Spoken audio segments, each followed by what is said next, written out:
Good morning. What's going on? How are we doing? How is everyone today? It is Monday. I know everybody's back to work. Boo. Boo work. Boo. Nobody likes work. But at least we have some Monday morning monsters and memories to keep us busy. Good morning, Magicot. Good morning, Captain Caldwell. Haas, how are you all doing? I hope awesome and amazing. I hope you're not working too hard.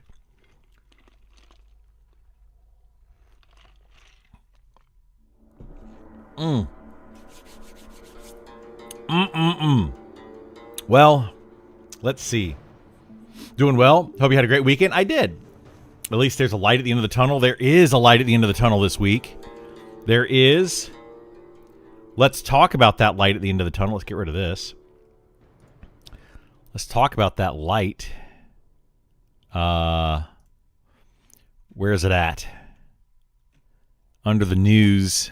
News somewhere. Where's news? I don't know where news is. Oh no, I lost it. Let's be here. There it is. There it is. Yay! We get to play again for 8 hours. I thought this is hilarious, guys. Like, I really thought this is hilarious. This is like an April Fool's joke to me. If this was April 1st, I would have been like, this has got to be a joke. It's got to be a joke. But it's not. It is Friday the 13th, which is also kind of funny. They're like, wait a minute, let's just make it Friday the 13th. We can scare them a little bit. But 8 hours. So what strikes me odd about this is that this is the day before Valentine's Day. You know what I think's happening? I think that they have an agenda. I think that Niche World's cult is trying to get everyone to break up with their significant other so that they can just play this game permanently. All the time. Like, forget about your girlfriends, your boyfriends, your spouses, your kids. Forget about everybody else. Forget love. Your only true love now is monsters and memories. That's it. Like, there it is. I was surprised, honestly. I was surprised. What's going on, Lemon? How you doing? Lemon iced tea. I don't want lemon iced tea. I just want sweet tea. Super sweet tea. I can't wait. I mean, right? Like, I don't know. I'm excited. I'll be playing it. I'll be playing it on Friday. It doesn't start until 1 p.m. on Friday. Well, 1 p.m. my time, Eastern. So 1 p.m. Eastern. So whatever your local time is, will be here. But I'll be here. We'll probably do the Friday morning stream and just stream into the playtest, and then we'll just play the playtest. That's my guess of what we'll do, since I've been streaming until 2 o'clock anyway, or 3 o'clock or 4 o'clock or whatever. Good morning. How you doing? Good morning to you. Good morning. So yeah, since we've been streaming into this anyway, I mean, that's probably what we'll do on Friday, since it's coming out on Friday. So I'll start my normal stream at 9 a.m. We'll just chat. We'll have some fun. We'll hang out. We'll do all the things that we normally do on Fridays. And then 1 o'clock, we'll jump in, play the game a little bit. Maybe they'll extend it. Maybe they won't. One thing that I do want to point out, though, is they want to do a stress test portion right here. So when you first log in, we will only be able to go to that server, I believe. So yeah, it says stress test portion will be on a new server for an hour or two before unlocking all servers for at least 8 hours. At least 8 hours. So my guess is we're all going to load up into this server, and we're going to try to get that 1,000 concurrent users all in one zone again. Which is what we did back in, November? Was that November that they did that? Enough time to get to level 2. There you go. I like it. I like the positivity. You have exactly enough time to get to level 2. You know, that's something I actually wanted to talk about today. I believe that leveling is too fast. 1,000 wall of ogre at the gates. I would love to see it. I'll make an ogre. You guys want to do it? Let's do it. Let's all make ogre characters on this new server, and we'll do a wall, another ogre wall like we did last time. Everybody make a brand new ogre character.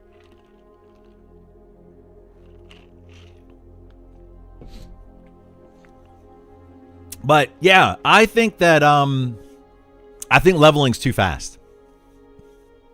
That's my current feedback. I'm waiting for the beta before I really say much, because they did a lot of adjustments to XP over the past couple of months.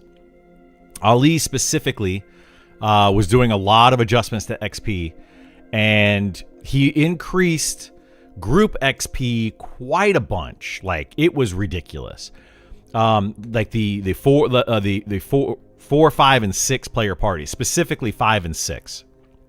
Because they were so far behind solo XP, it was bananas.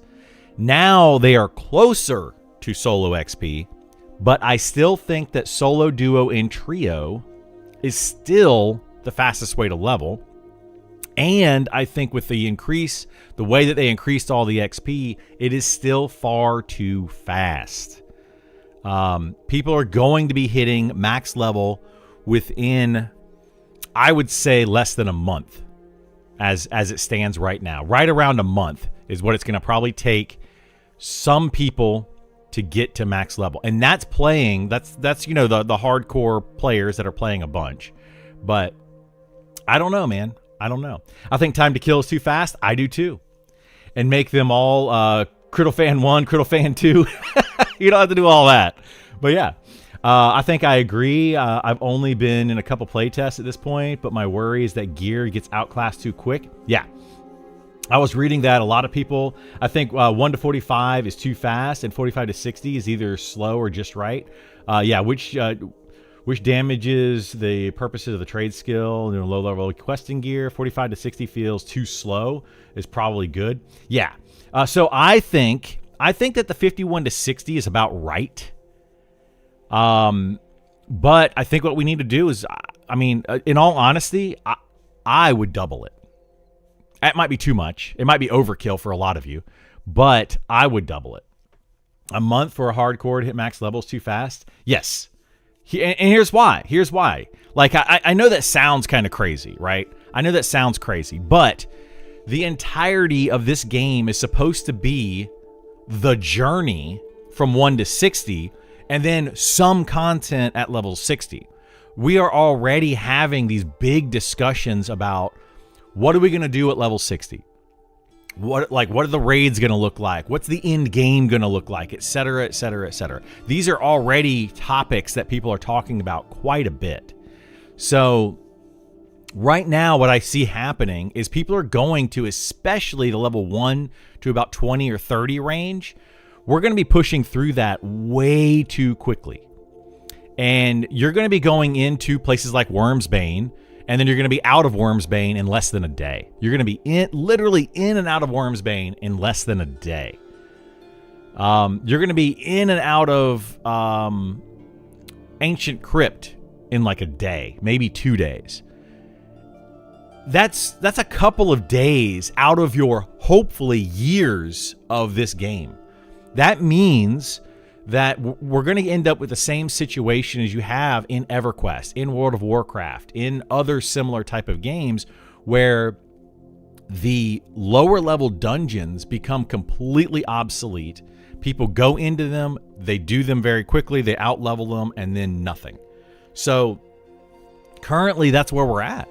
There's going to be almost zero exploration of these low-level dungeons. Now, it does kind of give you the opportunity to say I'm going to create one character in Night Harbor, level it up. I'm going to create another character in Phalandraw, level it up, and then 3 months in, I'm going to create another character in I forget the name of the city, the Dark Elf City or the Deep Elf City or whatever.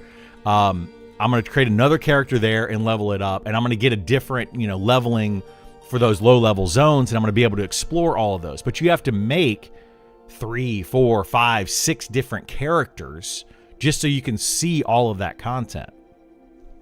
And I'm kind of the mindset of I would much rather do that on my main character. I think, like a lot of us are only going to have one character in this game. I'll probably end up having multiple eventually, but like these kind of games, especially when you're on a no-box server, which seems like it's the most popular type, people are going to want to have their main character and level it up. So too many people try to rush it. It's not worth it. It depends on your playstyle, Hedge, but I totally agree with you depending on what your playstyle is. Yeah. We have 3 dungeons starting from 3 to 20 just in the Night Harbor area. No way you can clear all of that before you out-level it. Exactly. Yeah. I don't think it sounds crazy. Just think people are WoW-brained. Yeah. I agree. That's okay. I'm an altaholic anyway. Well, there you go. Really wish MMOs would copy EQ2's mentor system.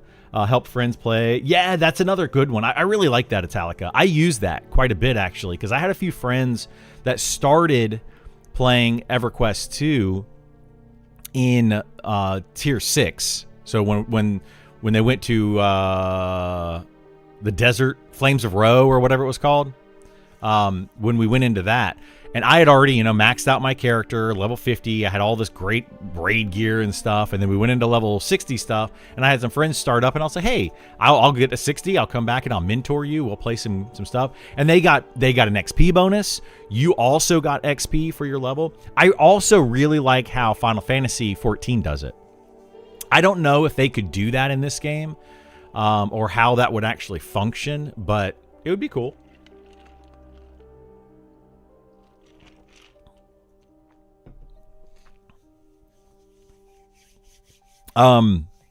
Yeah, I don't know how the XP part of it would work, but anyway, my point is that kind of what, who was it? Captain Caldwell. Yeah. Captain Caldwell is saying where you're just going to out-level all that content. You're not going to see it. And the whole point of this game is the journey. They want you to explore. They want you to go to different places, see different things, all of that, to the point where once you hit level 60 and we're closer to 1.0, or maybe even after 1.0, they're going to add in the epic quest at that point, and they want you to go back to some of these old zones.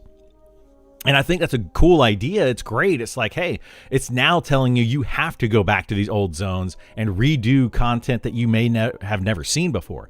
But now you're level 60 doing it, and you're just blowing through all this trash. Like, it's not really the same. Like, think back in EverQuest days. Any of you that played EverQuest, where did you start? Where did you start your journey in EverQuest? If you started, let's say, over in the Kinos side of things, or if you're a barbarian, what was that called? Like a H? I can't remember what the town was called. If you started over there, you went into, what was it, Blackborough? And you saw all of that content. And you were like, this is a really cool dungeon. But if you started over in the Freeport side of things, you went into wherever they had the Boneblade Claymore. It came out of the Unrest, I think was the name of that one over there. So you went into Unrest and you leveled there in your, teen area. So like Befallen. Yeah, there you go. Befallen. So like Hollis. Yes. Hollis. So like it depends. And if you started over in the high elf, or not the high elf, the Wood Elf City and like Akanon and that area over there, you went into the Minotaur Caves and you explored different starting areas. Well, if you didn't start in those areas, you probably never explored the other ones, right? Like if I started over in Akanon. I did the Mino Caves a little bit, but I had friends that were in Freeport. So as soon as I could, I made my way to Freeport, and I did all of my leveling in Freeport as a gnome from like level 8 up. Because I think I had to get the bind spell and whatever. And then from level 8 up, I did all of that. So I never really saw Black Burrow until way later. Like way, way, way later. I made a barbarian shaman at one point and went into Black Burrow, and then I was like, this is crazy. And then I went back onto my enchanter and I kept playing that. But point is, I had to play a different character to see that content. And so I don't know. I don't want to like out level it. Neriac, Nectarless Forest. Yeah. Didn't see daylight for a while. You didn't. You're correct. I play it if it was slower, to be honest. Yeah, like I would play if it's slow. Once you go to Black Burrow, you never get out. That's true. That is very true. I feel that to be honest, I remember being a newbie in EverQuest. The magic was in interactions, like seeing a bunch of level 1 halflings, dwarves throwing themselves off mountains. Yeah. I wouldn't play if it was slower. Oh, you wouldn't. You would not play if the XP was slower. I don't know, man. I don't know. I think a lot of people would. Like, I think a lot of people would say they wouldn't play it, but I think that ultimately, if you're having fun with the game, does it matter what the speed of the XP is if you're enjoying the experience? And that, I think, it's a very big deal. Because like some people are saying, don't rush to level 60, right? Don't rush to get there. Enjoy the experience, play with other people, etc. I mean, then why not extend that entire thing out? If that is really it. If you are just wanting to rush to level 60, I think a lot of people kind of contradict themselves with that. Is they're saying, no, I want it to be faster, but I don't want to rush to level 60. And it's like, well, why wouldn't you want it to just be slower then? Why wouldn't you want it to actually take time to get there? So, I don't know. Are they bringing back hell levels? They already have hell levels, yes. Hell levels start at level 20. So 20, 25, 30, 35, 40, 45, and 51 through 59. So level 50 is not a hell level, and level 60 is not, but 51 through 59 are. And then all of the other levels that I just named. So yes, and they're double levels. So level 20 takes approximately twice the amount of XP of level 19. Like it's like every time you go up a level, it takes a little bit more XP. So when you hit level 20, it's double the amount. So yeah, as long as it isn't super bottlenecked in spots and fighting over camps or whatever.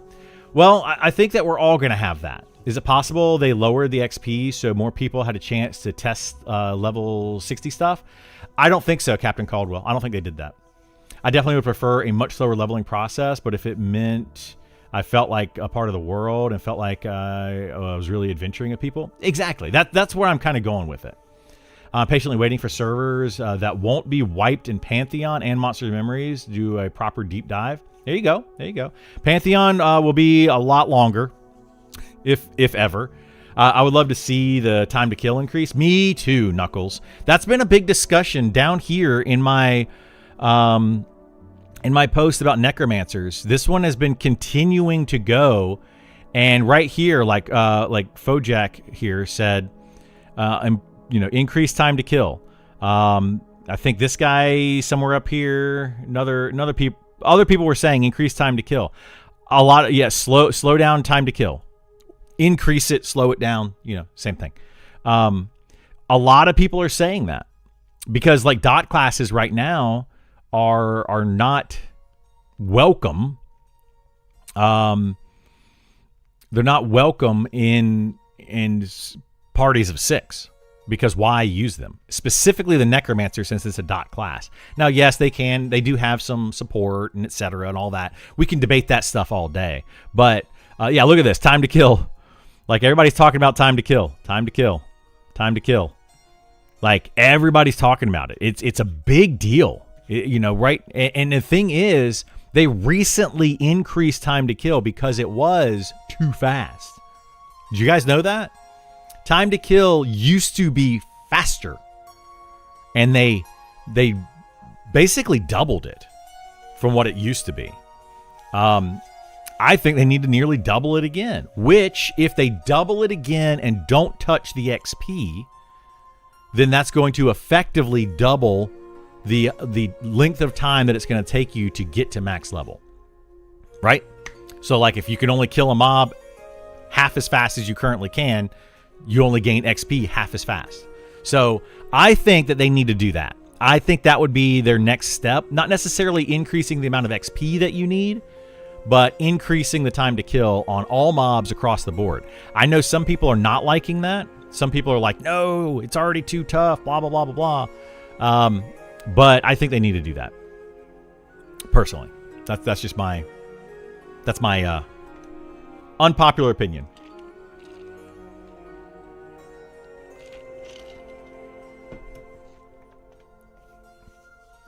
Pantheon did this, people hated it. They did what and people hated it? Increase the time to kill. I would play with slower XP.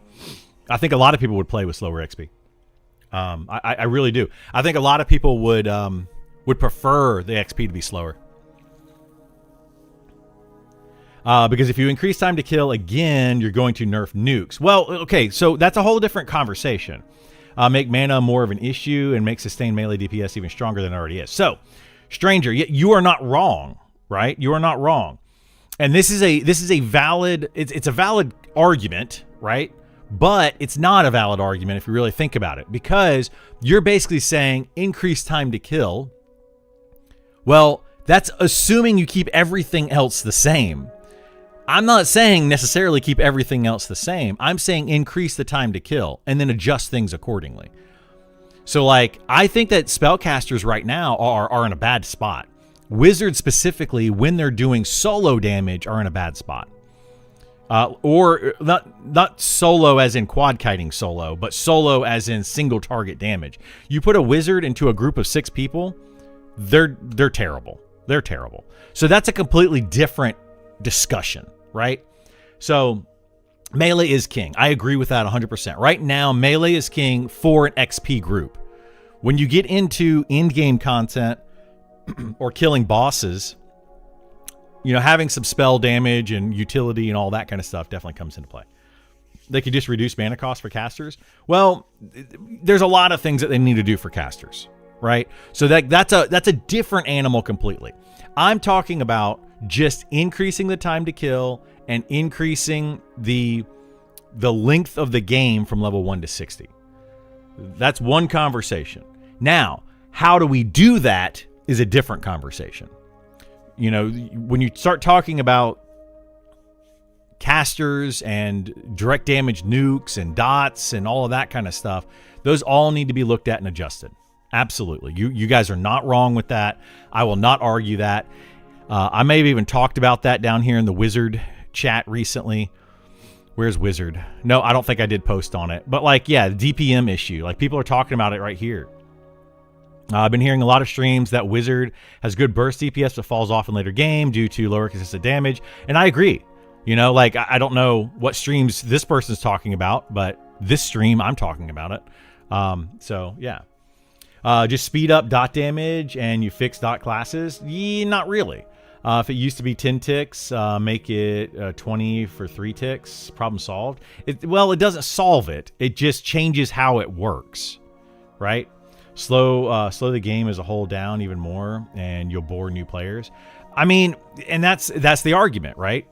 So I don't think they necessarily need to speed up or slow down dot damage or whatever. Like, there's a lot of different ways you can fix it. And, you know, we outsiders looking in are like, just speed up the dot damage. It's, you know, it's as simple as that. It's not. It's really not that simple. I mean, that's an option, sure. But like, will that cause other issues? You know, like that's one thing a lot of us don't think about is, well, what would speeding up the dot damage do? Like, how much do we speed it up? And at what point does it become too much? You know, because if you speed it up too much, it just becomes a direct damage nuke. So like, where is that? It's the balance of things. That's kind of what I've been trying to say a lot. Like, even over here in this, I think it was in this discussion somewhere. I went back and forth. No, it was up in the fighter thing, the fighter love. in here, maybe. No, it wasn't here. Anyway, it was in one of these. I went back and forth a bunch with some people, and I was basically like, it's balance. The game is just so unbalanced at the moment. You have melee that are able to do consistent damage. Strength increases their damage. Dex increases their hit chance. And they're constantly doing damage. And then you have casters, which nothing increases their chance for spells to hit. They run out of mana very quickly. They can burst something down very quickly, but then once they're out of mana, they're kind of useless. Necromancers with their dots, it's like, well, currently with the amount of health that a monster has, a necromancer is using up all of their mana to dot something down to kill it. There's just a lot of issues like that, right? There's just a lot of little issues that all need to be factored in. If you increase dot damage, then you need to mess with other things over here, because now this becomes unbalanced compared to something else. Balance is the issue right now. It really is the issue. Speeding up dots to the point they're equal to direct damage spells doesn't fix anything. Indirect solution are probably the way to go to keep class identity. Well, yeah. I mean, obviously, if you speed up the dot damage to basically make them direct damage spells, that's too much. You've increased them too much. But yeah, just an example, giving Necros a passive mana battery utility that's close to like Clarity spell, but doesn't stack with Clarity would incredibly help. Well, they do have a mana battery. Like Necromancers can feed mana to somebody else in their party, and it works really well. Especially having Necromancer and Enchanter doing it, you can actually give another player a ton of mana very, very quickly. So yeah. Doubling time to kill creates more impact on other systems than changing dots only, just saying. Well, of course it does, yeah. If you want to buff casters, reduce resist rates, reduce mana costs. Well, and again, we're talking about two different things, stranger, right? You're talking about casters. I'm talking about the entirety of the game. I think we need to increase time to kill and then adjust classes accordingly to that new time to kill. Casters need their own thing, but just increasing casters currently, it would help the casters for sure, and it would bring them up to where some of the other melee classes are. I'm not disputing that at all. But if you bring those casters up and make them equal, then you would also need to still bring up the time to kill somehow. Time to kill is a number based on all classes working as intended, whereas the caster debate is casters versus non-casters kind of thing, and making those balance. So like they're just different animals. I'm not trying to like compare and say, oh well, casters need to come up so that we increase time. I'm not doing all that. No. Like that's a big problem with the debates and arguments here on the Discord that I continue to see every day. Well, why should fighters get 10% more HP and AC, and then they're like, casters don't have that. And it's like, well, that doesn't, like, what? So we got to think about it that way, right? You gotta separate and compartmentalize things and say, what is the problem here? Let's fix that. Then what is the problem here? Let's fix that. And then once you have all of them, then you say, okay, what is the overall problem? Let's now adjust that. So we got to get balance fixed first.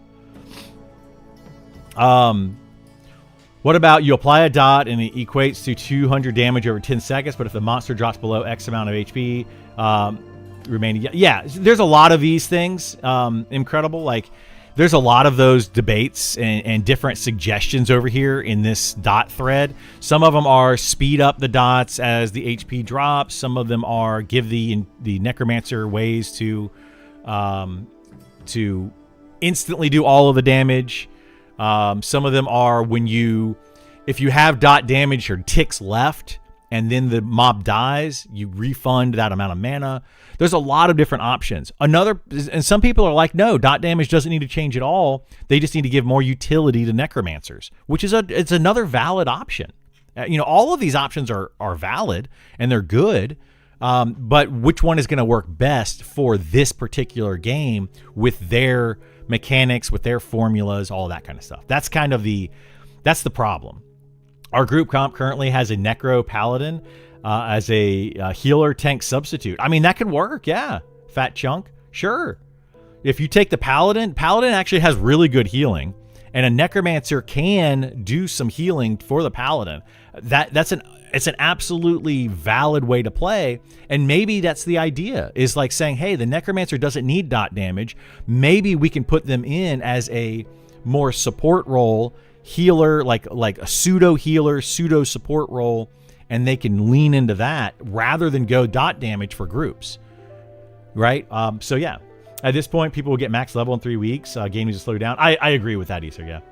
You increase time to kill and help dots by starting to lower martial damage output. That's a way to do it, yeah. So we could increase time to kill. If you increase time to kill, dot damage now works better because it's over the course of time. And if time to kill now is closer to, say, 60 seconds rather than 30 seconds, now those 30-second dots will get full use. Those 60-second dots will hopefully at least get 45 seconds or so of use because you're going to get those on first. That's the idea, right? What is the reason for increasing time to kill when it's already been increased and most players complained? They're not complaining, though. That's what I'm trying to say, Stranger. And it's going to hurt solo play too. I really think that's a bad idea. Again, solo play, that's a whole other argument, right? People that is the issue that I keep seeing, and we're continuing to do it here in this chat, right? And I'm not trying to pick on anybody, right? I'm not trying to pick on you specifically, Stranger, or anything like that. What I'm saying is, we need to increase, in my opinion, we need to increase time to kill to prolong the game from level 1 to 60. Okay, that's just part one. Now we could talk about soloing. How should soloing function in the game? Should soloing be viable? Should it be very difficult to do? Should it be easy to do? How viable should it be? And then, should soloing be better than in a full group or in a small group, etc.? They're completely different things that we need to look at. So just because we're increasing time to kill doesn't mean we're removing the ability to solo. Of course, increasing time to kill without adjusting any other part of the game, yeah, that will definitely make soloing much more difficult. But the idea is increase time to kill and then adjust the game around that time to kill. Adjust the solo ability of classes. Adjust the grouping function of classes based on this new targeted time to kill number. So like they're separate arguments. We can't just throw them in together because it doesn't work, right? They're contradicting each other. So that's where I'm trying to get at. Like, I agree with you that I think solo, if you were to ask me, because you asked specifically about soloing should be viable, and some classes should do it slightly better than other classes. But currently, the way that it works is Necro, and this is going to be a separate issue than what I'm about to talk about secondly, right? So let's just talk about just soloing. We're not talking about grouping. We're not talking about time to kill. We're not talking about literally anything else. Just soloing.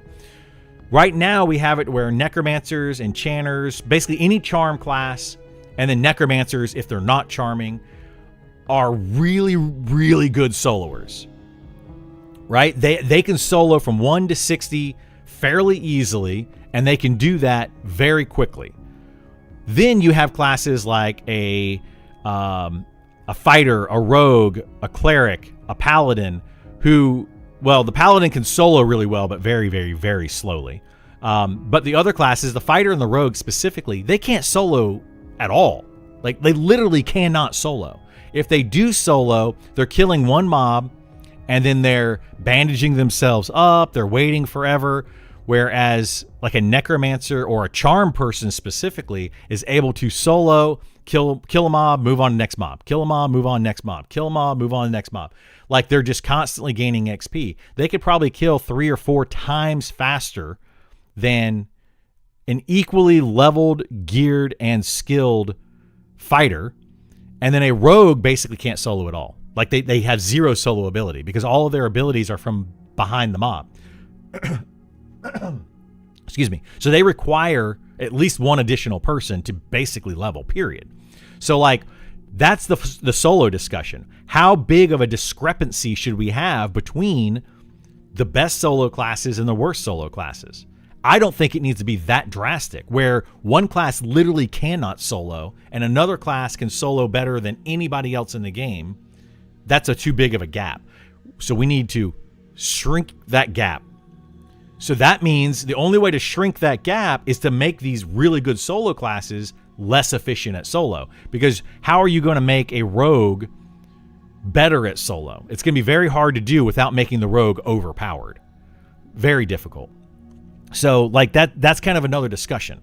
Then there's a third discussion that we can have of should soloing be better than a full group of 6 as far as XP is concerned. So like if I'm soloing as a necromancer, soloing as an enchanter, soloing as a bard, whatever, charm classes, should I be gaining XP faster than a full group of 6? And my opinion on that is no. A full group of 6 should always be incentivized to level faster than and gain more everything. The reward of 6 players together should always be greater than solo. Always, 100% of the time. This is a group-focused game, and I think too many people are focusing on the solo aspect of it. And I think it's ruining the entire point of the game. Just like the current time to kill being, 20 seconds or whatever it is, being too low, the journey of the game from level 1 to 60 is being ruined by the speed in which the game is being leveled. So I think that's kind of where we're at. That's my take on it. I know some people agree, some people don't agree. We could have this discussion all day. But yeah, balancing the game because some players are going to level fast isn't way wrong. What? So you're saying, yeah. I mean, yes, some people are going to outlevel. You can't balance the game around the hardcore, and you can't balance the game around the super casual. You have to find, the median versus the mean, right? You got to find the middle ground. The mean is going to be skewed, whereas the median is. You remember from math class, right? We all took math way back in the day. Mobs die too fast, even with just 3-man groups, that's for sure. See, and Tesla thinks that mobs die too fast. You see what I'm saying? Some people are going to say TTK is too slow. Some are going to say it's too fast. Some are going to say that soloing is super viable and it should be, and others are going to say no, we need to make them groups. Some people are going to say we should have in-game raid content. Other people are going to say no, we shouldn't have any in-game raid content. We all have difference of opinions, and to make this game, like we need to figure out what this game is supposed to be. And I'm not one to say, well, maybe this isn't the game for you. I don't like that saying. I hate that saying. But the game needs to be built how the game is supposed to be and not trying to cater to everyone, because that's what ruins every MMO. It's not necessarily that the game is too slow and now you don't like it. No, it's that certain parts of the game are too slow, certain parts of the game are too fast, certain parts of the game are just right. Like that's what ruins it, is it tries to cater to everyone. That's my personal opinion on it anyway. When you try to wowify a game, it becomes a worse game for a lot of players, for me at least. I worry about balancing just as the poop soccers versus the average player. Yeah, it's going to be impossible to balance poop soccers versus the average player. Solo is viable right now. It's still better than full group. Yeah, it is. Soloing currently is definitely better than full group. I think it needs to change. Charm completely ruins the group balance XP. It does. Necro dot duration should be guideline for time to kill. If the necro dot lasts 2 minutes, the average time to kill should be a little more than 2 minutes for a 6-man group. Yeah, I mean, I see what you're saying there, Fee. Yeah. So, like, choose a time to kill. What do you want the time to kill to be? I want the time to kill to be 60 seconds for a full group of 6. That means that necro dots should be around 60 seconds long, right? If it's 2 minutes, then necro dots can be 2 minutes long. I totally get that. If you're talking about the necromancer and their dot issue, I totally understand that. So yeah, that's a way to do it. Is there currently a penalty if your pet kills the mob and does more damage than half the damage? No, there is not. As long as you do, well, there is a bug, but I don't know if it's necessarily a penalty on purpose, but there is a bug where if you don't touch the mob and you just send in your pet and your pet kills it, you may not get XP or you may not get loot or something.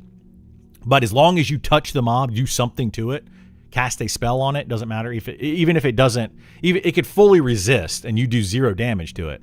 But I still think you have to do something. I like how big the gap is. I don't care if rogues can't solo personally. Yeah, but maybe you don't play a rogue. Like that's a very like I don't mean it in a mean way. That's a very selfish statement, right? I don't care if rogues can't solo. Well, that's probably because you don't play a rogue. I don't care if necromancers have dots at all. I don't care if necromancers are, the worst class in the game for groups. Like, I don't play a necromancer. Like, that just kind of disregards the other class. That's another issue altogether of what we're doing on this Discord is people are not considering the other classes. They're only considering their class that they want to play. To heck with everybody else's class. I don't care if your class can't do what it is. We're all like, you have 4 different tanks. I don't care if your class can tank. I only care if my class can tank. I'm a DPS class. I only care if my class can DPS. Doesn't matter if yours can. That's, we have to balance it. You got to balance the game. Inquisitor is not solo friendly at all. All the abilities are CC and the attack damage isn't real. That's okay though. Everyone wants tanks in the group. Well, I think that Inquisitor is a better soloer than a rogue. And the reason for that is because an Inquisitor can at least take hits. They have a haste buff that they can give themselves. They can do a lot of things. They can do normal damage from the front of the mob. They're still going to be better than a rogue. Now, an Inquisitor is not going to be a great soloer. They're probably going to be down there with... They're going to be around what a fighter is, I would say. Probably a little bit better than a fighter because they can charm temporarily for 60 seconds. They can mez mobs. They can haste themselves. They have a few extra utility, which puts them a little bit ahead of, say, a fighter. Fighter's going to have a little bit more DPS, which is going to bring them up a little bit. So that's why I say they're almost equal. I think that honestly, a soloing Inquisitor is going to be more damage than a fighter will be until level like 55, even at level 55. Because think about it, an Inquisitor is going to be able to haste themselves. If they can haste themselves even 30%, 20%, that's a 20 to 30% increase in their damage, whereas they're basically doing the exact same thing that a fighter's doing, double attack. The only difference is that fighters are going to have like rend, but then Inquisitors have their own thing. So, it's all balanced. I agree if you can solo everything, what's the point in playing? I agree, yeah. They could just reduce the amount of XP gained as opposed to reducing TTK. That would also extend the life of the game, sure, but I think that increasing TTK needs to happen because I think TTK is too fast. That's just my personal opinion, right? And people can disagree. Everyone in this entire channel can disagree. You all can say, nah, Criddle's wrong. And that's fine. I'll be okay with it. And whatever they end up doing, I'll live with. But ultimately, I just think I think people are going to blow through the levels, and there's no, right now, how do I put it? There's very little, a feeling of achievement for getting level 60. I feel like. Very little achievement. Oh, cool, you got level 60. And I also think a lot of you are playing, by the way, you got to play one time. If you're not on the closed server, you're not seeing some of the recent changes that they made to experience. So the December experience, what it was in December, when they had the open playtest in December, that's closer to what it currently is. But if you only played back in the November playtest, the November playtest was actually the slower experience. So if you were in a group in November, in a full party of 6 in November, you were getting very slow XP. And they have probably tripled that since November. So it's a lot faster now. It's a lot faster than you probably think it is. On this upcoming playtest, do /who all 60 and see what classes are there. Yeah, it's all solo classes. It's an MMO. The second M is for multiplayer. It's not MSORPG, multi-single player. Yeah, I agree. But the thing is, like, I am all for certain classes being able to solo. I am all for solo viability for those people that want to play in a living, breathing world with a lot of other players, but they want to have their own solo adventure. And I totally understand that mindset. I get it. And I'm not trying to take that away from anybody. However, I am trying to encourage group play. Playing by yourself on a necromancer or on a charm class is easier, right? I can just log in, instantly go, start killing some solo mobs, and start leveling up my character. Whereas if you're trying to play on a rogue or a fighter or a cleric, and you're just sitting in town, LFG, that is not fun for those players.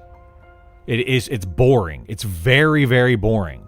So they're literally sitting there LFG for hours on end in hopes that they get a group. They may not even get a group in an entire day and gain 0 XP, and they just lost an entire afternoon. That is awful for those players, and we have to consider them.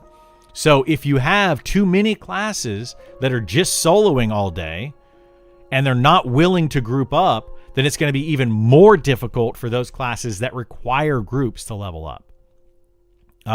So like that, I'm trying to consider everybody. I'm literally trying to consider everyone's play style, not just the soloers, not just the groupers, everybody. So yeah, I know it sounds like I'm not, but I promise you I am. Funny thing is, I was just done checking out Epogea, whatever it's called. And that dev doesn't want to be in a group game, but it's multiplayer. Yeah, I decided not to play that game. Oops, wrong thing. There's a lot of commercials today on YouTube. What the heck? The heck's going on here? I decided not to play that game. I think solo specialists are unavoidable. No, they could be solo specialists. Yeah, like people will find a way. I think folks need to get over it. What if Necro and Druids started calling for nerfs to classes because they're too viable in groups? That's literally what I'm trying to say. Like that's the thing. Like that's the issue that I'm trying to come up with, guys. I'm not calling for nerfs of the solo classes at all. I'm not saying that necromancers should not be able to solo. I'm saying let's make necromancers more viable in groups to encourage them to go into a group, and also increase group play more to encourage more people to be in groups, and XP in a full group should be better than it is solo. In no way in any of that statement that I just made did I say nerf necromancers. Never, I never said it. I said encourage people to be in groups more. Like necromancers included. So that's the issue. I like the gap and I play rogue. I just like the extreme diversity in the class. Right now it's not very diverse at all, I don't feel like. And they're not considering the soloist play styles. It goes both ways. Well, I just went over that. Why play solitaire at a poker table? I mean, yeah, right? Like I don't know. I agree with a lot of you that are saying it's a multiplayer game, so play multiplayer. But I'm going to give you a flip side of that.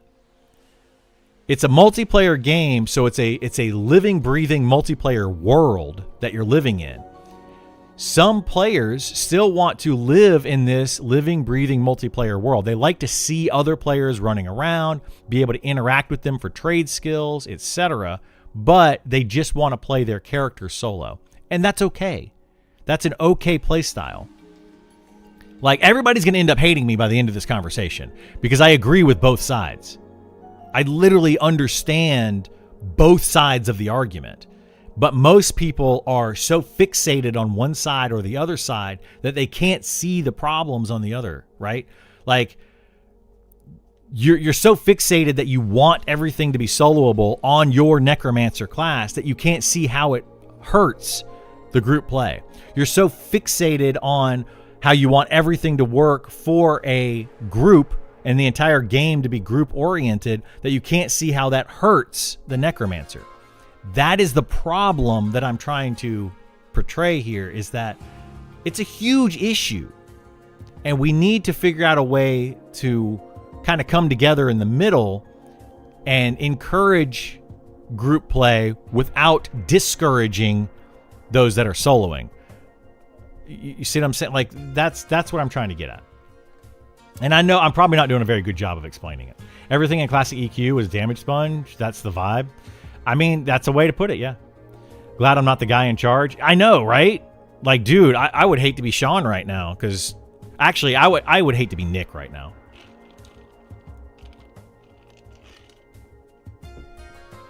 What's up, Malik? How you doing, bud? Especially in the 20 range, yeah. Kind of creates a circular issue trying to get groups. Yeah, it does. I hate to beat a dead horse. All those solo classes are amazing because of Broken Charm and the XP they get. Yep. Crit'll stop having opinions. I know, right? Yeah, because my side is correct. My opinion is the best. I can't hear you. Yeah, Nick has a tough job. He does. Nick has a very tough job right now. And, I mean, I could say something. I don't want to pick on Nick, because I do think that he has a tough job, but he's doing a lot of things, and he's trying to put in everything for everybody. And I personally think he needs to stop, take a step back, take a beat, and just be like, everybody, like, sorry, everybody, everybody's not going to get everything.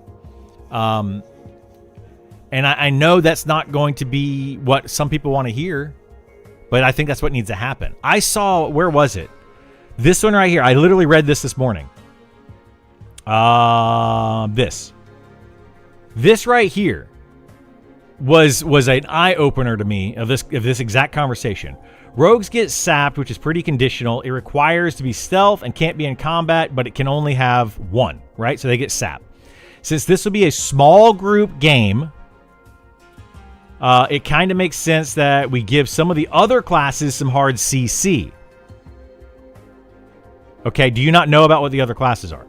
Although, what would the conditions be? The downside in Classic WoW, so they're comparing this game to Classic WoW. They're not comparing it to EQ, which is something that a lot of other people do. This is a very big mistake.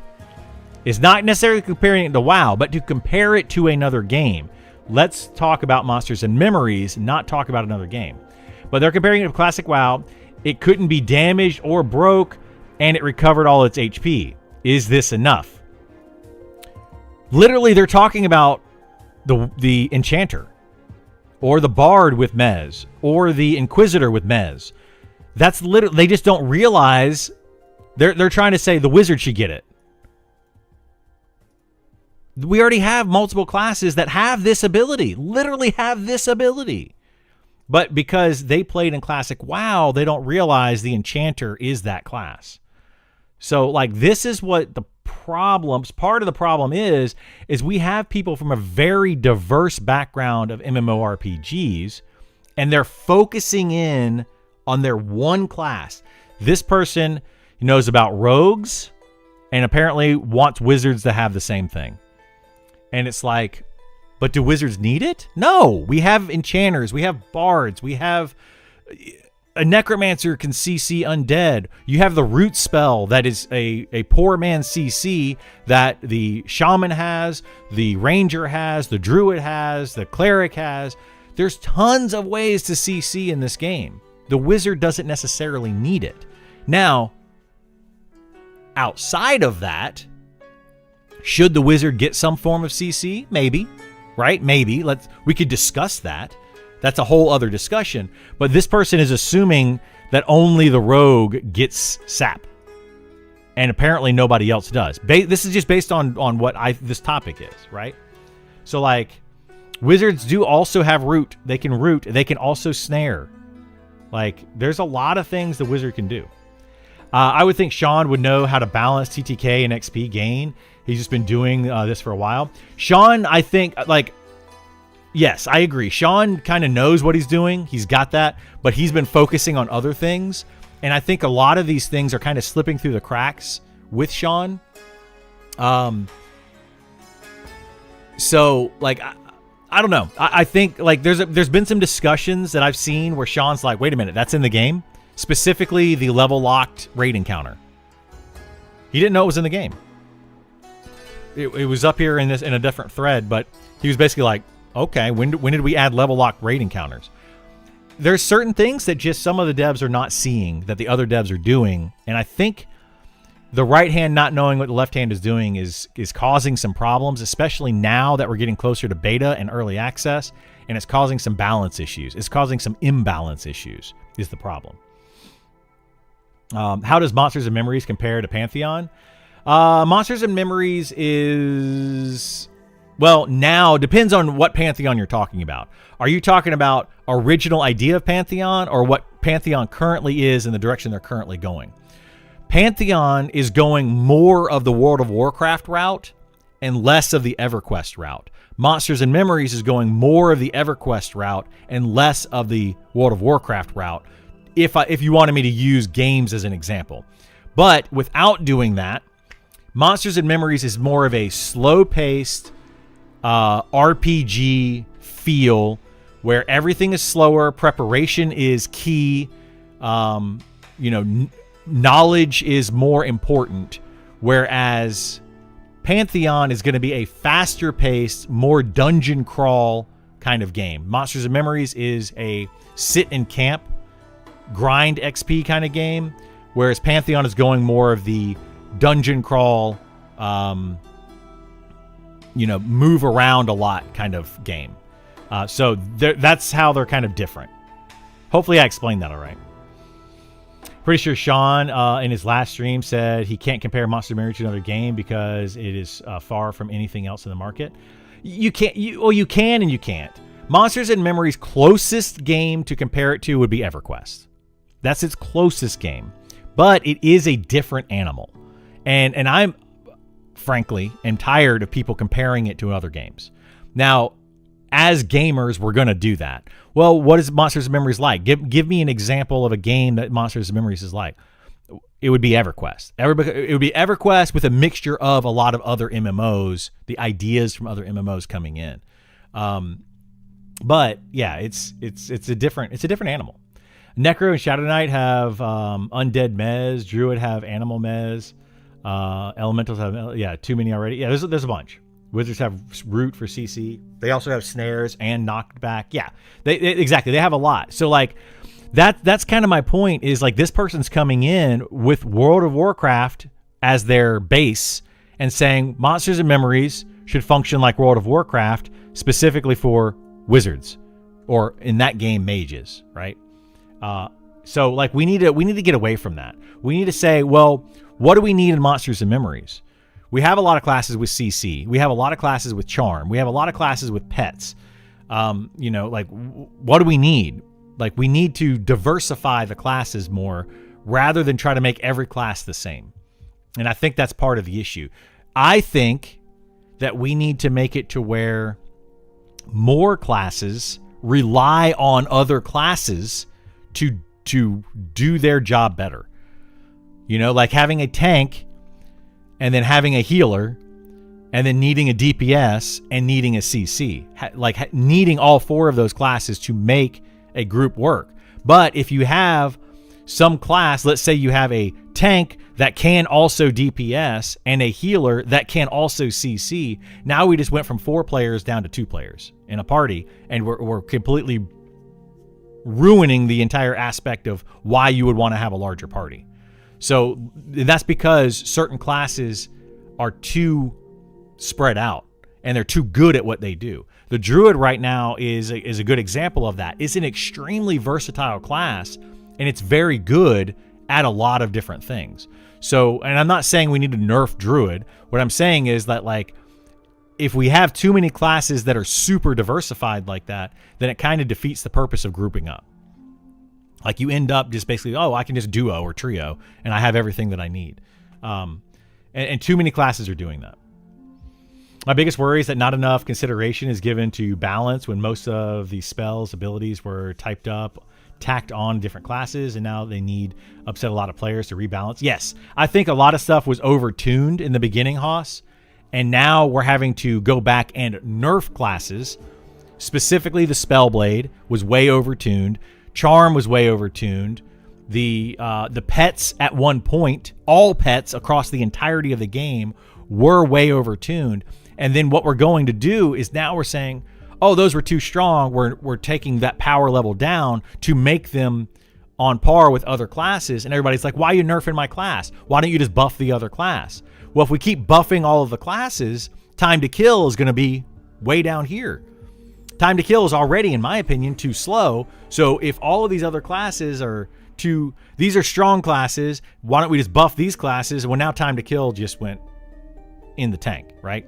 So like some of these nerfs have to happen.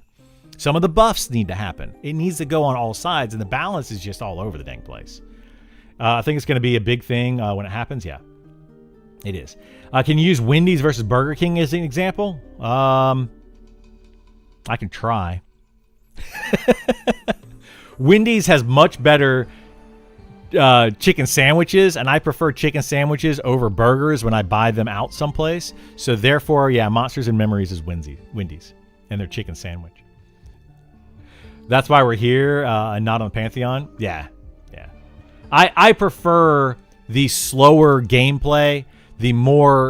I prefer the preparation going in versus the reaction gameplay of a different game. I don't mind playing the reaction games. It's not like some people are gonna be like, that's because you're bad at it. Whatever. I don't mind those kind of games. I just don't really want that kind of game right now. Like that's not what I'm looking for.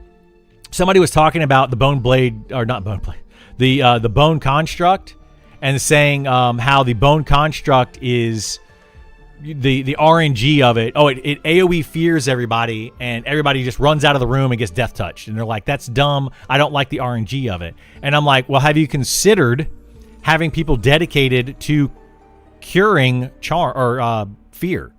Because it does like a fear or whatever. It hits everybody. Just have somebody literally dedicated to just curing fear. That's going in prepared for what's going to happen. That's the preparation of what I want in Monsters and Memories. People don't think about that. Hey, you're going to get feared. Make sure you're in the back corner of the room. Make sure you position your character as well as the monster in the right place. This is something that you don't really do very often in World of Warcraft, for example. Like, a lot of times, there are some raid fights and stuff where everybody needs to be aware of their position. But a lot of times, the positioning of the DPS, the positioning of the healers doesn't matter. It's the positioning of the mob that matters, and that's it. In this game, you need to go in. Everybody needs to go in prepared for what's going to happen, and you just have to be ready for that. Brad just rolled in his grave.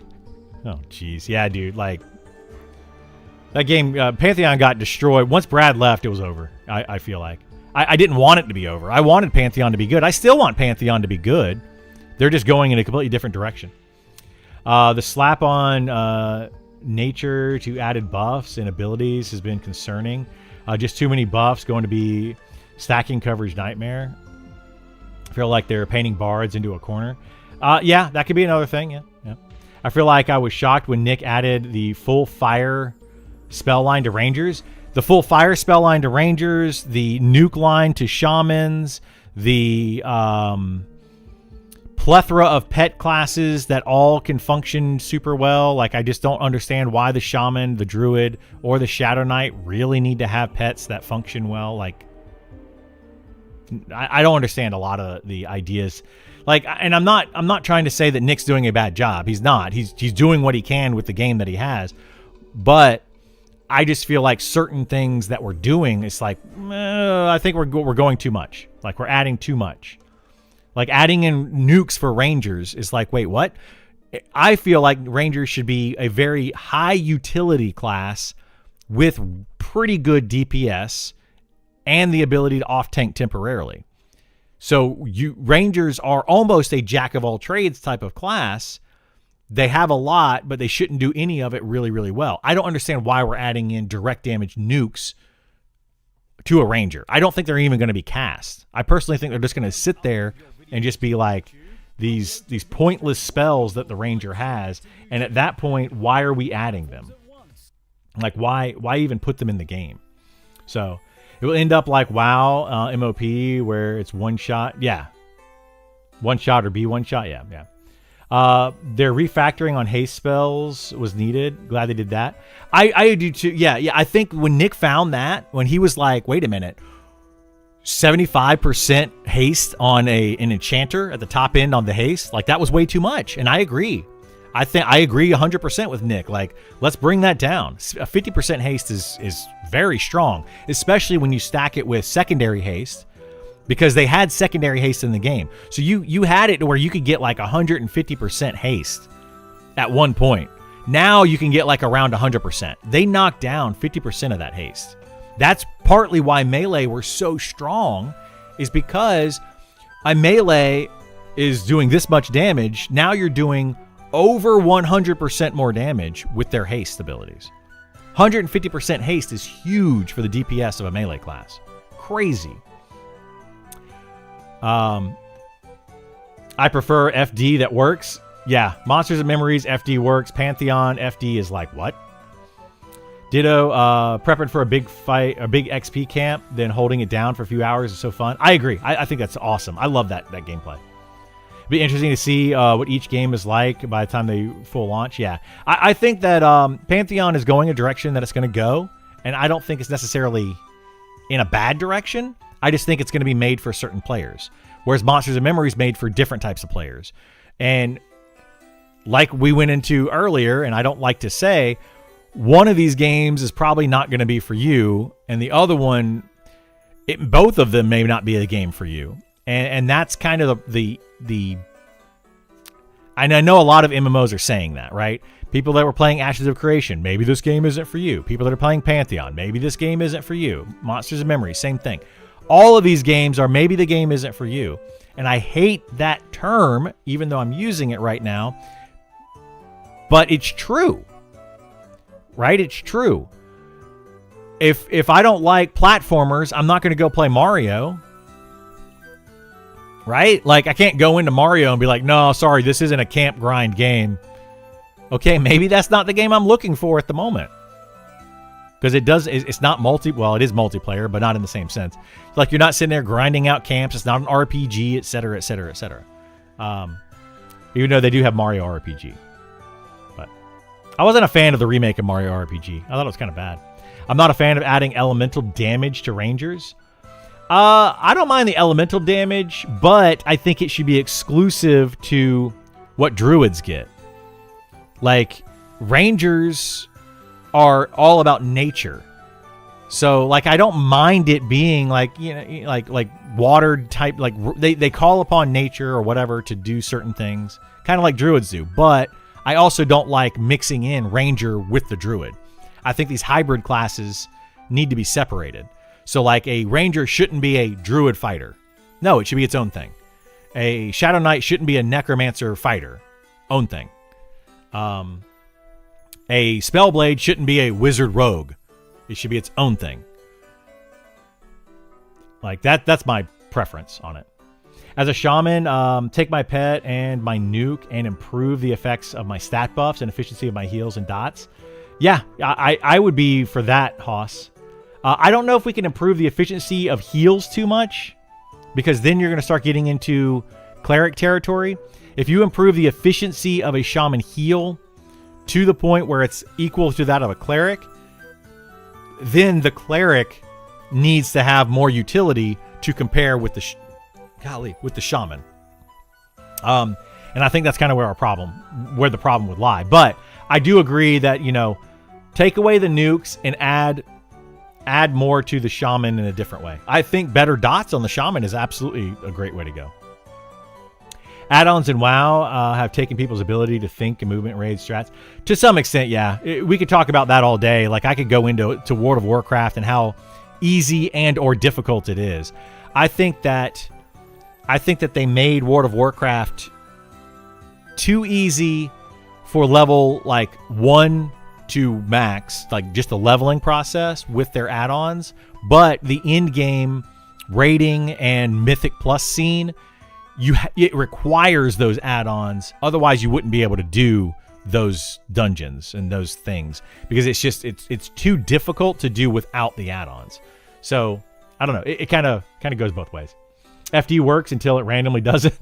Well, there is a chance, right? There is a chance that FD will not work. To be fair, Pantheon FD takes lighting and line of sight into account. It does. It does. And a lot of people didn't realize that, Bottle Rocker.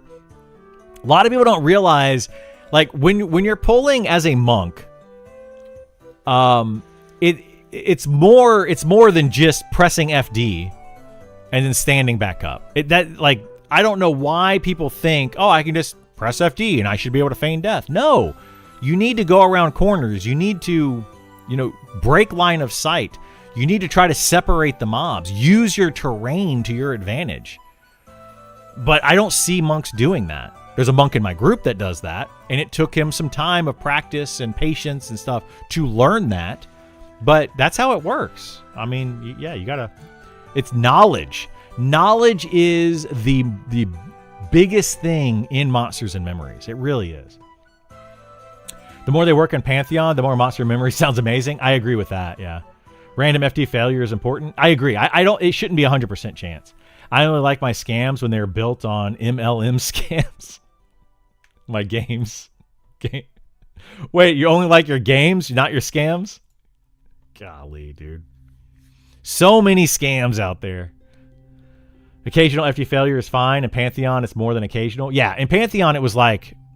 So, that was a thing that Joppa put in to talk about Pantheon very briefly. Joppa didn't want things to be trivialized, so he didn't want things like Call of the Hero. He didn't want Feign Death to be too reliable. He didn't want certain aspects of the game to be that way. But then the problem is they built their game in such a way that you needed to have those things. Now they're trying to get away from that, and they're going a different direction. They're basically... Like, you don't need a monk in World of Warcraft. You don't need a split puller at all in World of Warcraft. Like, it's just not a necessary thing. CC, for the most part, is not used in World of Warcraft, except for like a quick polymorph, a quick sap, that kind of thing. A lot of times people just kind of AoE tank and they AoE DPS down mobs, and it just works better. That's the direction that Pantheon is going. So I don't know that necessarily having Feign Death is even going to be important at all in Pantheon. I don't see it being a thing. Just like charm. Like, you don't charm things in World of Warcraft and run around and have this charm mob killing everything. So I don't think that Pantheon really even needs to have charm at this point. I know a lot of people were talking about it like it's a big deal. People wanted charm because original Pantheon was supposed to be more like EverQuest and less like WoW, but current Pantheon is more like WoW and less like EverQuest. So yeah, I think that's where we're going with it.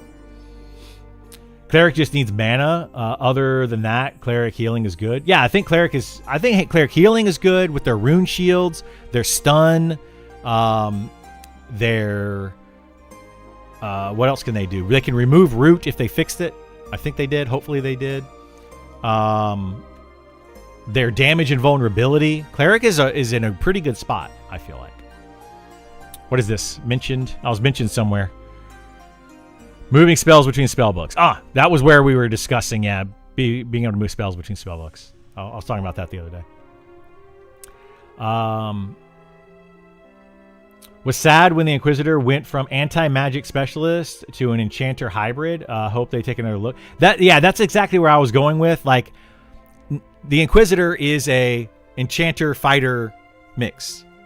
No, make it an Inquisitor, right? Make it an Inquisitor. We don't have to pull spells from other classes. We don't have to do that. That is not a requirement, but we're doing too much of it.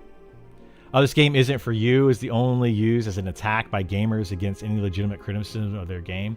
Not every game is for everyone, that's true, but constructive criticism is necessary. Yeah, exactly, Magicot. That's why I don't like to use it. I don't like to say this game isn't for you. Like, I would rather say, well, here's how it functions in this game, and you decide if the game is for you, or you decide if that's how you want it to function. You know, like saying that wizard gets polymorph, like this isn't necessarily, I wouldn't say this game isn't for you, but I would say there's other classes that do have this exact ability, these hard CC abilities. There's a bunch of classes that have it. So, yeah. MMO gamers aren't the smartest people. Well, that's probably true. I'm pretty dumb. You have to learn how to split pull as a monk once yeah, it's not bad. It isn't. It really isn't that bad. Not wanting FB to be too reliable is fine, but they made it basically unreliable. They did. They kind of did the opposite. Xander Kane coming in with the tier 1 sub. Thank you so much, bud. I appreciate the support. I played a monk in Pantheon into the teens, and once you get FT skill up, it was a lot better. I love the range skills for it. Worked well. Yeah, DM tip. Isar, who's in my group, and he plays a monk in every game that he can. So in Monster Memories, he plays a monk. He also played one, and he got to level 50 in Pantheon, and it functioned. It functioned better once you skilled it up, once you leveled up the skill, because it was skill based. It was not just percentage based. The higher skill level you had, the higher chance you had of feign deathing properly. So yeah, you are correct. But it still had a high fail chance. Charm leveling would be a nice quality of life feature. Charm leveling in what? Which game? I think you may be a bit biased on Pantheon. I am biased. I feel like I was burned on Pantheon, like hard. I think a lot of us were burned on Pantheon because they went into Pantheon saying it was this type of game, and then very slowly they have gone off the rails to a different type of game. It was originally supposed to be closer to EverQuest, a more slow grind, that type of game where preparation beat out actions, and now it's getting to be more actions per minute beats out preparation. It's a different type of game. I don't like the direction they went with it. I don't like how they, in my opinion, duped the community into thinking it was one type of game and then created it into another type of game. I don't like the constant flip-flopping from the Pantheon devs of what type of game they want. This includes pre-alpha, where in pre-alpha, they even made the game an extraction looter. It was an extraction RPG looter rather than a shooter looter. But they just keep flip-flopping on what they're doing, and that's kind of burned me. I don't like it. I don't like it. Pantheon is closer to EQ than WoW, but I understand the worry. I think it was at one point closer to EQ than WoW. The direction they're currently going with it, with this spring update, is going to be they're WoWifying the game. Like, they're continuing to go more and more and more towards WoW. Right now, today, I think it's kind of a mixture of the two. And it might lean on EverQuest's side right now. In spring and later, once they end up putting all the things in the game, it's going to be WoW. That's where they're going. I mean, you could disagree with me, but I think it's going to be WoW.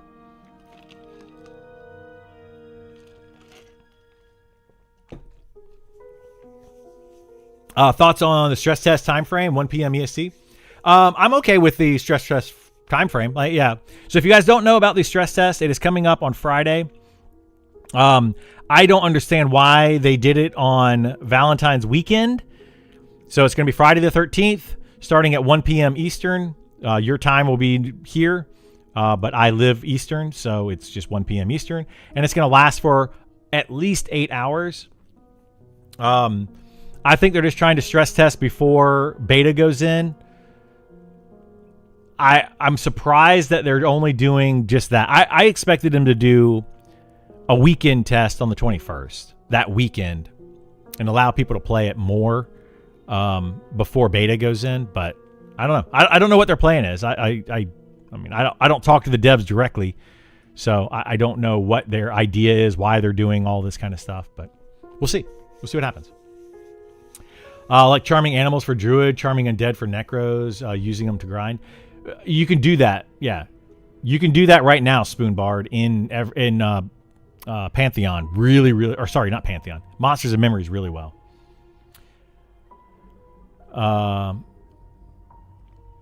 Just joining the stream as someone who's recently discovered Monster Memories and trying to learn as much as I can. Your dev stream recap videos have been awesome. I appreciate that, Hunter. Thank you so much. I'm glad you watched those. I'll be doing a lot more content for Monsters and Memories. So like on that note for YouTube, people have asked me why I haven't. The reason I haven't done more, and I did some in the past, but almost every video I have done in the past is now irrelevant because of changes to Monsters and Memories over the past 8 months, or even year or whatever. Like, this game is constantly changing. Right now, it is changing again. So like, people have asked, and on Reddit, there was a discussion over on Reddit, and a guy basically said, hey, content creators, is there any information on the different classes, a class breakdown? And it's like, yeah, I can do a class breakdown for you. However, anybody right now that's talking about Monsters and Memories and doing a class breakdown is probably talking about its current iteration and where the classes currently stand. But that is not necessarily their intended goal, right? Where they're going to be come beta or early access. For example, Spellblade being top tier DPS, Rogue being mid tier DPS.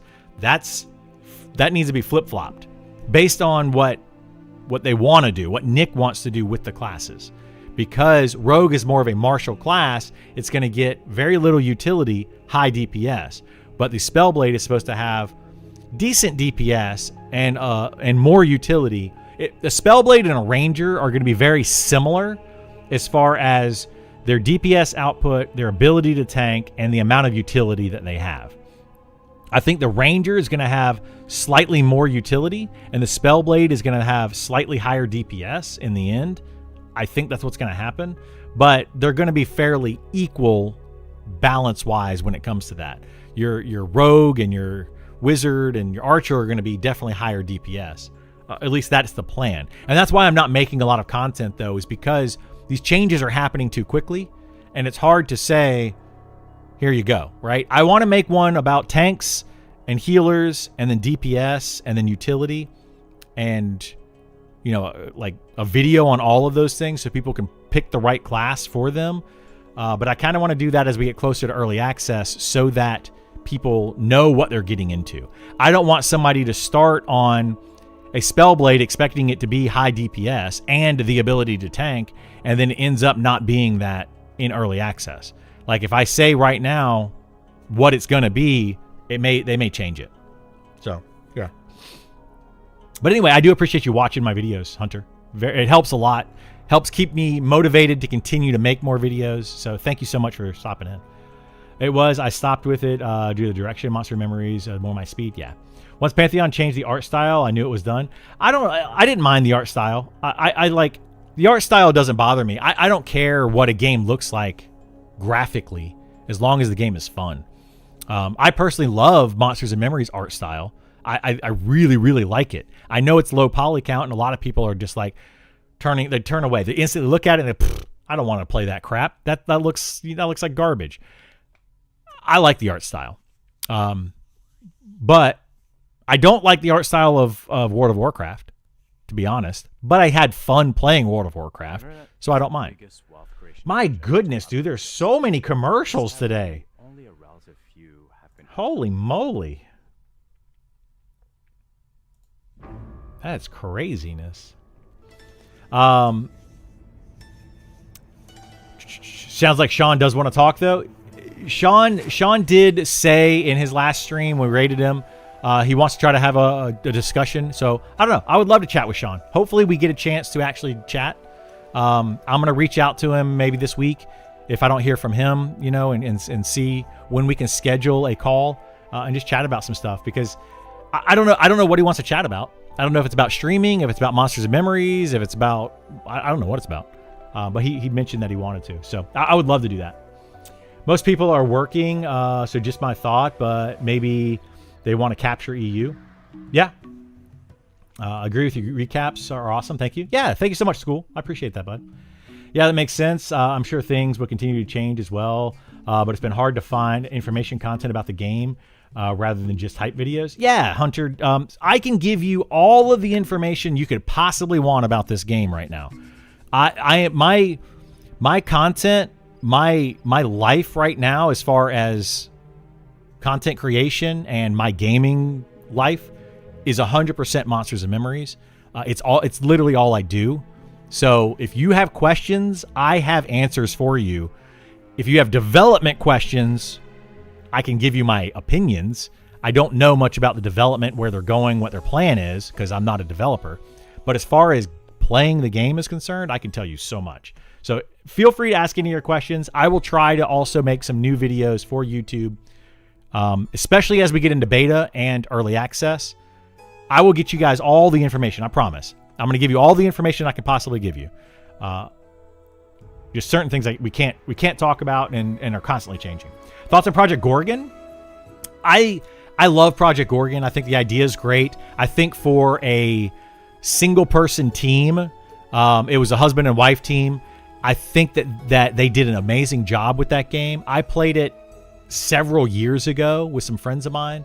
I didn't play it as much as they did, and it's a fantastic game. And I think that certain people are going to love it, right? But ultimately, I don't think that game is mainstream ready. If that's, I guess that's the good way to put it. It's the niche game, right? It's like Monsters and Memories is a niche crowd of the mainstream, whereas Project Gorgon is the niche crowd of the niche crowd of the mainstream. So I think it's going to be good for a lot of people, and I think you guys can have fun with it and enjoy it. But ultimately, I think Monsters and Memories will cater to more people and probably be the better game. But I love what Project Gorgon has done. I really do. And I haven't played it in a long time, but, you know. I played Jedmus. I've had someone say something negative about every single one of those games' graphics. It's just all different. Yeah, I don't have any issue with the graphics. I didn't really like Dreadmist that much. I have not had a chance to play AOA yet. I need to play it, but I also do not like Minecraft. Like, I loathe Minecraft. I hate the blockiness of it. Even though, like, Minecraft can have 4K textures, I just don't like the blockiness, which is going to make me probably not enjoy my AOA. It's just going to end up doing too much. I think that AOA is going to be a very good game, and I think a lot of people are going to love it. I struggle with getting past the blockheads, right? Like, everybody's SpongeBob in that game. But, yeah, we'll see. Old videos of the game also looked much worse. I think they slowly developed art. So, yeah, talking about art in this game in particular, they have a very solid art team. They got Zukin, ZBrush, Goblin, and I think even Chinny D does art. I didn't realize that Chinny D does art, but then he streamed yesterday, and I watched him do, like, he does world art, whereas Zukin and ZBrush do like character art, and then Goblin does like concept art. So they do different types of art. But anyway, the point is that, yeah, they're constantly updating the art in this game. So it's still going to be low poly, but if you zoom in, there's a lot of detail to those low poly. A lot of details. So I love the art direction of this game. Gorgon is cool, less my style than I think Monsters and Memories be, but I enjoy playing. It's a great sign for indie. Yeah, it's a great indie MMO. I agree. I didn't enjoy the art style of Pantheon either because it feels like graphic design and the characters doesn't fit the art style of the world they're in. Broke immersion for me. Well, the issue with that, Knuckles, in all honesty, and this is not a jab at Visionary Realms, some people will look at it as a jab, they use store-bought art. Instead of making it in-house. Monsters and Memories is making their art in-house. Like, literally, they have an art team that is designing characters. Monsters and Memories is like, we're going to grab this, we're going to grab this, we're going to grab this from different artists and just buying it off of the Unity store and then throwing it into the game, making very small tweaks to it. And when you do that, you don't have any cohesiveness in the art, and it looks odd. I don't necessarily dislike the art of Pantheon. I don't like the uncohesiveness or whatever the word is for that. It's not cohesive at all. Do you think Caves of Erm zone is accessible? It is not. Caves of Erm was taken out of the game and Scarwood was put into the game at the same time. Scarwood was like a player-designed zone with Sean at one point. This was a while back. And Caves of Erm was taken out. Caves of Erm is in the game, but we as players can't zone into it and look at it and see it. It will be back in the game. Module 1, I believe, is the plan, because you're going to have to go into the Underdocks, and then from the Underdocks into another zone, into the Caves of Erm, and then from the Caves of Erm out into the Underworld, basically, which is going to be the Deep Elf City. So that's where we're going to get Caves of Erm. We'll be getting back to it Module 1-ish, somewhere around there. I agree, I never liked the blocking disc, but I learned to see through it and enjoy the game. Yeah, that's kind of where I want to get. I agree, the AOA looks, but definitely par game-wise with Eminem. Yeah, and that's what I've heard. I definitely want to check it out. I want to check out AOA at some point, if I have time. Right now, I'm so engrossed with Monsters and Memories, I just don't have time. Graphics don't matter to me much, but will Eminem update theirs, do you think? They're constantly adding in visuals to Monsters and Memories. The low poly count is going to stay the same, but the details on that low poly is going to change. It's kind of like Minecraft. Minecraft back in 2010, whenever, like, I don't know, early Minecraft, it had the blocky characters. But then in 2020 or whatever it was, they made it 4K and they added a lot more detail to the blocks. Monsters and Memories is the same thing. The low poly count is always going to be there, but they can always update the rigging a little bit so that animations are better and more smooth, and they've done that. And then the details all the way down to like the hair on the characters' heads is changing. Like I know that ZBrush, I think, goes in and like does shading of the hair, and Zukin, I think, adds in the chest hair on different characters. They even, like, if you watch some of those streams, you'll see the extent. They zoom all the way in on a pair of boots, and they give you like details like with shoelaces and everything. It's nuts. Yeah. Everyone looks like SpongeBob. You're old enough to remember Gumby. Oh gosh, dude. Yes, Gumby. I loved Gumby when I was a kid. Like from the Unreal Engine asset store. Yes, that's basically what Pantheon did. Is Pantheon bought from, I believe, the Unity asset store, but yes, same thing. Unreal Engine asset store.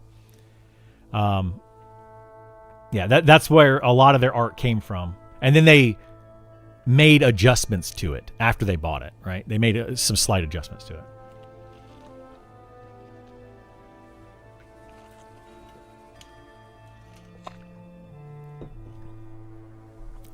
Yeah. In the July public test, I logged out in Caves of Erm. I can't log back in the character now. Really? You should be able to log in a different character, Magicot, and petition, and they'll probably move your character for you. I went looking for Caves of Erm at one point, but it was already gone. Yeah, it's gone. What's up, Dan? How you doing, bud? As long as Monster Memories doesn't do Shadows of Luckland character design, we're good. Oh, yeah. I don't see them doing that. 16 more Mondays to go. Right, DJ? Right? We'll get there. We will get there. I don't think that they're going to do like a Shadows of Luckland kind of thing. I don't expect them to do that. Where they're going to just like completely revamp all of the different characters and be like, here's new characters and you can use this one or this one. I didn't like that. I played a gnome back in EverQuest, and when they added in those new characters, the gnome was like, eee, that's ugly.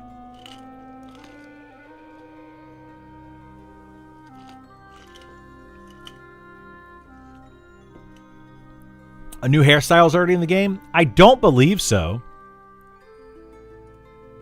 We can check. If we log in on the Rel server, you can create characters.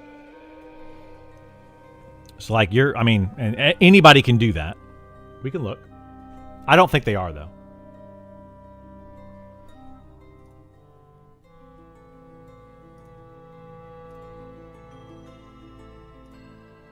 So I know they've been working on like human hairstyles. So hair. Yeah, they only have 5 hairstyles for human. Which other classes have they been working on, hairstyle wise? Yeah, there's only 2. So yeah, I don't think they're in yet. But we'll see. We will see. You're also on Twitch? Yeah, I stream on. I co-stream on Twitch and YouTube. So yeah, either one, whichever one you all prefer. I see a lot of people. The reason I'm doing that is because I see a lot of people in Nick's stream and in Sean's stream that are constantly asking both of them to stream on YouTube. So that's why I put it out on YouTube. I know some people prefer that. I prefer Twitch, but I do both. So if like sometimes you guys might hear me respond to somebody like Hunter, for example, and I'm responding to his question right now, and you're like, who the heck is this Hunter guy? It's because he's on YouTube. I've got so many real life things to do before Monster Memories EA. I'm working on getting all of that done now, so having time for EA starts. Blessing personally. Yeah, absolutely. Do it all now, man. Do it all now. I've got a lot that I need to do as well. So I'm trying to work on that at the same time as I'm playing Monsters and Memories as much as I possibly can. And we're doing these streams and I'm trying to get and read these forums. I'm really trying to focus on Monsters and Memories quite a bit. And it's taking away from my other side, my real life responsibilities. So I gotta figure that out. Not as many class balance changes in the patch notes as I expected over the past few weeks headed into beta. You think they're on track? Well, DJ, I think that they're not pushing those class balancing changes because I think that they're not ready yet. I think that Nick, the reason he hasn't been streaming, 1, he was out of town this weekend, I think. But 2, I think Nick wasn't streaming because he's been hard at work with implementing abilities for classes. I know that he's working on like adding in the rogue stuff, all the poisons for rogue. He's trying to work on that and get that in, but then other things needed to happen for that to happen, etc. And then I also think that Rich is working on itemization quite a bit.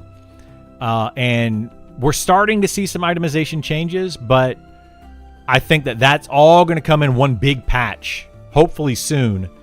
And then we're going to start doing balance patches. So like, that's what we were talking about at the beginning of the stream is balance is all over the place, but I don't think we can really hone in on balance until we have itemization in place and all of the abilities in place. Because why would you balance a class with half of their abilities? You can't. You literally can't balance them. So like a rogue, how are we going to balance a rogue when poisons aren't in the game? We don't know how much damage the poisons are going to do, so we can't factor in that as a balance. So I think that's where we're at. Beta is still scheduled for March 1st. Yeah. And it will not always be online. No. So March 1st is still scheduled for the beta. Some people are speculating that might get pushed because a lot of these abilities aren't in, itemization still being worked on, etc. I think it depends on how much work they can actually get done between now. They have 3 weeks. 3 weeks to get all this stuff done for beta to start. That's not a lot of time. So people are speculating that they might push beta, but right now it is still for March 1st. And it will not be open to everyone yet. They're going to add in a lot of people for beta. So if you have not opted in on the website, definitely go and opt in.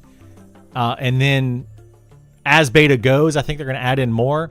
I think that maybe they're going to open it up for like maybe the month of May and allow everybody to play as much as they want in the month of May leading up to early access. But you also have to think if they do that, then people might burn out and not play for early access. So we'll have to see what happens with that. I don't know where they're going to go with that. Humans, halflings, and dwarves. Humans, halflings, and dwarves have been getting is that what's been getting the hair changes recently? I remember seeing humans and then the halflings. I have seen the dwarves. Yeah, they've done a lot of like dwarven beards and stuff. I have seen some of that. Just switched over to YouTube or from YouTube. Nice. I think it's March 1st to May 1st. Sometime, yeah. So what they're doing with early access, well, beta. This has been a thing that's been kind of confusing. Is beta Hang on one second. Let me see if I can find something. Let me go to this screen real quick. I want to show you all an image that I created using AI, and it really helps. It really helps explain things. We'll do this. Okay, so I used AI to make this because a friend of mine was like, how does this work with alpha servers, beta servers, etc. So alpha is going to start, or alpha is right now. March 1st, we're going to go into a beta server, and all alpha characters are temporarily removed from the beta server, and beta characters will become active. So that means you can create a brand new beta character starting March 1st. And then that's going to go for some amount of time. Then they're going to add in alpha characters back in. We don't know what the amount of time is. I put 15 days or 2 weeks, basically. I don't know what that amount of time is. But then they're going to add in alpha characters back in, mixed in with the beta characters. So then from this point on, we'll say March 15th, they're going to have beta and alpha characters playing together until June 1st, which is going to be the start of early access. So this is kind of a timeline that AI created for me when I punched in the information. So hopefully that makes it a little visual representation, makes it a little easier for people to understand. But this is what's going to happen. So March 1st, all alpha characters are gone temporarily for some undetermined amount of time. So, yeah. Anyway, hopefully that makes sense. I hope itemization gets a nice big uplift. I do too. Yeah. I do too. ZBrush is the GOAT. He is. Yeah, ZBrush has been doing awesome. New hairs are still in production. They will come in as full hairs pass, slated for early access. Very nice, ZBrush. Thank you. I appreciate that. So yeah, we'll be able to check those out. Easier to block ads on YouTube. Yeah, that's what I've heard. Monster May be the first time I take a few days off of work for a game launch. Really? The first time you've ever done it? I've done it too many times. But now it's kind of my job. Like, content creation is now my job again, I guess. Like, I don't know. I'm hoping to make Monsters and Memories my main career kind of going forward. So we'll see how it goes with content creation and whatnot. That's kind of why, like, another thing, like, I want to talk to Sean a lot. I know he mentioned it on his last stream. Like, he wants to do like a chat or a call or whatever. I would love to chat with him about some stuff. So we'll see how that goes. But yeah, itemization is getting changed. That's about all I can say about it. They have made some changes to it. So it's coming. I wonder if they're going to add more unique stats, but then that has to be balanced too. Yeah, I think that's part of the balance stuff. I would like to see crit rating stats, or just an increase in crit chance on items. And I would like to see more characters get crit. I would like to see for spellcasters, a resist reduction stat of some sort to like allow them to land more spells.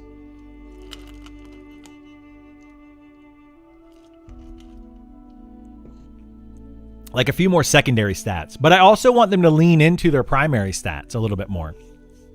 I think it's weird to say that like dexterity should help with the resist of spells.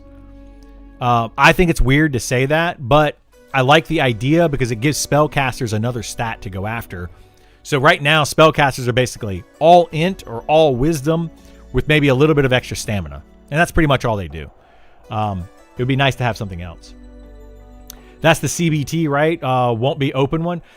Correct. There will not be any type of open beta, at least as of right now. They have not announced an open beta.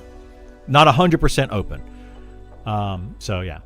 They will do some open beta weekends or test times and stuff. They have said that they will do that.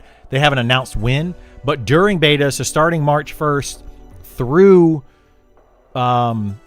May 31st or 31 or 30 days in May. I can't remember. Anyway, through May, they will be doing open testing of some sort. So there will be time for you to test the beta and get in there and check it out. Is the beta 2 months long? The locked period is confusing. So the beta is going to be all of March, all of April. And then in May, they're no longer going to be doing any updates to the game. They're going to basically say May 1st, they're locking in the content of the game for beta. And they're going to be just doing bug fixes throughout all of May.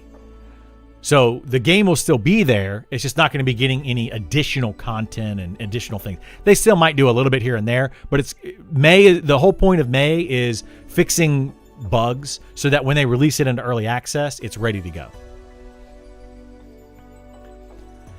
Any info on when we can play some tests for Monsters and Memories? Yes, this is the next test for Monsters and Memories right here, February 13th. It's going to be for at least 8 hours. So jump in on February 13th at 1 p.m. So that's going to be this coming Friday, 1 p.m. Eastern, and it's going to go for at least 8 hours. This is something that like kind of irks me that they do. It kind of like EU people, you know, like you're going to be playing through the night, I guess. I don't know.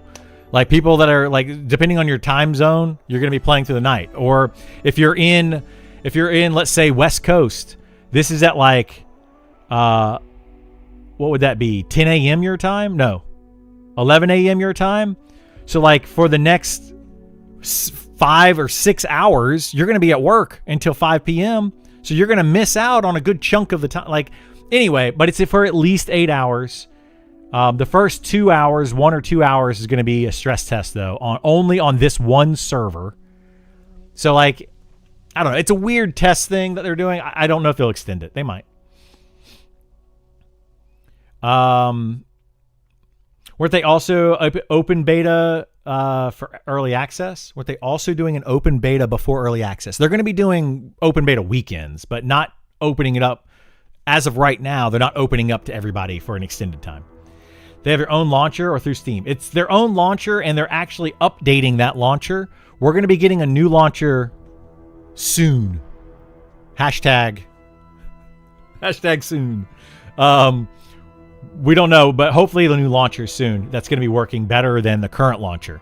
Right now, the current launcher has a very bad memory leak in it. I wouldn't say very bad, but it has a memory leak. And they're not really updating that launcher anymore. So hopefully we'll get the new launcher soon. And when they do that, the game will just run better. I'm really looking forward to the new launcher. Checking the website right now. Yeah. Yeah, you can download. So if you want to download the game and the launcher, you can actually create characters and stuff right now. Just go to Monsters and Memories. Click on Play. And then it'll ask you to log in. If you have not logged in, it'll say log in to your credentials. And then right here, you can download launcher. You just click on that and it downloads the launcher. And then the launcher right now, just extract the files into a folder and then run the launcher. You're not going to like install the game. You're just going to extract those files into a Monsters and Memories folder and then run the launcher. And that will download the game.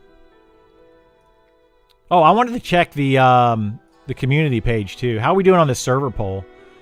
We're up to 1,781 on PvE 1. And then PvE 2 only. So yeah, this is you're starting to see that separation more and more and more. Hey, what's going on, Seminole? How are you? You are to Monsters and Memories what One Peg is to Dark and Darker, the go-to guy for things. That's what I'm trying to be, Dolce. Like I'm literally trying to be like the go-to for this game, right? I'm not going to cover a bunch of other MMOs. I might play like AOA or Apogea or Project Gorgon. I might play those here and there just for funsies. I am here to like cover Monsters and Memories and be that person. So if you guys have questions, please steer people my way. If you see people saying, hey, how does this work? Any content creator, steer my way. Let them know. That's literally all I'm doing. So yeah, I would love any of that.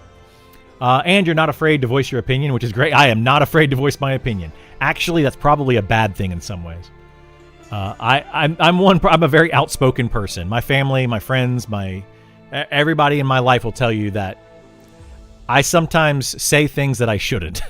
To the people that don't get reasons for dexterity affecting spells, this is how good your character can do the... So, yeah, but it's like, it's how good you can do it, but the resistance side is on the spell side, right? Dexterity is like sneaking through armor, and that's why dexterity is your hit chance. But you're not really sneaking through resistance, because resistance is more of a bubble around your character. So, like, that's why I don't know. It's just weird to me, Haas. I get it, though. Like, dexterity would be the go-to for that. Good morning. How you doing, Nicodemus? Welcome back, my friend. Welcome back. Glad to see you. Any good stories for us today? Nicodemus is a lore writer for Monsters and Memories. Oh, by the way, I meant to do that. Let me see if I can do this. I got to open it up in a different window. Hang on. I can make you guys ZBrush, Nicodemus. I can make you guys VIP so people know it'll stand out a little bit.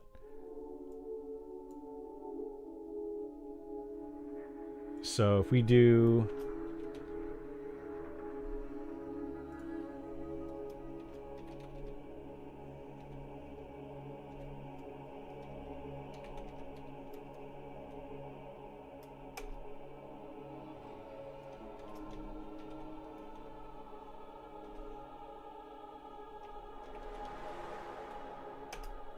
All right, so yeah, ZBrush, Nicodemus, you guys are now VIP. So it should give you like a little tag or whatever next to your name so that you all stand out a little bit more. Gives you a couple extra permissions too, like being able to post links. I trust you that you won't post anything inappropriate. I feel 8 hours at that time is not enough to commit to. Yeah, that's going to be the issue. The 8-hour test time is it's kind of short, but we'll see if they extend it. Got to remember about Mondays and Fridays. Yeah, every Monday, every Friday. I will be here. That's my promise to you right now. I will extend that out. We're going to be streaming every day starting at 9 a.m. Once they allow us to stream and actually play the game and stream it, I'll stream every day. And we'll be playing the game all the time. They might intend to not have run through Valentine's Day, but reset it on Sunday. Maybe, yeah. Maybe.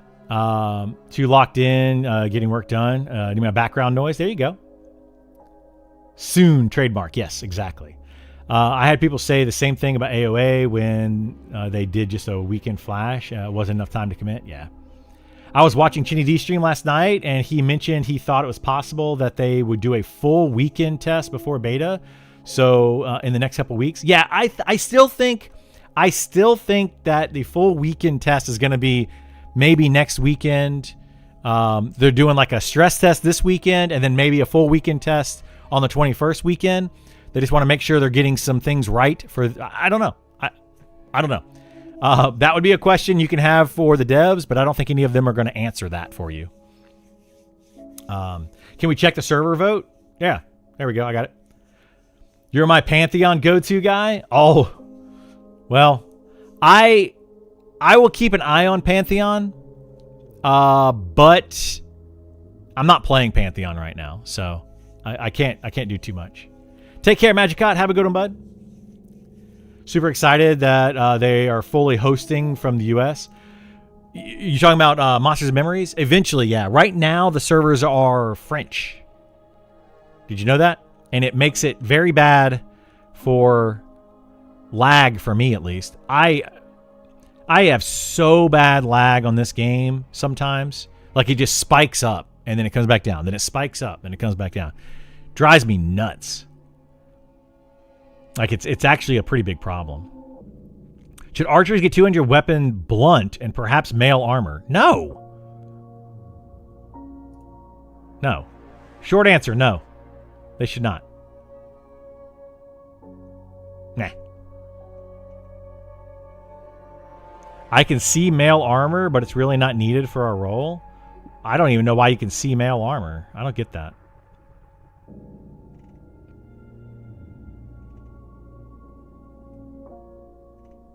Maybe scale armor, I can see that, maybe. But like mail, like heavy armor and stuff, archers don't need that. But hey, I'll let people discuss that. Is ping an American issue? I'm an EU, and I never have issues with playing on US servers and other games. So ping isn't necessarily an issue most of the time. I get about a 130 millisecond ping to the French server when we're connected to the French servers, which is fine for the most part. But sometimes that ping will spike up to like well over 1,000, and then it'll come back down. What I've noticed is when that ping spikes like that, my abilities get messed up. When I cast a spell, like the spell, I'll cast it and it'll start, but the spell bar won't start moving because it hasn't hit the server and then come back to me yet. And then once it starts to move, it'll get halfway done and the spell will just go off. So I can't really time it properly, especially if, golly, I drank too much soda this morning. Especially if I'm trying to like min-max and I'm trying to cast a spell, sit down before a meditate tick, or, you know, trying to melee or trying to melee and then cast a spell between melee attacks, things of that nature. It becomes very difficult to do because of the ping. So when you're min-maxing, yes, ping matters. But does it really matter ultimately in this game? Not really. So, yeah. Archer's male, roll a ranger. That's valid. Yeah, I agree. I agree. In short, Lag Harbor is Lag Harbor. Yeah. Fingers crossed, run another stress test next Friday and extend it through Sunday. Yeah, that would be cool if they did that. Like stress test this weekend, get as many people as they can in, make sure everything's functioning right going into the beta, and then do a longer weekend test next weekend. Archer versus Ranger, we've talked about that quite a bit. How do you feel after December playtest? Corpse shot. What? Idea corpse shot. What the heck is a corpse shot? Fire an arrow and drag your corpse? Maybe. What do we got on bards right now? Bards need more race options. Okay. Twisting. What does this guy say about twisting? Or this person say about twisting? Hands down, my favorite class is bard. Is twisting songs a thing? Back in EQ, it was a must. These old fingers can't handle the twist anymore. Asking in advance so I know just need to skip this beloved class or not. Yes, twisting is a thing currently. Will it stay? I don't know. The reason I'm not doing videos on some of these things is because how much is twisting going to stay in the game? They do not want to add melody. Like, I'm pretty sure that Nick has specifically said they don't want to put melody in the game, which is basically where you play one song rather than twisting several songs, but it automatically twists them. So, yeah. 3 changes solidify bard as a puller. Yeah, no. As a bard. I just want to hang out in bars, spin tails, and drink. Honestly, what more could a bard want? I will be level 3 with 200 hours played, alcohol tolerance at max. I love this. This right here is partly what I love about this game.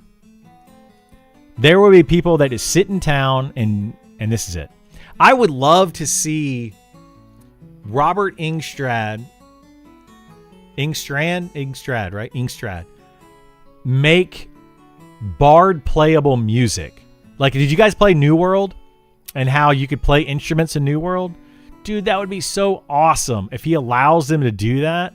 And then they could sit in the tavern and they could start playing like different instruments.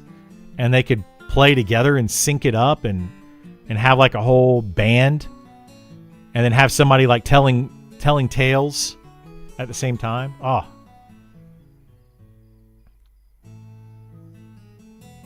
Scroll down and pump my thread on bard music buffs. Which one? This right here? Social buff brainstorm idea? Not sure if this has already been posted or discussed in the archive. What if bards could generate community-based buffs? Not through grouping, but through proximity. Just a list of possibilities. Be cool. Some of which would possibly be too strong. It's pretty old. All right. We'll have to get to it. It's probably something similar to this, though, right? There's suggested Star Wars Galaxies AoE buffs.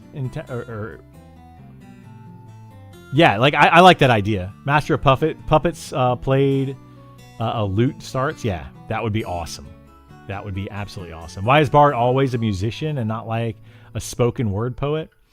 I mean, that's just, yeah. A bard technically is somebody that tells stories. It could be a lot of different things. It just happens to be in this game. Like, it would be hard to be a bard that just tells stories in a group, right? But I agree with that. I think that they could absolutely add on to that, and they could make it where you tell a story and it gives you buffs. I don't know how they would do that, though.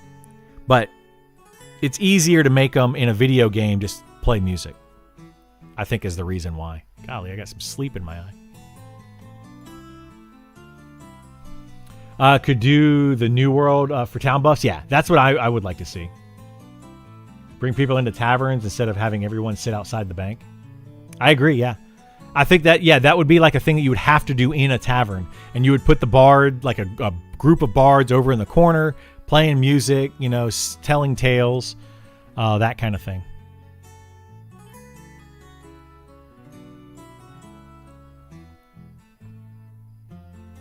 Then take a trip to the doctor for those buffs and lose them. Yeah, I think it'd be a really cool thing to have, like bards pre-raid, right?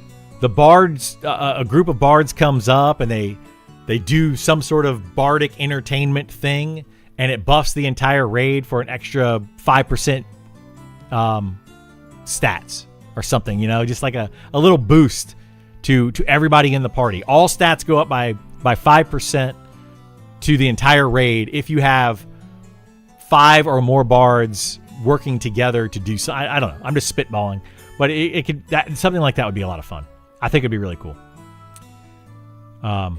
Would love to see that. So to get at your hearth in the end, yeah. I always think each instrument could be a different stat, so a group of bards could make a band. Yeah, that could be another way to do it. Yeah, absolutely. Different stats for different types. What are there? 7 stats? 6 stats, right? Strength, stamina, dexterity, agility, intelligence, wisdom, charisma. So 8 stats. Are there 8 stats in this game? Strength, dexterity, stamina, agility, intelligence, wisdom. No, 7 stats in this game. Golly. Having a big brain toot. I don't know how to count.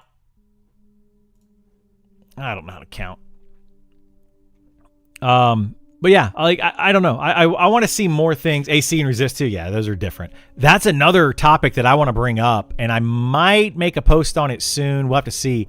I think that resistances need to be looked at again, because you can cap resistances at 100. And so A, they cap at 100. B, it's too easy to cap them at 100.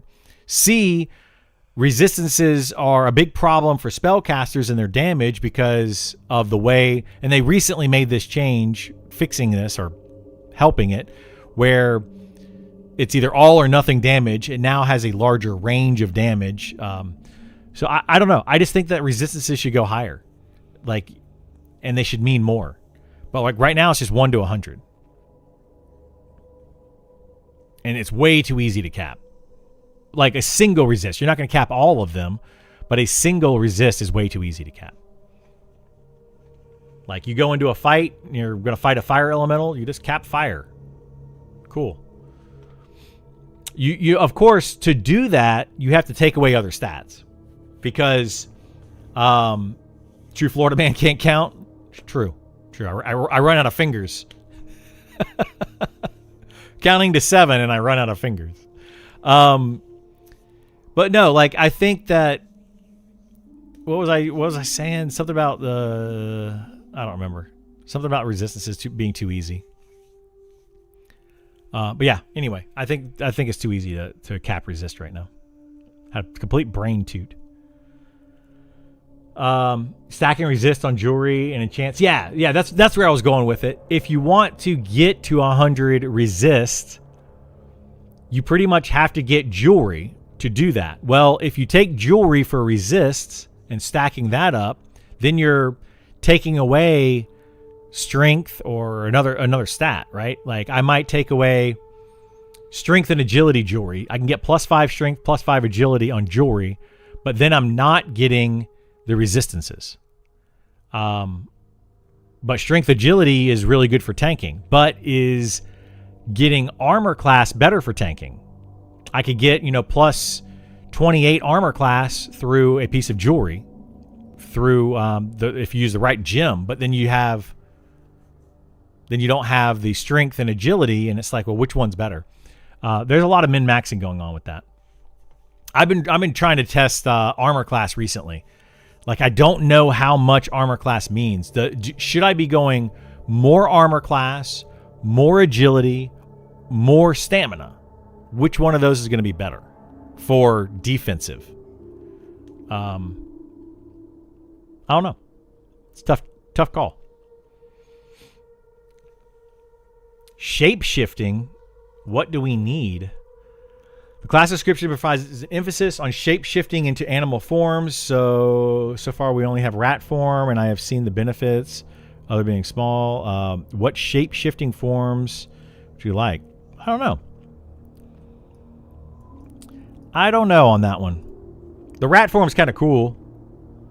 There's like an affinity to rats in Monsters and Memories dev team, right? Why do they have this affinity to rats? What's up with that? It's so strange to me. They love rats. Flying squirrel, that would be fun. I could see that. My Beastmaster feedback from this weekend. This class is one of the calls the most. When was this? This was back in December playtest. Rats are like dogs. Pied Piper stealing us from the real world. Yeah. This class is one that calls to me the most. Is it DPS or tank? It is not tank. The Beastmaster, for those curious, is a DPS utility class. It's going to have mid to high tier DPS. So it should be above healers, above tanks in DPS, but below pure DPS. So like a mid to high tier DPS with the ability to have pets, and the pets are part of their DPS, and then also an added utility. If DPS, it seems super weak in damage output utility compared to an archer. It's got more utility than an archer because of its buffs. Well, see, like, this is another thing. People think utility, and they think root or other things that you do to an enemy as utility. Buffs are considered utility. And it's a major misconception that people have, is that utility is only how you can affect an enemy. It is also how you can affect an ally. Eliminate tiers, make the pet innate, have auto scaling. I think they did this. They've done some of this stuff. Anyway, what else can we talk about? Is there a rat race going to be a thing? Probably. There are rat NPCs in the game currently. So like a rat type race is already a thing. They might make rats a player race, kind of like goblins. So we might see more, what do they call them? NPC races or evil races. Because we have goblins, we might get orcs, we might get rat people, we might get all sorts of different things. So yeah, what things are usually considered to be the bad guy? Rare special chase pets. We previously explored the idea of special pets. Unique appearance. I think we're going to get this, yeah. But specifically with the Beastmaster, it's going to be taming of pets. Like they did in WoW, basically. This is how they, like, I feel like this is one of those cases where they took the Beastmaster idea, some of it from EverQuest, but a lot of it from WoW, being able to tame pets like World of Warcraft, which is, I think, a really good thing. Monster races. Yes, monster races. Might be due to the fact there's no current catfolk to keep the rat folk population under control. That's true, Nicodemus. You are correct. We might be getting cat folk as well and rat folk at the same time. Maybe those will come in and there will be opposing factions. And then we'll have like a dog race come in as well and be a third faction. And we can make like a Tom and Jerry. And what's the dog's name? Fido or something? I don't know. Makes sense. A Beastmaster could master different beasts. Yeah, and they can. Spike. Yes, Spike is his name. Thank you so much, Fat Chunk. I appreciate that. Yeah, they can currently do that. So Beastmasters can tame different pets, and then they can level up those pets. So this is actually a pretty cool feature of Beastmasters and where they're going with that. Low-level Beastmaster feedback. Beastmaster swarm spells.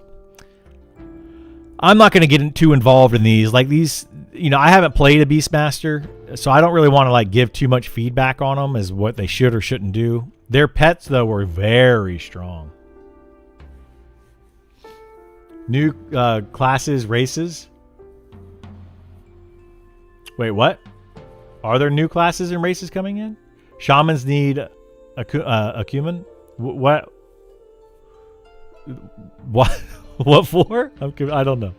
I learned 1 of 8 pet choices, and then leveling them was just buying a new spell higher than the last form of the trainer. Yeah, I don't like that. Wait, you say since when do Beastmasters tame pets? Since like last month? Beastmaster doesn't actually pick a pet and level it like Pokemon. They do now, kinda. They can charm pets, effectively dire charm pets, and then you have that pet and you level it up and do all sorts of stuff with it now. They have up to 3 pets is kind of how Beastmasters work or something. Their swarm pets are like temporary pets. They have a whole thing going. Goblin Beastmaster, yeah. Maybe. EQ throwback. My name is from. Okay, gotcha. Yeah. Gotcha. Taming updates. Here's your taming right here. Yeah, they're talking about right here. The recent changes really help make the taming pets feel nice. Only issue is when you tame a pet, let's say the 22 beetle, and then use it on an enemy hitting for 30 to 36 per hit. After zoning or dismissing column, it's still level 22, which is a huge improvement, but it's now hitting for 18 max, which is less than a level 20 pet. This is just a broken, it was just not working properly. This is also not supposed to be in this thread because they're talking about changes to alpha. They posted in the wrong place, but anyway, since they posted it here, I'm going to read it. I realize they're still balancing, but yeah, basically there was a bug going on where when you zone a tamed pet, it would reset to like level 1 or something ridiculous. Pretty sure summon pets are supposed to go away once taming is incorrect. Yes, that's my understanding.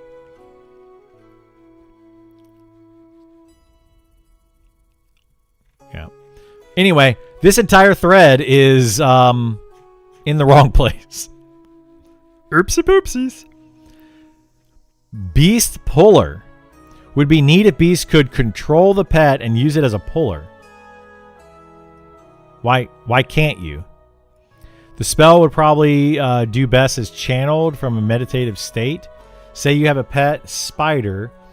You could pull with their skill. Oh, they're saying like literally yank. Like a Shadow Knight grip. I mean, they could definitely add that. Like a spider pet could have a pull ability. I could see that. We could use another class that has the ability to pull enemies to them. Because right now you have the Shadow Knight that can do it. Are there any other classes? I can't think of any. Sorry, my eye itches. I can't think of any other classes that have the ability to like yank things. Like an archer maybe using like a pulling shot would be kind of neat. You love the SK pull? I feel like the range on it is pretty short though. It's really, really short. I started leveling up a Shadow Knight. Vision spell? Oh boy. Beastmasters are getting a lot lately, but something additional I was thinking of would benefit them as utility would be a version of the Bind Sight that works only on beasts. That could be okay. I mean, Bind Sight that's specific, exclusive to beasts, that could be okay. Give Monk Lasso? Oh boy. I don't know. Fighters pull themselves to the enemy with charge? Yeah, they charge the enemy, yeah. And I think more classes should probably also get that. I mean, there are a couple classes that have that, though. Like Spellblade being able to blink behind their mobs, or Rogues, I think, can too. Or both. Either both of them or one of them can blink behind a mob. Also, hi, I'm back. Welcome back, Magic Guy. Welcome back. Yeah, like, I don't know. I think that's not used enough, like the pull abilities and the charge abilities. Like, I think that a paladin maybe being able to charge in would be okay as well. Like a shield charge. I think, you know, that I'm okay with like 1 to 4 classes getting similar abilities. I actually don't like it when only one class has an ability, and I don't like it when more than 5 have the same ability. So I think that every ability in the game should be shared in some way. It doesn't have to be the exact same ability, by at least 2 classes and upwards of 4 classes. There should be like an equal representation of certain abilities. And it doesn't have to be like perfectly equal, like the Enchanter having haste and the Shaman having haste. So 2 different classes have the haste ability, but the Enchanter haste being the better one is fine. But they both can haste their party members. And you have the Inquisitor that can also haste party members. So you actually have 3. I think Beastmaster can even haste their party members. So technically you have 4 classes that can haste, but one of them is better than the others. That's what I want to see, is you have 4 different classes approximately that can do a job. Having the Shadow Knight be the only puller, having the Paladin being the only one that can effectively remove a damage shield. We need to have more of those in other areas. You know, right now we only have 2 classes that can teleport parties. You know, having additional classes might be good. I don't know that we need too many people being able to teleport. But if only one class could teleport, that would be bad. We got 2, so I'm okay with it. 4 is the sweet spot, you think? I'm a fan of 3. 3 is fine. Yeah, 3 is kind of the magic number. Yeah, anywhere from 2 to 4, though. I don't want to go over 4, and I don't want to go under 2. So, yeah, 3 would be the sweet spot. I would agree. Purge doesn't remove damage shield. Purge does remove damage shield. So right now you have 4 classes that can purge. The Inquisitor, the Shaman, the Wizard, and the Archer. Those 4 classes can purge, but the problem with damage shield is it's almost always the last spell. So the problem is that you have to oftentimes purge 3, 4, or 5 other buffs before you get to damage shield. With a 12-second cooldown on purge, if it's 3 buffs, that's 36 seconds to just get rid of the damage shield. Time to kill right now is around 20 to 30 seconds. So you're just going to kill the mob before you can even get the damage shield off. If you just focus on damage shield as one class, like it's too much. They need a way to get rid of damage shield easier. A paladin, however, can do Mark of Courage, Mark of whatever it's called, Mark of Courage, I think.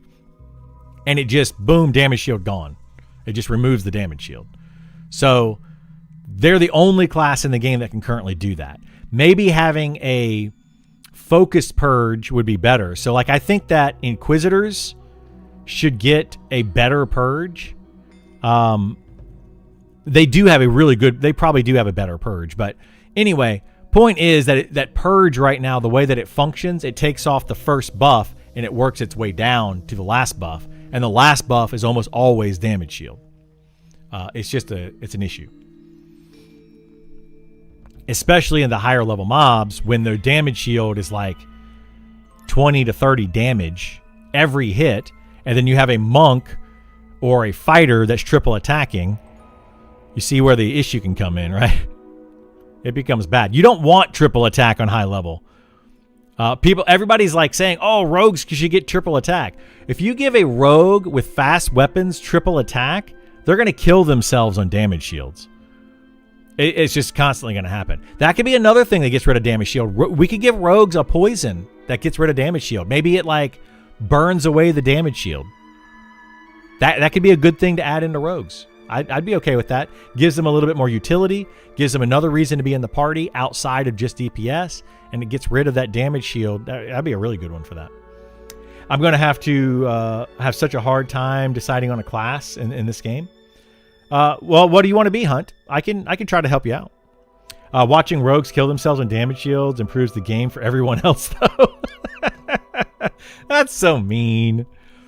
Undead nukes are too weak. Do you think so? They should clap undead better than others? I mean, maybe. I don't disagree with that necessarily. I feel like cleric should be closer to wizard DPS on undead. The 3-second cast time is nice, but I still think that it should do... Well, you can't look at just the damage, though. You have to look at the cast time, which they did, the damage, and the mana. Because are cleric nukes mana efficient is a much better question than the damage. If a 3-second cast time does 300 damage, but a wizard does a 6-second cast time and 600 damage, is it not equal damage to cast time? And then it basically comes down to mana ratio, right? That kind of goes back to our beginning conversation at the very beginning of the stream of you can't just increase damage or reduce mana cost. You have to think about how that balances cast time, mana cost, and damage, and balance all that together. I could just double the amount of damage that all my spells do. Okay, without increasing mana cost, though, that would be bad. Like, that would not be a balance. That'd be very, very bad. Randomize the spell list that NPCs cast so damage shield isn't always last. I mean, that's another option. Yeah, Rogue. It's an option for sure. They show the undead nukes are more efficient and cast faster, so DPS is even higher. Well, there you go. Yeah, so like, does somebody say that down here? Cleric, level 16, 100 damage, 70 mana, 1.3 damage to one undead. Wizard is this, so 3-second cast time, 1.6 DPM. Lore. So right now it's basically saying the DPM is about the same according to this particular spell. But yeah, like you would have to look at all those. Like that's part of the problem that we were coming into when we were talking earlier in the stream is people are like, oh, just speed up the dot time. Well, speeding up the dot time doesn't solve an issue. It solves one issue and presents another issue. And a lot of people don't think like that. Like this person is basically saying it should do 50% to 100% more damage. Why? How much more mana cost is this going to be? Should they extend the cast time based on that? Like there's other factors that go in. There's a lot of things you got to think about. Main issue, my own indecisiveness, I think. Spellblade seems the most appealing to me. But if I go DPS, I may want to go for Wizard or whatever the highest DPS output would be. So yeah, if you want to go DPS, I would encourage you to choose between Wizard, Archer, and Rogue. If you just want pure numbers, and you'll have limited utility, limited tanking, limited healing. Those are going to be pure DPS numbers. But if you want to have more utility, you might want to go with a different class. A Ranger and a Spellblade are going to have far more utility than an Archer or a Rogue. But they're going to probably do less damage. So, yeah. Goblin Beastmaster for a start. Inquisitor and Ranger Drow when they're in. Troll Shaman once they're in. And High Elf Paladin when they're in. I've wrote. Wow, you completely mapped it out. Okay. Rogue or Wizzy for me, leaning towards Rogue at the moment. Wizzy seems to be meh from testing at the moment. Well, yeah, that's the thing. Don't go based on what they currently are. Rogue is not very good right now. Wizard is terrible right now in a group. Wizard quad kiting right now might be one of the most powerful things in the game. It's ridiculous. It's way too strong. So yeah. Wizard needs love, but I think everyone expects it to improve. Yeah, every one of these classes is going to change between now and probably beta and definitely before early access. So what they currently are is not what you need to be ready for. Nick even said this on his stream. He specifically said, prepare to play the class based on what it's planned to be, not what it currently is. Because even Nick knows that the classes are not perfectly balanced and everything's not working as intended. So don't plan based on what they currently are. Inquisitor get the most efficient nukes thanks to mana burn. What do you mean by that, Magicot? I mean, the mana burn is nice for sure. Wizard also comes with travel perks. They do, yeah, they do have travel perks. Or you pick a fun all-around class like the Druid. The Druid is like... Druid and Ranger are definitely probably the two most versatile classes right now. In different ways, but they're both very versatile classes. Ranger sounds neat, yeah.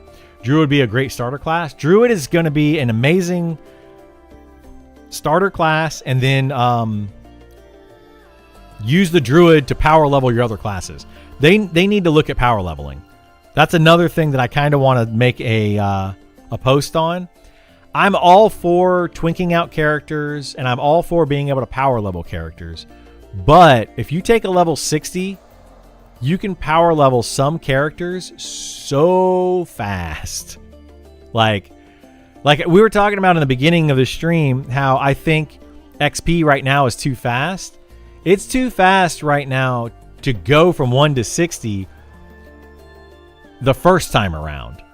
The second time around, with power leveling and twinking out characters, you could probably get a character from 1 to 60 in a week with the right type of power leveling. With like a Druid power leveling you with damage shield. I feel like they need to take damage shield, and when it's cast on a player, it should be based on the level of the player that it's cast on, not necessarily the level of the damage shield that the cast. Like it's too strong. 30 damage, which is what a high-end Druid or Elementalist can put on there, is a 30-point damage shield. You put that on a level 1 to 20 character, it's insane. Like, it's just insane. Especially on like a tank.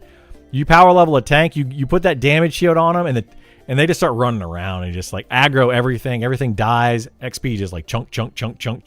It's so fast. And then when you get to higher levels, an enchanter being able to mim wipe everything, and monks being able to beat something down and then feign death, mim wipe, you have to do 1 point of damage to it, get full XP. I'm telling you, it's a problem. Like the amount, how fast it is to power level is just bonkers. Druid, if you want to be a healer, sure, but nah. Druid is really good outside of healing. They don't have to heal. Probably leaning Cleric to start. We'll see. Yeah, Cleric is best healer. Did Bards get their Swarm Kite removed? Surely, that is more powerful than quad kiting. It's arguable. It's arguable. But Bards had their Swarm Kiting nerfed a little bit. It needs to be nerfed more. It's not nerfed enough. But it is very arguable that Druid or Wizard quad kiting is more powerful than Bard's Swarm Kiting. It really is. Which is great news for Melee Cleric Fantasy. I don't know if they're going to do the Melee Cleric or not. I don't know if it's going to happen. Maybe as a maybe as like an off-spec, meme spec kind of thing, it'll be, at best, it'll be like a C tier DPS or maybe best a B tier melee DPS class, but probably C tier if you want to put it on like the tiering system. Inquisitor mana burn deals 75% of the mana burned as HP damage to the enemy. First rank of mana burn is 5 mana to burn 90 mana and deal 67 damage. That's insanely good, Magicot. The issue that they're going to come into with that is they lowered the amount of mana that enemies have, probably because of that mana burn situation. But they lowered the amount of mana that enemies have. They need to bring that back up. Right now, it's too easy to get rid of mana on NPCs. But you also don't want to give them so much mana that they can cast indefinitely, and mana burn does nothing. So they need to find a balance in there. Don't bring up Minblur power leveling. That's our little secret. It's broken, guys. I'll bring it up. Whoops. I might have turned that up too much. I'll bring it up because I want balance in the game. I understand, DJ. I get you, though. I get you. Keep using it while you can. Have they announced when the next open test will be? It's going to be this Friday for 8 hours, but we don't know other than that. Hey, what's up, host? How you doing, bud? Leave Bard alone feels very fun and does take some skill to Swarm Kite, I feel. They're not going to leave Bard alone. It's too strong. It might take some skill, but the power level of Bard Swarm Kiting on a skilled player is astronomically better than any other class. Like, it's way too good. I plan on making a new... I plan on making a new character each time they add a new race or area in the modules, so it'd be good for satisfy. Yeah, I mean that's awesome. Yeah, if you can. On Friday? Yep, on Friday. The goal with Melee Cleric is not damage. My preference is that some sort of mana regeneration healing proc is related on hit. I feel it fits the class description on the website more. Yeah, they tried to do that, Mesric, and it was highly unpopular when they did it. They literally added in a mana regen attached to melee, and it was just not very popular. Is quad kiting more dangerous, though, compared to other kite power leveling strategies? I would say no. Because you have an AoE snare. Do the AoE snare, and then you just quad kite. So, the short version of why quad kiting on a wizard is more powerful right now, or almost as equal to swarm kiting and needs to be nerfed, is because take a wizard, do the math of their damage, and they're doing like 3 times or 4 times the amount of damage as their single target nukes, but they're doing it spread across 4 enemies. For the amount, like mana ratio, it's ridiculous, the amount of damage that they can do. But it's also that they get back mana when they kill a mob with their nuke. So if you on a wizard, you can do it perfectly. Like, it takes a little bit of skill, just like swarm kiting. But if you can manage to do it right, you can get back like all of your mana when you kill the mobs, and then literally just go and kill another 4. And then go kill another 4, and then go kill another 4, because it costs like 300 mana or 400 mana or whatever it is to cast the nuke, but you get back like 300 mana per mob you kill. So you can basically kill 4 mobs at once and get back like 1200 mana. Right? It's really, really strong.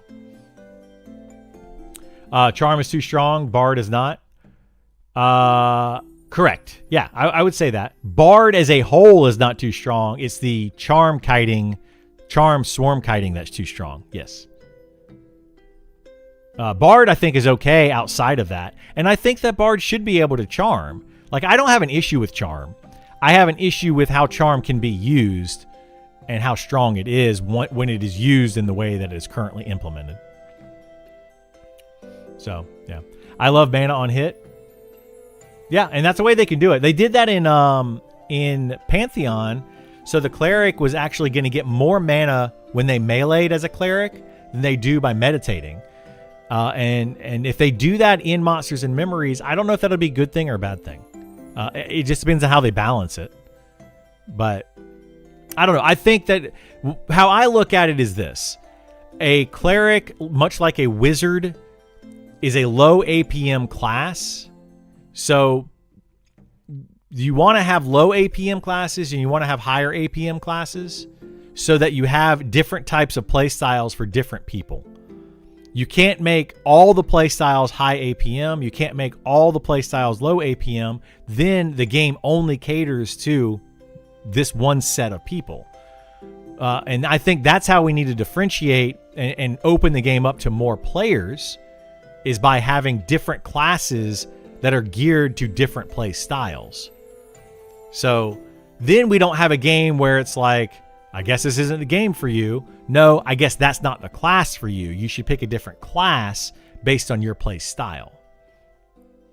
So rather than giving every single class, every single type of ability, making clerics nuke, right? Being like, oh, I want to play a cleric that is a good DPS class, or I want to play a cleric that can tank, or I want to play a cleric that can nuke things. Rather than doing that, no, if you want to play a cleric that can nuke things, play a wizard. If you want to play a cleric that can tank, play a paladin. Right? That's the idea, is that each class has a play style attached to it. So if you want to play a certain play style, you choose that class. If you want to play a certain role, then you have all these different classes that you can choose from. So like if you want to be a tank, you have 4 classes you can choose from. If you want to be a healer, you have 3 classes you can choose from. And then you choose the style of healer or style of tank that you want based on that. And I think that's a better way to go with it, personally. Definitely not more dangerous with the right mobs. Yeah, with the right mobs. You want it when you're quad kiting, you want to make sure you're not fighting spellcasters. Same thing when you're swarm kiting. You don't fight spellcasters. If they add more spellcasters to the game, that would it would make quad kiting, it would make everybody but the necromancer worse at solo if they added more spellcasters. Every single other class would be worse at solo. Because when you solo, you want to fight melee characters. And then root them, snare them, just, make distance between you and them, and it makes it easy. As long as they make it useful in groups, I'm cool with they remove quad kiting entirely. Yeah, and I think that's the problem. Right now, a solo wizard is definitely the way to play a wizard. A wizard in a group is probably arguably the worst class you can have in a group. Even worse than a necromancer in a group. And I think that necromancers are terrible in a group right now. But a wizard is arguably worse than a necromancer. How is it with crafting arrows for rangers? I heard someone complain on it. He said it was a lot of work. Somehow, do you know how they improve that? Yeah. So right now, rangers and archers both have the ability called Salvage Arrow. And they can cast Salvage Arrow and get arrows back from slain enemies. I don't know what kind of arrows they get back, though, and that's going to be kind of a debatable topic. So right now, crafting arrows is a lot better than what it used to be. It used to be where you could only craft like 1 or 10 or something at a time. It was a very small amount. Now you can craft 100 or 1,000 at one time if you have the right materials. So it's much, much faster. The problem is it's still, for an archer to be good, they have to go out and farm wood. They have to actually cut down trees. They have to get stone. They have to make these arrows so that they can do their highest potential damage. Whereas other classes don't necessarily have to go out and do that. So an archer, to be good, must also be a Fletcher. Or you're going to have to buy a lot of arrows off of other people. The problem with Salvage Arrow is when you use the ability Salvage Arrow, I don't know if it picks up arrows based on what you shot into them, or if it's arrows based on the level of the enemy that you killed, or if it's just a base level arrow, because arrows do more damage. They do 1, 2, 3, 4, 5 more damage depending on the tier that you craft the arrow. So like if an arrow does +1 damage, it actually adds more than +1. If it does +5, it actually, your base damage doesn't go up by 5. It goes up by like 15 or something. I don't know the exact numbers, but it goes up by a little bit. So it's better now. They improved it as far as arrows are concerned, but it still needs some more improvements to it. I wish they took more cues from Vanguard healers. Quite varied with Cleric, Shaman, Disciple, and Blood Mage. Yeah, I mean, there's differences in the healers. The Cleric is going to be more of an instant heal, whereas the Shaman is longer duration heals, and a Druid is somewhere in the middle. They're also going to be adding in more types of heals. Druid is going to be getting rain type spells. So an AoE rain heal, where they can put it in an area and everyone, or at least multiple people in that area, will get heals. Shaman are going to they already have an AoE spores type heal. Clerics have a frontal cone that they can heal everybody. So they're going to have different types of healing. And the Cleric gets not only healing, but damage prevention through runes and just an immunity bubble that they can put on people. So Cleric has that going for them as well. So like you can get down to half health, put a rune on them, heal them back up to full. Get them down to half health, put a rune on them, heal them back up to full. That's what a Cleric can do. Whereas a Druid or a Shaman can only just put a hot on you and hope that hot is enough. And then they have less efficient direct heals that they can do as well, which all healers have. So yeah. Inquisitor would shine if they add more caster mobs. Inquisitors would shine if they add more caster mobs. You're right. And I think they should add more caster mobs. I think that caster mobs at low level are almost too sparse, and at high level are like everywhere. When you get into certain areas and you have Shaman, Cleric, and Druid all in the same area, and they've buffed every other mob in that area, holy moly, guys, it becomes bonkers. Like, they all have haste, they all have a damage shield, they all have extra health, they all have extra armor. It becomes a thing. Happy Monday, lurking while working sounds good. Confirmed, Druids make it rain. They're the pimp class. They do make it rain. That's backwards. Shaman should control the weather, and Druids are spore types. Maybe, but I think Druids are more in tune with nature. So, like, I get it that they control the weather. Shaman are more geared towards alchemy, where spores come. So that's where I see it. But, I mean, they could go thematically either way. Druid patrol mobs suck. They do. Yeah, just walk around buffing the zone. Yeah. There's a certain area in the game where Shaman, Druid, and Cleric, all three of those can spawn on the same enemies, like the same enemy spawn location. It can be literally any of those three, and they roam. So they just literally walk around in a circle, buffing everything in that area. It's bonkers. Bring more Inquisitors to your party. We get 2 purges, so we can purge twice as fast. Yeah, and I think we're kind of leaning towards that. Somebody was talking about down here, Spellblade. Maybe it was under armor types, saying that Spellblade should get like the ability to remove spells, like the Inquisitor does. And I agree. I think that would be a good utility for Spellblade. I would be okay with that. Them getting a better purge similar to that of the Inquisitor.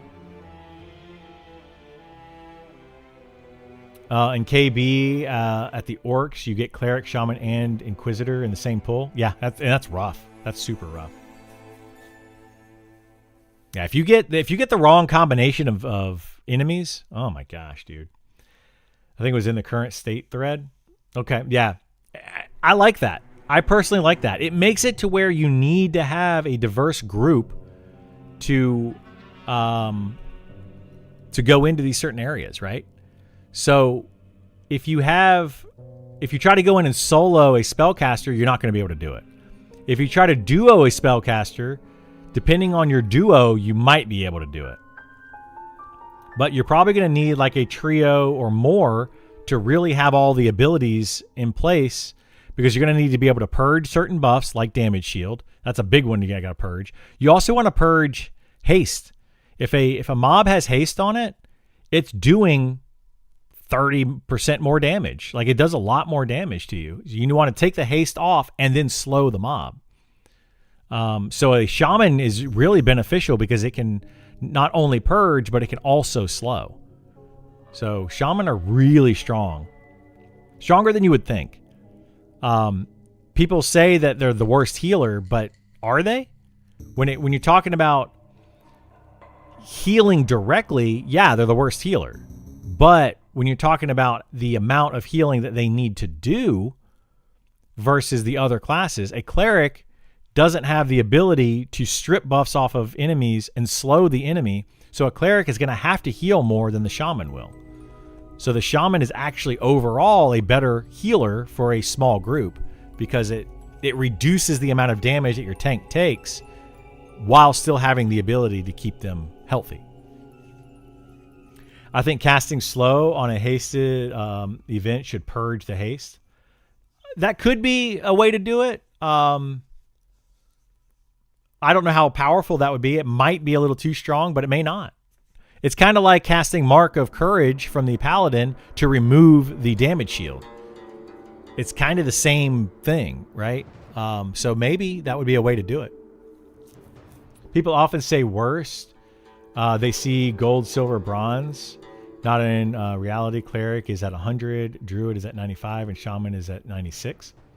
For what? Should the break lines dispel enemy resist buffs? Well, maybe. Yeah, that could be another way. That's another valid point. You know, if they have resist magic up or resist fire or whatever, and you do a break magic, should it remove that as well as lower their magic? You know, how much? At what point does it become those spells remove too much and then dispel becomes worthless? So like, we want to make it so that dispel is worth using, but we also want to make it to where these other spells are also worth using. I think that what they need to do is make it to where the Paladin Mark of Courage doesn't remove. What does Mark of Courage exactly explicitly do? Let's look that up. So go to Monsters and Memories wiki, classes, Paladin,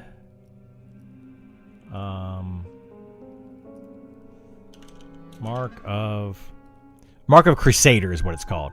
So apply Mark of the Crusader on an enemy which has a high chance of healing friendly targets who attack the mark for 1 to 6 and removing the target's damage shield. Lasts for 30 seconds.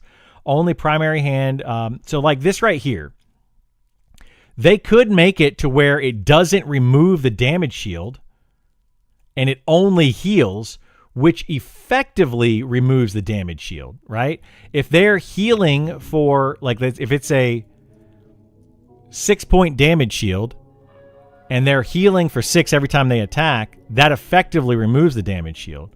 So they could increase the amount of health that you get and then remove the ability that it removes the damage shield, or they can leave it as is and have it continue to remove the damage shield. But then you would have to think, okay, well, in that case, slow should remove haste and magic break spells should remove resist, you know, and it's like, well, which way should they go with that?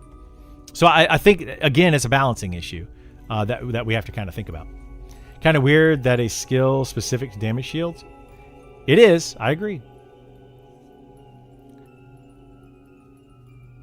Enemies could recast their buff to dispel your break. They could do it that way too. And what if they recast their damage shield to remove the Mark of Crusader? Like there's a lot of different ways you can do this. But Mark of Crusader specifically removing damage shield and being the only spell in the game that does that makes paladins, it like bumps them way up on the utility of the class, especially at higher level. When you go into like the level 50 plus zones, If you have Druid in those zones, like it's a problem. But at the same time, once you break a camp and you can pull the mobs before they all get buffed with damage shields, it's not an issue anymore. So, it's only a problem when you're trying to break the camp. So it makes Paladins way better temporarily in those situations. But I've been in a situation where every single mob in an area was buffed with a damage shield and haste. Then we slowly kill all those. You split them off, however you want to do it. You get them one at a time. You mez them, however. You kill them all off, which takes some time. But then once you break the camp, now it's easy. It's easy mode. Like there's nobody has haste. Nobody has damage shields. Nobody has any buffs. As soon as they spawn, you pull them, you kill them. So yeah. In terms of healing, people saying Shaman is the worst. It's the worst healer, yes. But we're talking about healer who is 96 out of 100 efficiency, not a healer that is 10 out of 100 efficiency. People see last place bottom of the barrel, but the bottom of the barrel is 0, and even Beastmaster heal isn't a 0. Yes, yeah, I agree with that. So like, they're the worst healer when it comes to healers. Like, of the 3 healers, Shaman is the worst at recovering health on a player of the 3 healers, right? Because their hots take longer to do and they're less efficient than the cleric. But when it talks to, and it's the same thing when you talk about like a tank mitigating damage versus a tank with effective health. So you have the EHP, which is the effective health pool, versus a tank that can just mitigate more damage. Well, I might be able to mitigate more damage, and that sets my effective health pool here.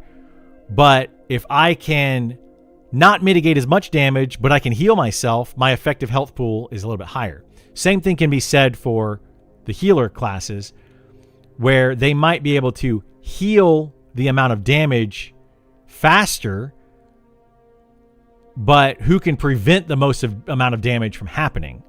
And the Shaman can prevent more damage from happening with its slow abilities. So you have to look at it a couple different ways. Do you feel like this game is much like EQ? Yeah. I don't feel like it's too much like EQ. I mean, if you want to compare it to any other game currently on the market, it would be most comparable to EverQuest. However, it has a lot of differences to EverQuest.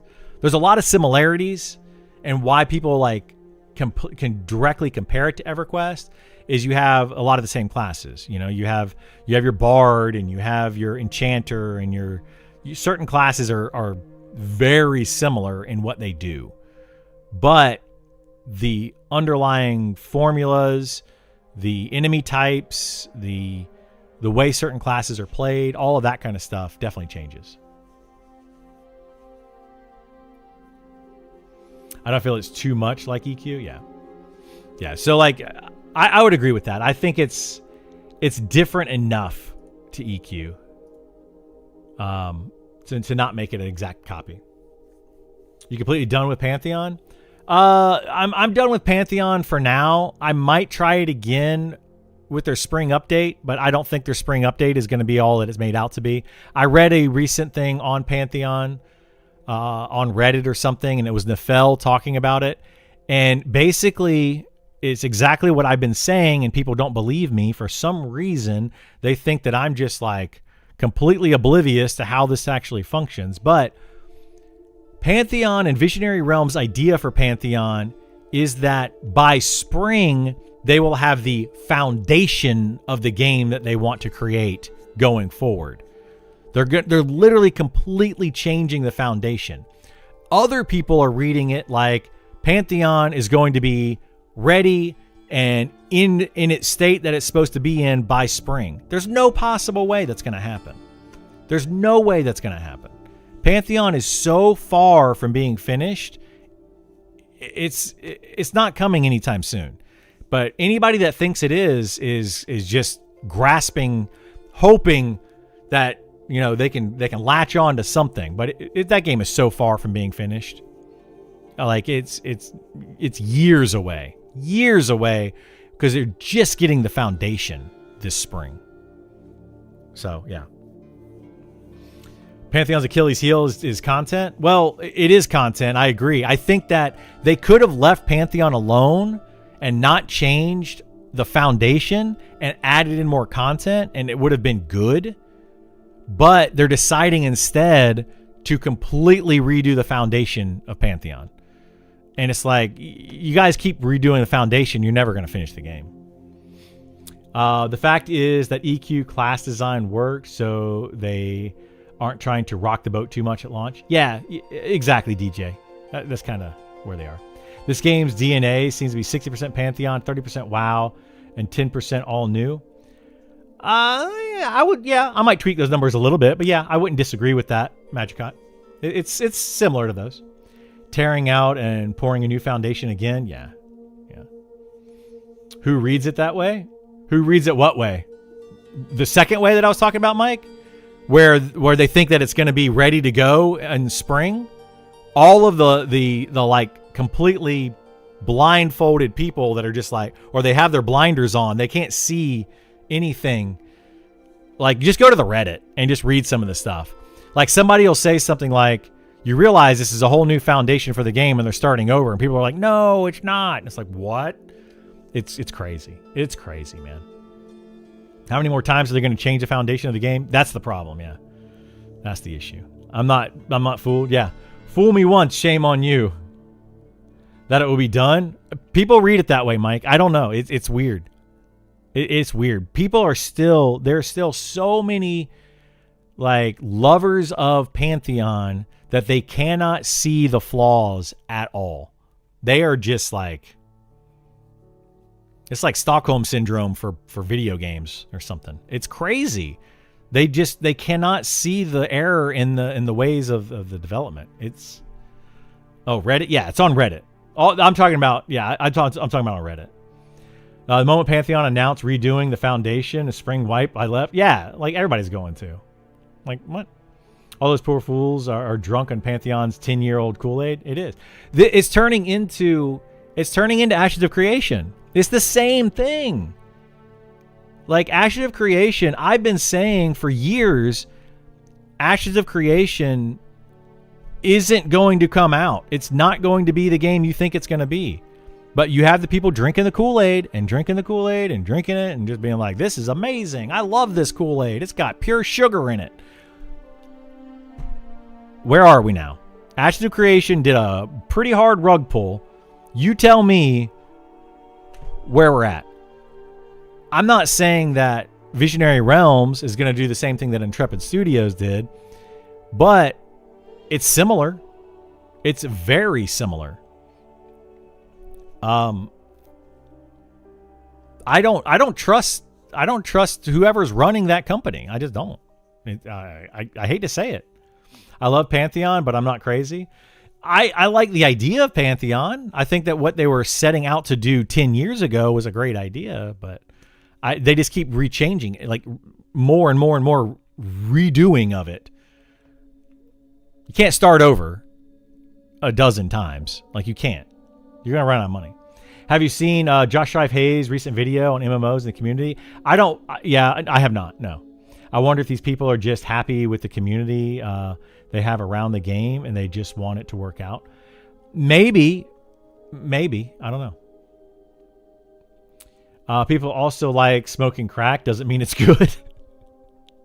Feels good while you're doing it, though, right? Pantheon literally has a quarter of P99 green and blue at any given time, and those are emulators. Yeah. I do not like PROTF. What is a PROTF at all? Almost every design decision they did was wrong, I felt like. Which one is PROTF? Pantheon Rise of the Fallen? Is that... Okay, you're putting the whole thing in there. Gotcha. I don't think I've ever seen anybody literally spell it out PROTF like that. So I was like, what? Are we talking about Pantheon? Yeah, I don't like it either. I don't like the decision. Well, I liked Pantheon, the initial idea. I like Brad McQuaid's idea of what he wanted it to be. I like some of the ideas that Joppa has come up with. Like his ideas I like. His implementation I hate. Like I can't stand it. Like he just... Joppa does not need to be putting things into the game. Joppa needs to be coming up with ideas and giving them to developers that know how to put them into the game. I mean, I don't know how to say that in any other way that's nice, but his ideas are okay. His implementation is awful. Anyway, people overuse acronyms. No, it's okay. Coach Orch fan. Yeah. Star Wars, Knights of the Old Republic. Yeah. But I think you have to do that for Star Wars, right? You have to do that for Star Wars. Because if you say, hey, I played Star Wars, which one? Star Wars Galaxy, Star Wars Knights of the Old Republic, Star Wars TOR. What was TOR? What was that one? Not TOR. Anyway, there's been so many Star Wars games. You kind of have to give me the acronyms on that one. Any new clues on Monsters of Memory playtest? Monsters of Memory playtest is happening this Friday at 1 p.m. for 8 hours, maybe longer. We'll see. Star Wars The Old Republic. Yes. You have Knights of the Old Republic and then The Old Republic. Yeah. Yeah.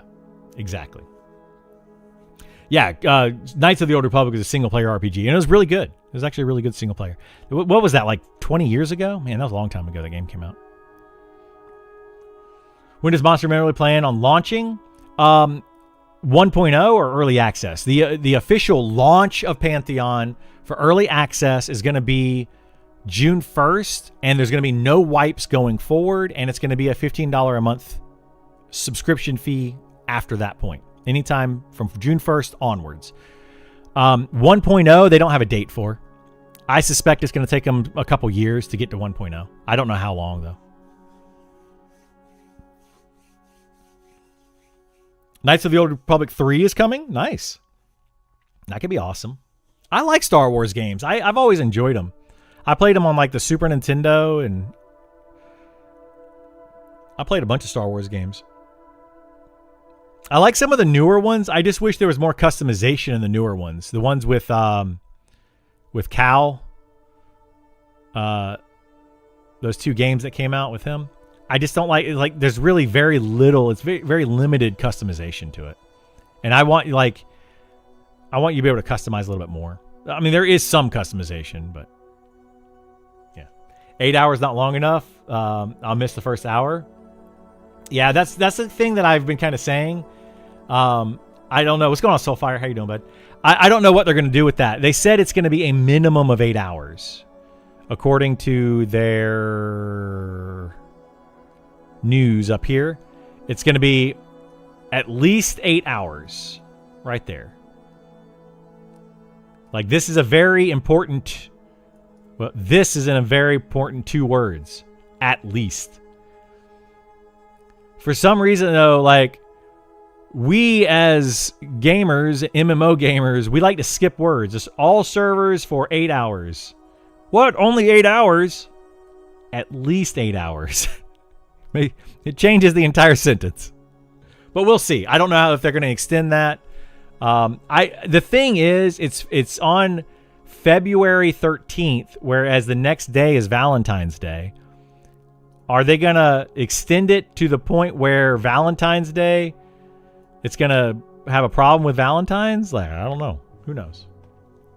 Push and hope we get our 36-hour fun zone. Yeah, I don't think it's going to be the whole weekend. Whole weekend would not be a little. 8 hours feels really short. It does, yeah. I got to drive around, so if I don't get to say it, thanks for all you do. Hey, yeah, no worries. Thank you for being here and supporting the stream. I do appreciate that. When you guys watch my YouTube videos, you're here to chat with me on the stream. All of that stuff really helps and allows me to continue doing this, so I do appreciate it very, very much. I will continue to do it as long as you all continue to watch and hang out and all that kind of stuff, so thank you much. Thank you much. Anyway, what else can we read down here? Cleric. Where are clerics sitting at right now? Cleric ability to solo. I've seen some messages about clerics being able to solo in EQ. It wasn't a thing. It was feasible in Monsters of Memories. For those that have done it, what's it like? What's TTK like? Ooh, I don't know. What does your typical rotation look like? What level cons can you solo? So, I think in this game right now, as it stands, clerics can solo okay. because of those undead nukes that they have. And there's a lot of undead in the game that range from level 1 all the way up to 60. So you could solo. It would be slow though. It'd be very slow. But you could do it. Seems like it'd be slow and painful. Yeah, it'd be slow and painful, but it is possible.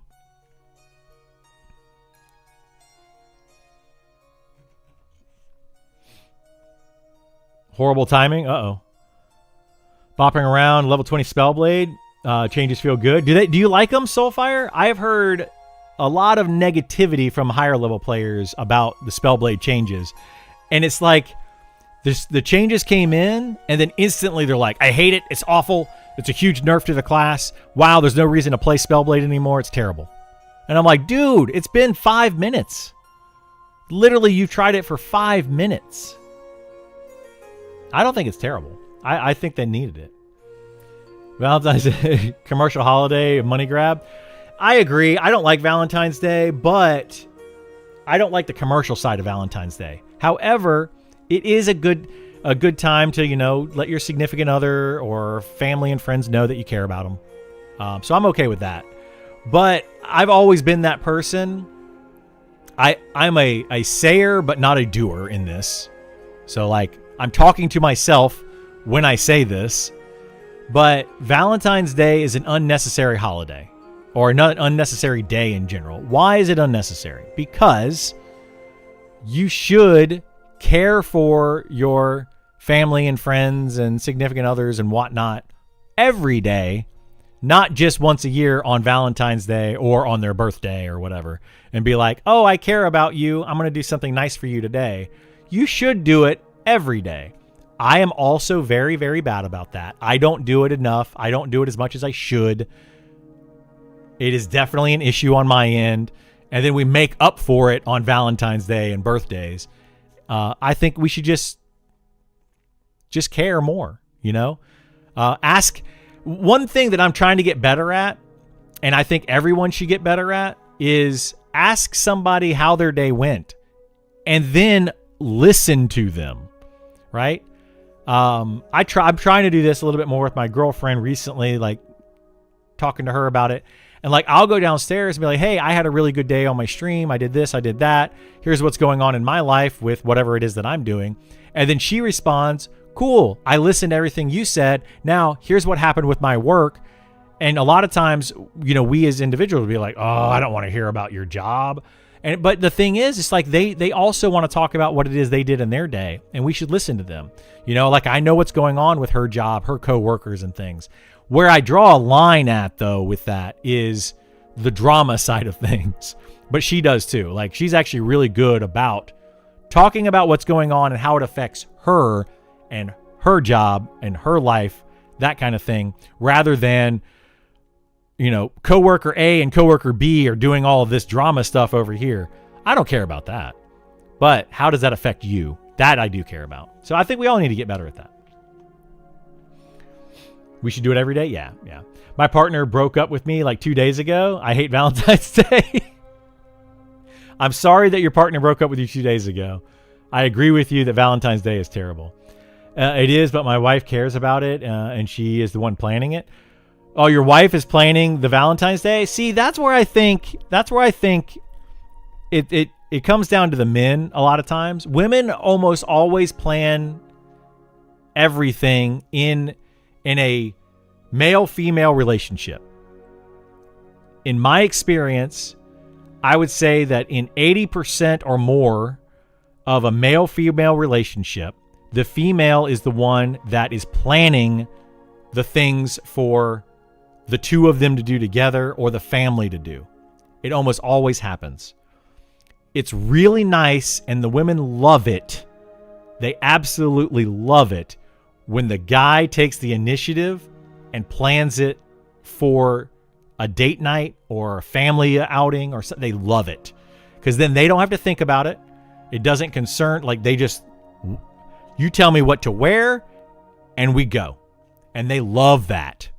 I'm telling you, you don't even have to spend much money. You could literally just tell them, hey, put on some sneakers, put on some comfortable clothes and some sneakers, and then just take them to like a park to walk around holding their hand.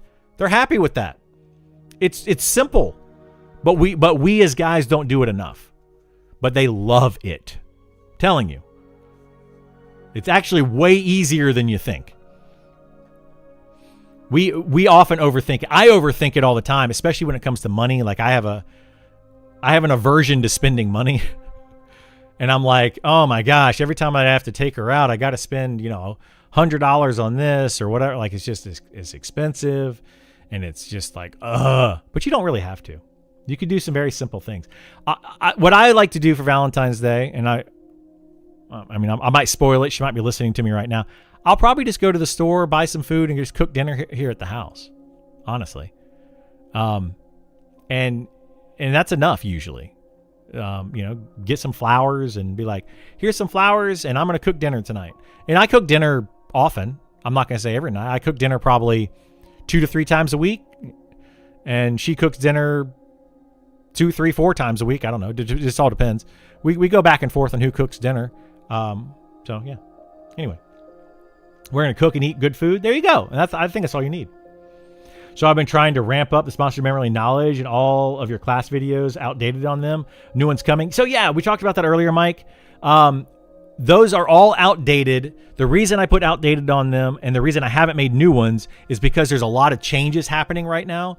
So all of those videos, some of the information is still solid, like what the class role is going to be. The problem is that I made those videos back when the maximum starting stat was 20. Now the maximum starting stat is 27 or 28. I think it's 27. So, and then certain traits are no longer available. I absolutely will get more of those videos out as we get closer to early access, probably sometime in beta. So I'm working on that now. I'm kind of jotting down ideas, making sure that I have the idea of each of the classes. I did make a post on Reddit. Let's go check it out. Monsters and Memories Reddit. So Monsters and Memories Reddit. Somebody asked right here in this post yesterday, class info content creators. And I made a post right here that explains, well, basically just this part right here. This is all your classes in a nutshell. This is what they're going to be. Archer, top tier DPS with some utility. Bard, high utility, mid tier DPS. If they charm, top tier DPS. But this is what they're supposed to be. Beastmaster, good utility, mid tier DPS with a pet, etc. So you can use this, and I can nearly guarantee you this is what the classes will end up being for early access and beyond. Right now, this may not be a perfect list, but this is what they are planned to be in the future. But I'm going to make some more videos on all of this.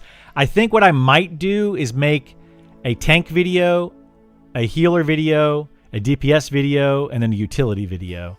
Make 4 separate videos and go over what, like tanks, what each tank does, what tanking is first and foremost, what it means, because not a lot of people understand how tanks work in a game like this, and then go over the 4 different tank classes, where they shine, where they have a weakness, and that kind of thing. So I'll be looking at it though, for sure.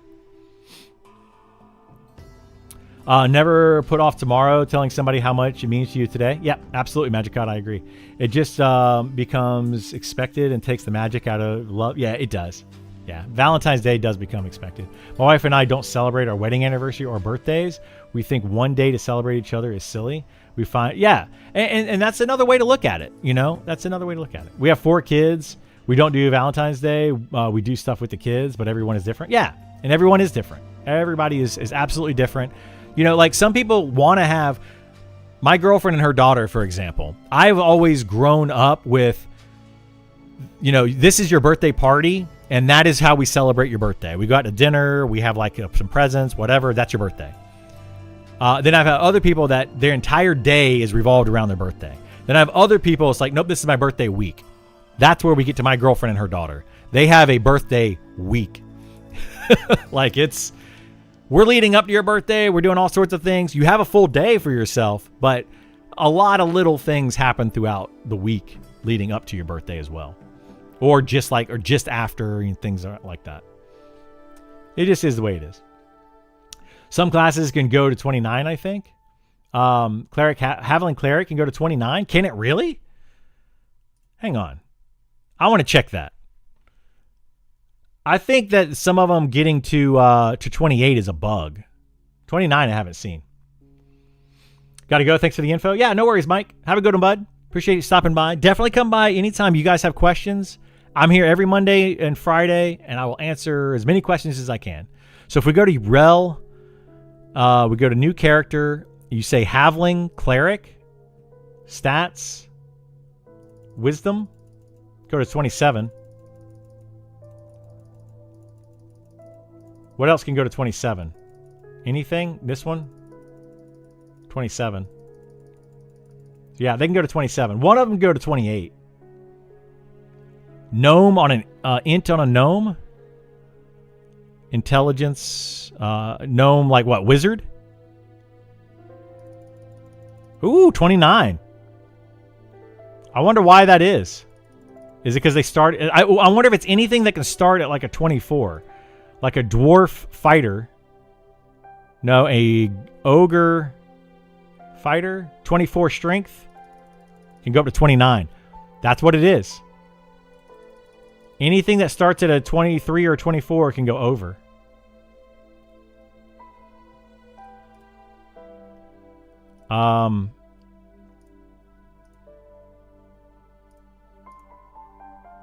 Wow, that's kind of crazy.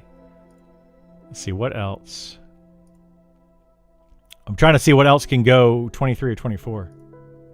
So intelligence on a gnome as anything that's an int caster.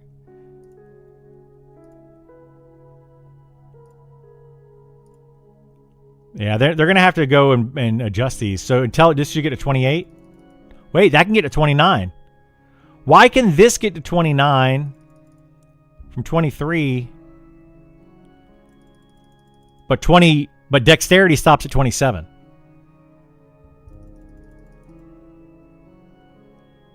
Why is that?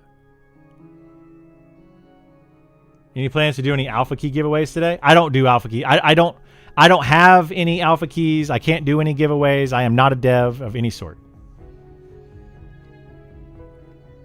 I think dwarf dex can do 25. A dwarf with like dwarf rogue high dex, they can go to 27. Even though they start at 22, they can only go to 27.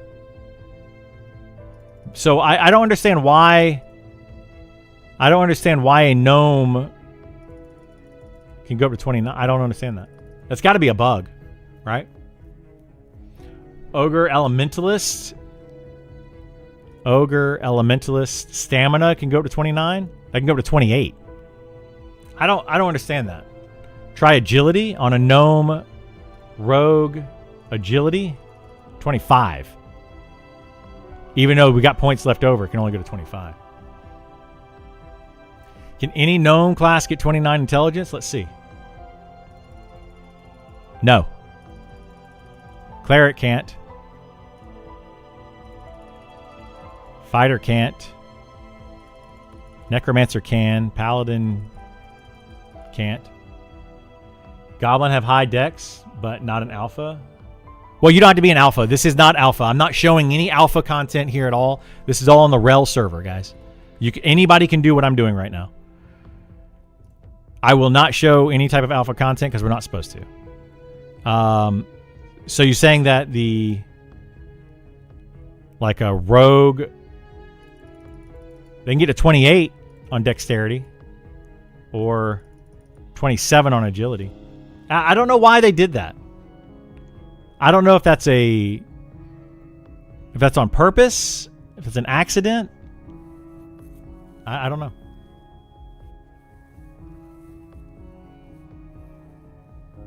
I think they need to fix that. I I would say that's a bug and needs to be changed.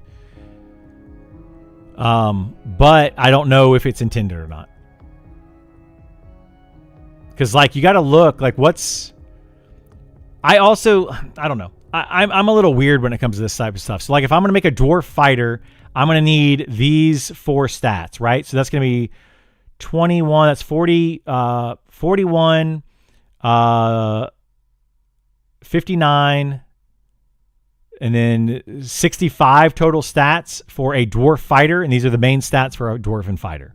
Then you go down here to ogre fighter, and they have 46, so 56, 61, 76.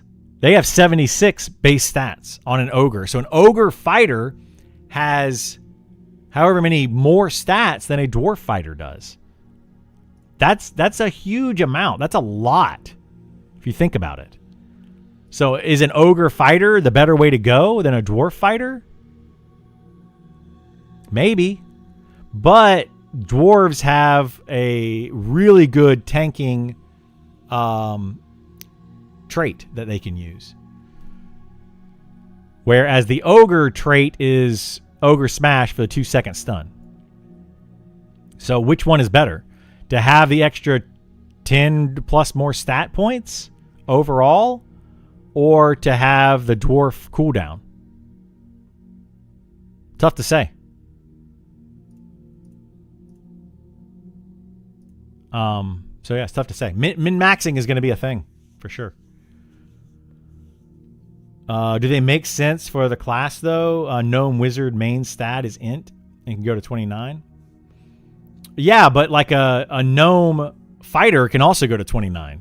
It looked like, I think, or something weird. Anyway, base stats just end up getting capped by everyone with gear and buffs in the long term. Not sure starting stats matter much. Well, that's the thing. Are they going to get capped? Italica, we've talked about that.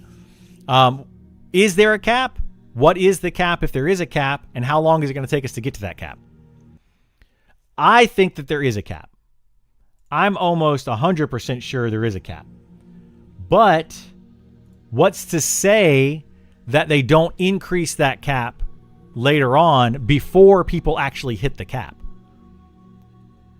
Right now, I think the cap is 255.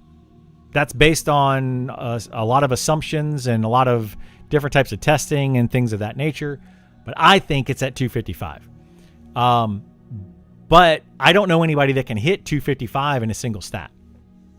Like, given the best gear in the game, I don't know you can hit 255. Even with all the buffs, all the best gear in the game.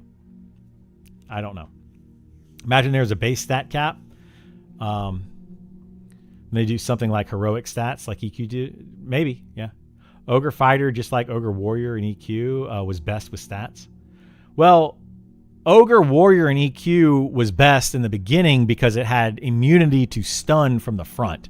That alone made it the best. Early game stats, late game stun. Yeah. Late game, the damage reduction. Yeah. Probably going to be a soft cap and then a max cap. We'll see, yeah. Major combat activations too, like 50% boost will probably get folks close. Yes, that'll get folks very close. But I don't think you're still going to hit it. Because, well, it'll get you pretty close. It might hit, if 255 is the cap, you can probably get fully buffed a single stat to like 275. Right? So if we go to the calculator, or not 275, so 175 plus 50% equals 262. So if it is 255 and I can buff to 175, buff plus stats to 175, then I will be able to hit that 155 stat cap if it is in fact a stat cap. Temporarily, yes. So we'll have to see. We'll have to see how that actually is going to play out. But I mean, what is that? What are the traits that can get you to that temporarily? It lasts what, 15 seconds? Something like that. AoE stun plus stone form for leveling. Stone form is greater than stun for raid. The stone form on the dwarf right now, I would say makes them the better raid tank. But would having the additional stats from the ogre, I don't know. Like if you were to go plus 10 into, like, what would you do? I would stat out an ogre or a dwarf. I would cap out stamina and agility if I really want to make them the best tank.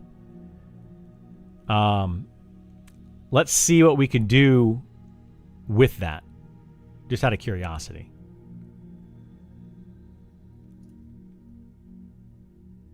So we go rel server, new character, dwarf fighter stats. So stamina, we could cap it out at 28. Oh, so that actually can go to 28. And then agility, we can make it 18. So if we went with an ogre fighter, they can also go to 28, and then agility of 19. So they're only getting 3 more total stats for tank stats, right? For like damage mitigation, damage reduction, that kind of thing. They're only getting 3 more of something. Because dexterity and strength don't matter for mitigating damage. They only matter for threat. So I would say that the dwarf comes out on top for your fighter. I would probably cap out stamina and then cap out agility. Actually, no, it's only 1 point difference. There's only 1 point difference. I would probably do this for my fighter on my dwarf. And then strength is 21, dexterity is 18 versus 24 and 15. So, I don't know. I think overall the dwarf comes out as a better tank because of the the stone form. And since a dwarf can be fighter, paladin, and that's it, they're going to make really good fighters and paladins. Ogre is going to probably make your better Shadow Knight. I would say better Shadow Knight, yeah. So, anyway. What's going on, Sepher? How you doing, bud? Could double dip with magic resist and stone form.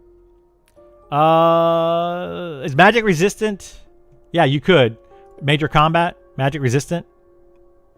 That would be a good one to have, yeah. Magic resistant plus stone form would be pretty powerful. A Shadow Knight, though, look at this. Check this out. What if you went human inquisitor and magic resistant and tenacity? Like, dude, you have 2 instant mez or fear breaks on an inquisitor human. That's pretty stout. It's pretty dang good for certain fights. The real major swing is going to come from gear and enchantments. Well, yeah, a lot of it will. But the thing is, theoretically speaking, is whatever class you make, you're going to get the same gear. You all have access to the same gear for the most part. There are items in the game that are exclusive to large, small, or medium classes or races. That is also a thing. I think magic resistant will lose the ability to break fear. Why? I don't think it will. Unless they change fear to be based on something else. But it removes all harmful magical effects. I don't see that it will. The trade skill enchantment? Enchantment just adds stats to your gear. It doesn't. The trades, once you get into the game and if you're playing a fighter as a fighter as any race, you have access to the same gear for the most part. Some races, being a large race, small race, medium race, might have slight differences in gear, but it's not going to be much. So all of your gear is going to be equal. So the only difference in a fighter would be what race they choose.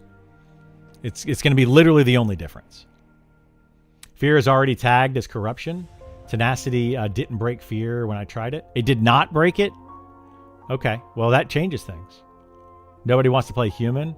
It's solid because of these two. Yeah.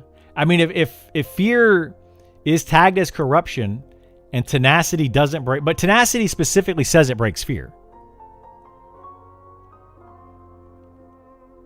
It specifically says it. I'm pretty sure. It says it breaks Mez effects. Does it? Okay. Maybe I'm wrong. I think resist break fear is a bug. Maybe, yeah. But that needs to be something that's fixed before early access hits. Because if we're going into early access and we choose resist magic resistant because it breaks fear, and then they change it to where it no longer breaks fear, I would want to choose a different trait. So I'm wondering how they're going to do that. I mean, they could change it and say, well, for balance reasons, that's why we changed it. Too bad you chose it anyway. That's an option. It's an option. So we'll have to see what happens. How are rogues with gear and EQ TLPs mostly ignore traditional DPS stats and stack stamina? Yeah, that's how a lot of people do on TLP servers and on the emulators and stuff. They basically create characters. Like if I were to make a dwarf fighter and this was EverQuest, I would ignore strength and stamina, probably even dexterity and agility. I'd probably ignore all three of these completely. And I would pump all my points into charisma. And then if I had 1 point left over, I would put it into probably agility or dexterity based on which one I think I'm going to get the least amount of stats with. The reason you do that in things like EverQuest is because you hit the stat cap for strength, stamina, dexterity, and agility relatively easily with gear. But charisma is also used on a warrior in EverQuest. So, but most of your gear doesn't have charisma on it. So this is going to min-max your character perfectly, is what it would do. In Monsters and Memories, on the other hand, right now, with the current gear and potential stat caps, we don't know if there is a stat cap. The devs have not told us. So we don't know what those stat caps will be and what the gear is going to give us. So capping these out might be good. I would say right now it's easier to get strength and stamina on gear, and it's way less common to see plate gear with agility or dexterity. So I would probably pump points into agility and maybe 1 point into dexterity on the idea that I will probably get strength and stamina capped easier if there is a cap. So like that's the problem though, is we don't know. We have no idea what those caps are going to be, so we don't really know how to build if you're trying to min-max. And a lot of people are probably sitting here in chat going, these idiots talking about min-maxing, what a bunch of dum-dums. It matters for high-end in-game rating. It doesn't matter for your average player.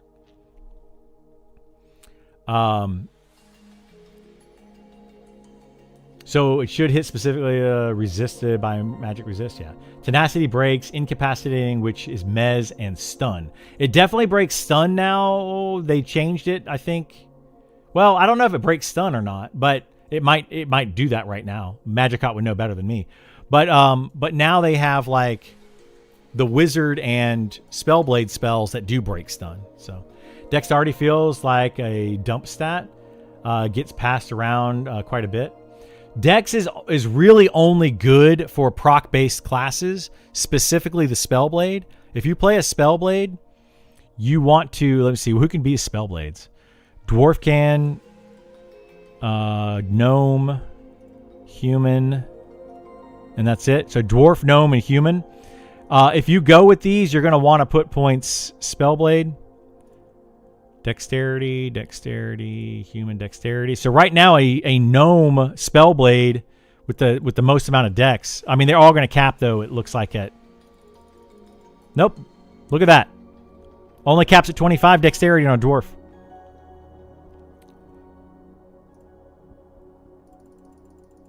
And so, yeah, a Gnome Spellblade is your min-maxer best stat. But... the thing is, will you end up getting cap dexterity on a Spellblade at high level? You might. That's going to be your main focus stat.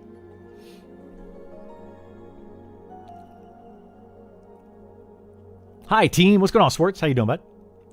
Isn't it weird that a single item can boost your starting stat by 20%? Wait, what single item can boost your starting stat by 20%? How do these stat changes affect our already made characters? Oh, if you made a character previously, and your stat cap was 20, which is what it was before, you only had 8 points, and you capped it out at 20. You can go to your trainer and you can do a respec one time. It's a one-time free respec for you to do that. So yeah, that's how that works. Monk stance procs seems to improve with Dex too, but how much? Not sure. All procs are improved by Dex. All procs. So whether it's a proc effect on a weapon, whether it's a proc effect from your class spells or abilities or a stance or whatever the proc is, all procs are improved by that. Will the Rel server be a thing in the beta or is it fresh? Yeah. Rel and Krivia will be open beta servers when they do open beta test. They're also opening a brand new server. We'll just leave this up for right now. They're also opening up a brand new fresh start server this Friday, which is going to be this one right here. Sorafal. Brand new fresh start server. And then they're also going to have this server, which is going to be the stress test server. Make a character on this server, but there's no reason to level it up. This is just to see how many people we can get into one zone. And then this server, if you want to try a fresh start server. And then these servers will be normal as they have been. Let's say your charisma is 20 and you get +4 charisma item. It's a 20% increase. Oh, okay. I see what you're saying. Yeah.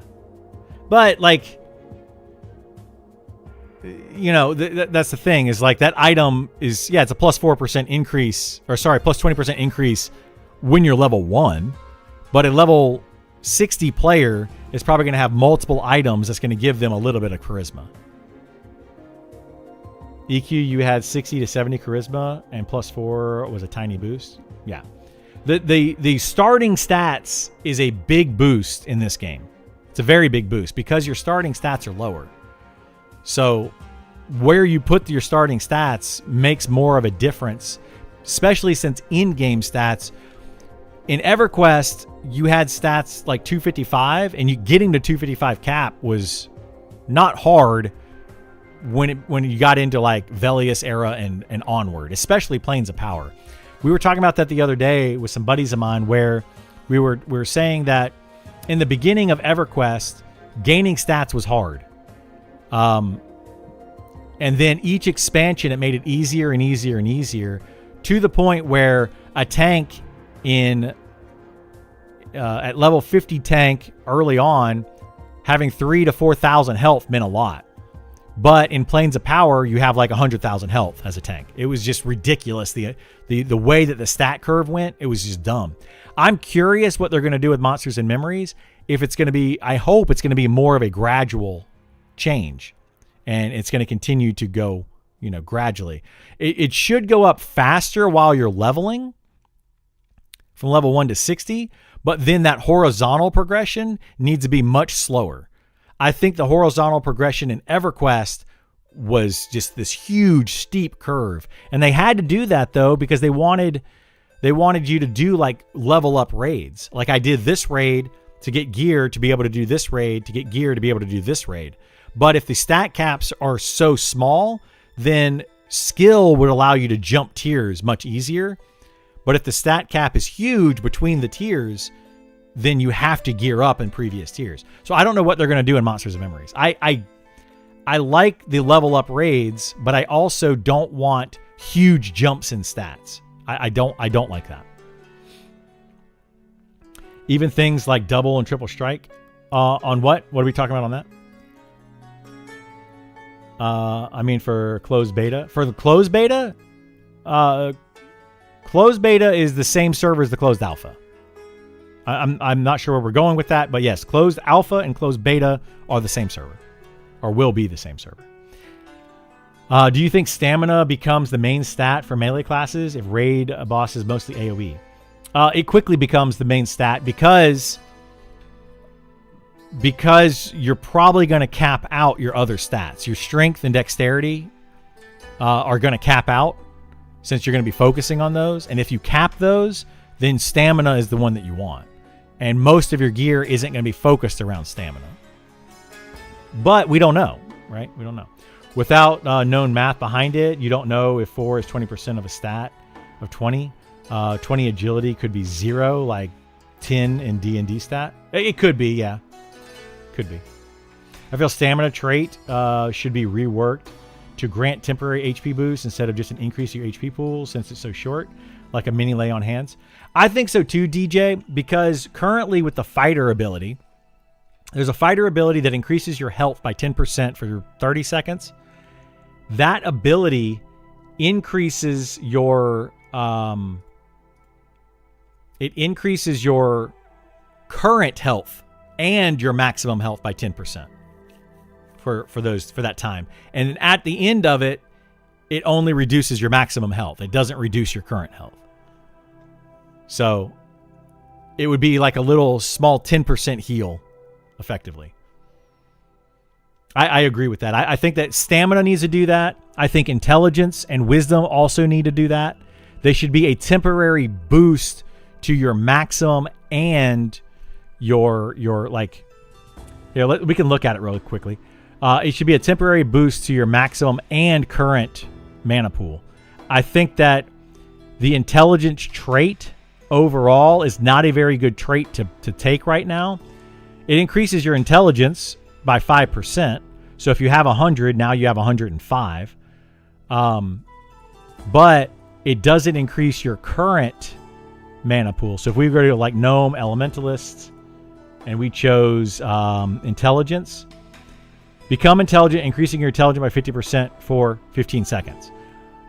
It doesn't increase your overall mana pool. That would be a really cool thing for intelligence or wisdom to do, and it would really make those stand out as good, because right now, as it is, you're really only getting 5% more. There's no reason to put this active ability on your bar. That's another problem, is this active ability currently goes on your ability bar, not on your hot bar at the bottom. I think Nick has said that they're going to be removing all of these traits, I think, to the hotbar to free up your ability bar of abilities, which I think is a good idea, because right now putting wise or putting intelligent on your actual ability bar is not good. It's not worth it. Not to mention that intelligence, the 50% boost in intelligence will only really increase the damage of 2 spells if you cast it. And that 50% bonus damage, it's not going to be enough. Right now, intelligence just does not give you enough of a damage bonus.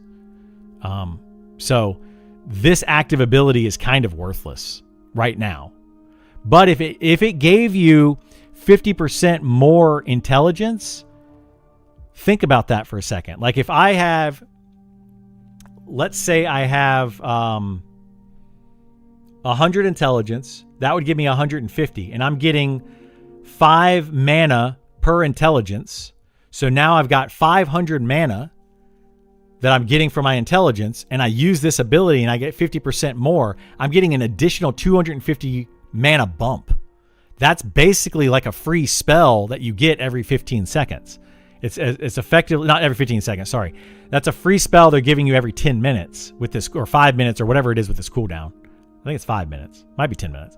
With this cooldown, though, so it's like a free spell that you get, which is nice. But if it only boosts your 50% mana, or 50% intelligence without boosting the mana, worthless. Anyway.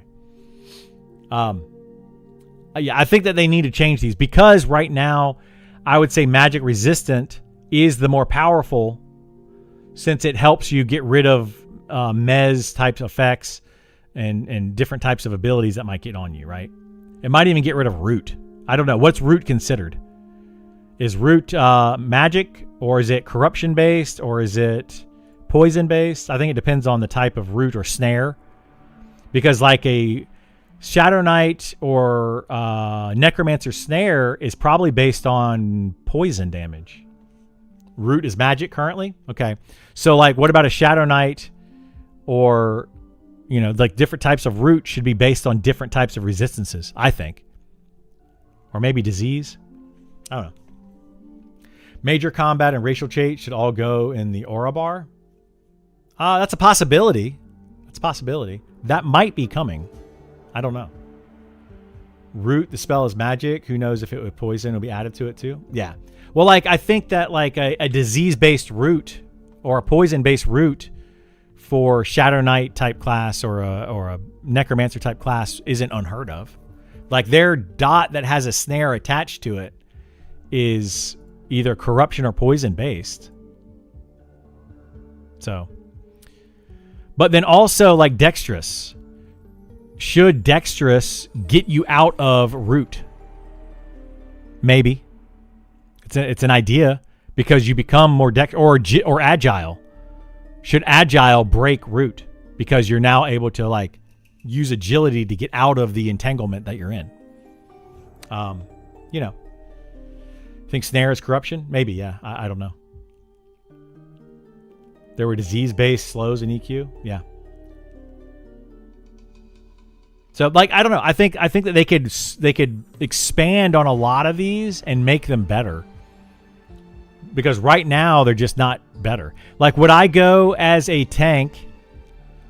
Let's say I'm going to play a main tank, dwarf fighter main tank. Should I go agile and that 5% more agility? Or should I go 5% more stamina? Wherever stamina is. Fortitude. 5% more stamina. You know, is that 5% more stamina? That's probably better. With the 50% bonus to it, if that heals you. You know, like, I don't know. Does agility equal AC? No, it does not equal AC. Agility increases your chance to block or dodge or parry. I think that's all it does. I don't think it literally does anything else currently. Really strong right now, but probably will be adjusted. You think it is strong right now? I've been trying to test it a little bit myself. Is stacking AC better, or is stacking agility better, or is stacking stamina better? Which one is the more effective health pool? Like I could go all like get all my gear, and then I have my jewelry slots. So you have 2 earrings, a necklace, and a ring, and 2 rings. So that's 5 agility or 5 slots.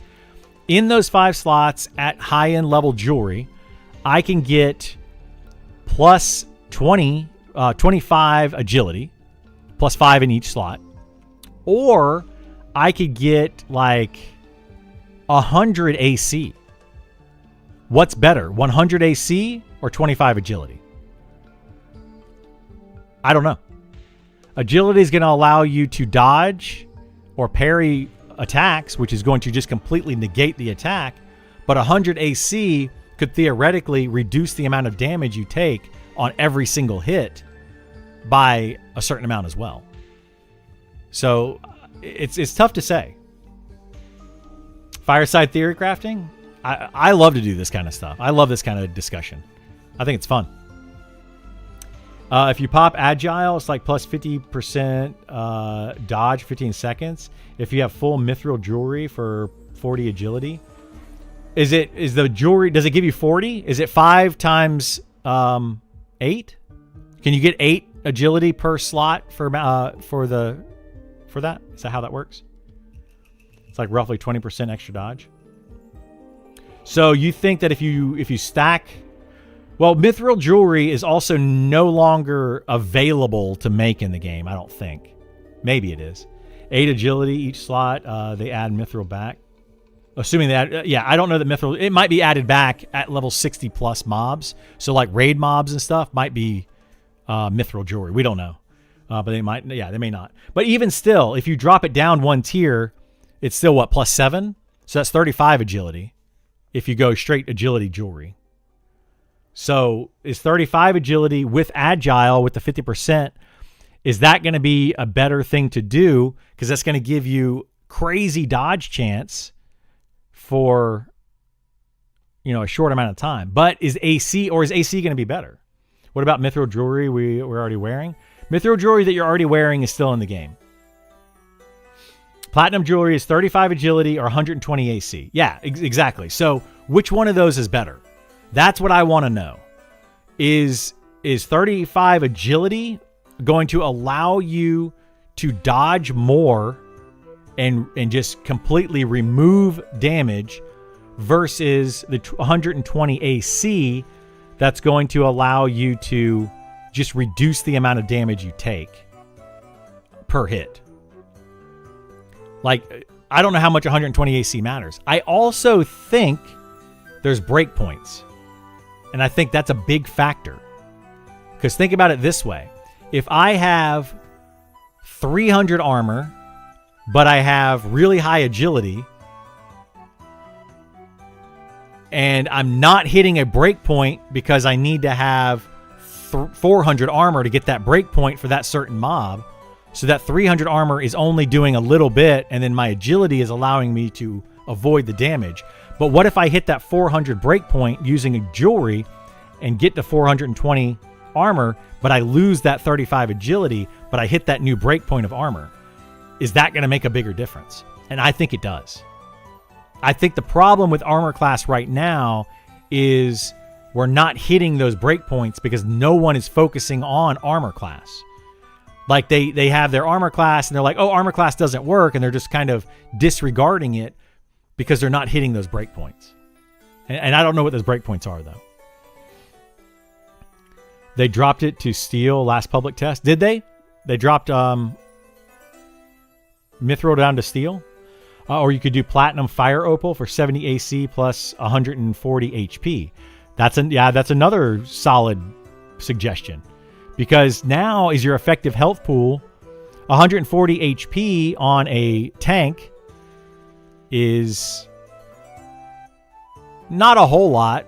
A main tank of a guild doing a raid boss right now is probably sitting at around 4,000-ish, give like 4,000 to 4,200 health. Top gear, top buffs, everything all considered. So 140 HP from jewelry, is that good? I would say, I don't know. I think the AC might be better, especially if there's breakpoints. Because like I think what happens if we hit 500 armor class against some of these level 63 raid bosses? Maybe that's huge. Without CH, you really need more than 4K. Slams on New York. Let me in. Got to check my stuffs. I need to check my stuff. But yeah, I don't know, man. I don't know. It's all theory crafting, and I don't know what to do with it. I'm trying to get right now. I'm trying to maximize the AC, and I might work on that some today and this weekend. Today and this week. Today's Monday. I keep thinking it's Friday. But yeah, I might work on that some today and this week and maximize my AC. Get literally the highest amount of AC that I could possibly get in the game and go up against some of these high-level mobs and see how much damage I actually take. I personally think that armor class means more than we think it does. Cleric heals for 1,800, so going too high doesn't matter. Is it 1,800 at the top end for clerics?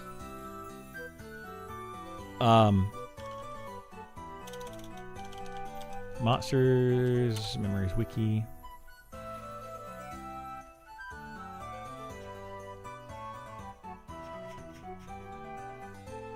So right now, Healing Radiance in a cone for this much. Where's their best heal? Here it is. Impart Sanctity. Okay, so that's 1,800 after 6 seconds. But I've also heard that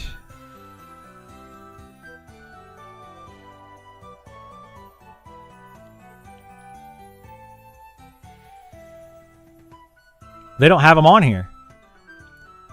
Call forth a barrier to shield, absorbing 800 damage. I've heard that these barriers, there's barriers that are in the 50 range now. And I've heard that those barriers are more mana efficient. This says it's 255 mana for 800. So 800 divided by 255. So 3 point whatever health. And this is 450. So 1800 divided by 450. That's 4. So healing it is a better mana ratio. But somebody was telling me that the barriers are insanely efficient at level 50 plus. They're not. I don't know. Every cleric that I know uses those barriers on tanks. Barrier is good because you get full benefit of the absorb versus a heal where it overheals. In a raid setting with a lot of people healing, the barrier is strong. Yeah, that's what I'm talking about. The barrier is super duper strong in a raid setting for a couple of reasons. One, like you're saying, the overheal. You don't have to worry about overhealing. So there's not wasted health. But the second reason is they actually don't do damage to you. If they don't do damage to the tank, it doesn't stun the tank. So like you can stun the tank by just hitting them. It like dazes them temporarily based on the amount of damage that they do. So if you can prevent the damage, they don't get dazed, which is really, really powerful. And they allow Shadow Knight, Inquisitor, and Paladin, if they are tanking, to cast spells because they're not taking damage, so they don't have to worry about channeling. So they don't they can just cast spells while being hit because they're not actually taking damage. And it's instant. So the barrier is instant with a cooldown rather than a cast time. So yeah, there's a lot of benefits to having the barrier. Do you know if you can double up targets of Enchant Ally? You cannot. You can only put Enchant Ally on one target at a time. Imagine the way to do it. When the tank starts getting low, cast a delayed heal. Then, if needed, 6-second delay, use the barrier. Well, the best way, what I've seen them do is cast barrier, or at least the best way that I've seen, cast barrier when the tank actually takes health damage. Put the heal on it through whatever the delayed heal is, or shaman or druid or whatever most efficient heal is, and then continue to cast barriers. What if 4 enchanters cast enchant ally on the same person? I don't think you can have multiple enchant allies on the same person. I'm pretty sure you can't. I don't think I've ever tried it, but I think it has been tried. Would be a ton of HP? It would be, yeah. It'd be a ton of HP, and the rune shield you get would be insane. Like an enchanter in the main tank group is required. Enchant ally on the main tank for the health pool and for the rune that they give, plus the rune from the cleric. You stack those on cooldown. You just always hit them on cooldown. It seems to be the most mana efficient and best way to keep a main tank alive. And then you have the druid and the shaman putting their hots on them, and if they take damage, they heal up from the hot, and then that's it. That's basically the main tank heal rotation right now. Instead of a complete heal rotation, it's the new heal chain, complete heal chain. So those things are probably going to be adjusted, but who knows? It's another balancing thing. Open roles, Unity programmer. Anybody a Unity programmer? They are currently looking for one. I wish that I was a Unity programmer, but I am not. We're very serious about this one. This is like a full-time job opportunity if you know this stuff. When the game actually goes live. So definitely check it out.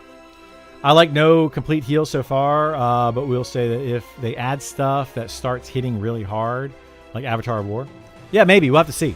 We'll have to see how that plays out. I don't like the complete heal rotation. I think if we did a complete heal rotation, it then takes the druid and shaman out of the mix as far as healers are concerned. I think right now the druid and shaman healing is beneficial because you can put both of those on your tank while the cleric is doing the shielding rather than the healing. So it makes all three of them viable for healing a tank in a group, or in a main tank group of like a raid situation. And all three are viable in XP groups. So, yeah. Complete heal is a mistake to you? Yeah, I would agree, Setfer. I think that the complete heal rotation, it was a mistake that they didn't know was a mistake when they put it in. And I think in later expansions, they kind of got away from it, but it was still a pretty big thing for a long time. But like, didn't they like kind of, what do they call it? Level out of or gear out of that? Because it was, complete heal was only 10,000 healing in the beginning. And then, you know, you have tanks that now have 100,000 health or whatever they have at the higher level. Like 10,000 is a drop in the bucket. You might as well use other heals. But I think that they also increased the amount of complete heal to like 30,000 or something, didn't they? I don't know. I don't know all the numbers. Later, it turned out complete heal wasn't actually a complete heal. It was a 20k heal with players outgrew. Yeah. I thought it was 10k, but maybe it was 20k. I don't know. But yeah, they ended up outgrowing that heal at one point. So, absolutely. Yeah.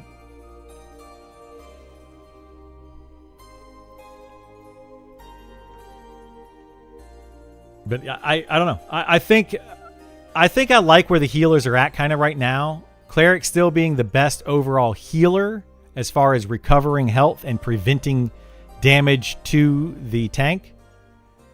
But Druid and Shaman are both very viable healers. But I don't think there's a reason to play any of those three outside of healing for a group or solo. Like, you're not going to throw in a Druid or a Shaman into an XP group that has another healer in it. You really only need one of the three. It was 10k, then nerfed to 7.5, but a few items kept the clicky 10k effect. Yeah, there you go.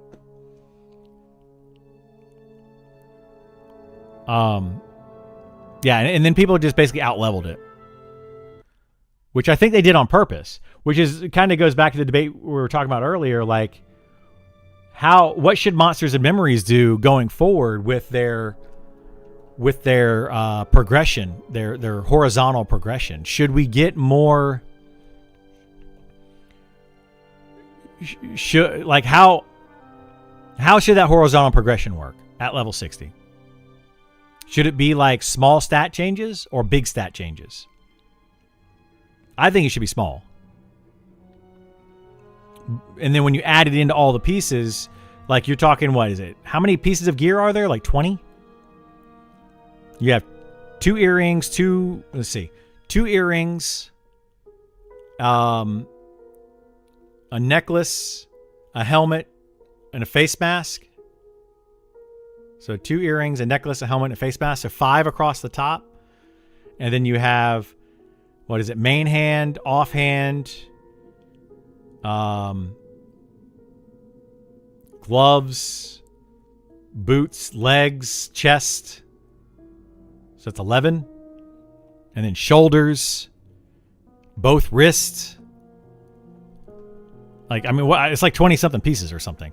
So when you do that and you say plus 1 or 2 stats to all of those pieces, you know, you're talking decent amount of stat increase per tier of whatever it is that they do. So yeah, we should avoid the exponential growth of other games that make the new 10 levels previous. Oh yeah, for sure. If they add that, technically they said spellbook, light sources could give stats too. They do, yes. Items that go on your belt slot can give stats. Like, all of that stuff can give stats. So, you know, there's a lot of places you can gain stats. And I don't like these games like World of Warcraft or Final Fantasy, where every expansion, they increase your level by 10, and then they by like 2 levels above, you're completely getting rid of all of your previous gear. I don't like that. I want you go up by 10 levels, and if you have the best gear at level 50, best gear in the game at level 50, and they increase the level cap to 60, that best gear should take you all the way up to level 60, and then you should have to get level 60 gear to replace that level 50 gear. If you have the best in slot stuff, like from the highest end, hardest content, however that may be, whether it's raids or whatever it is, that's how I like it, personally. It's kind of cool when Velius came out and Kunark bosses were kind of a challenge. In PoP, though, all previous expansion packs are made trivial. Yeah. That's what I want to see, is Velius and previous, right? So we're going to get like up to Plane of Hate, Plane of Fear, those kind of content at level 60 in Monsters and Memories. That's what I want to see. Make it to where you have to fight Nagafen and Vox to get some base gear, to be able to go into Plane of Hate and Plane of Fear, to be able to get slightly better gear. All of that gear that you get from Plane of Hate, Plane of Fear, Nagafen and Vox will carry you all the way to whatever the next expansion will be, and you can jump right in and start doing the, Trakenon and Gornair and, all of the different content from Kunark. And if you have all of that best content from Kunark, then you go into Velius and you jump straight into doing Temple of Ishan, those kind of things. So like that's what I would like it to be. I don't want it to be, and then if you have the gear though from the Velius era, you still want to go back and get specific pieces from Kunark era, because some of that gear is still really, really good. Maybe you only get it for the clicky effect. Maybe you get it because it's got, the best stats on it, whatever it may be, a good proc, that kind of thing. I would like to see it where some of that gear carries through and is as good as other gear. Like the common drops of Velius should be similar to that of the top end drops of Kunark. Right? So they're almost on par with each other, and it allows people to jump right into Velius and get the basic drops of the top end from Kunark. But those top end drops from Kunark can only be replaced by the uncommon or rare drops of the next tier. So I think that would be a good way to do it. I like the idea of gear lasting 2 expansions. So some BIS gear is actually still BIS. Yeah, it remains BIS for the next tier, or it remains at least on par with the next tier, and you might get like a couple of upgrades in the next tier. At level 60, you kill a god, and level 61, a bear can kill you. Yeah, I don't like that. I'm okay with a handful of items in group content replacing some raid gear, but it's chase items. Yeah, and exactly. I think it should be like high-end, very rare drop items from like if you go up from level 60 to 70, there's like a level 55 named that has a very low chance of dropping a rare item that could be better than all of the raid gear at level 50. But it's a very, very rare uncommon thing. And then, you might still want to go and chase that item while you're getting up to level 7 or 60 or whatever the next tier is, 70 or whatever it is. And then you get that item, and then you start doing the higher end raid content. I like how games like Dark Ages of Camelot had progression on their expansions, master levels, champion levels. You still your level 60 base character, but 10 or 15 levels in your mastery or champion class, horizontal leveling. That's basically like AAs. That's like your AA thing, which I don't think Monsters and Memories is looking at doing AAs, at least for now. They might do AAs later on, like years down the road. But we'll see. We'll see. It's a little different in Dark Age of Camelot, but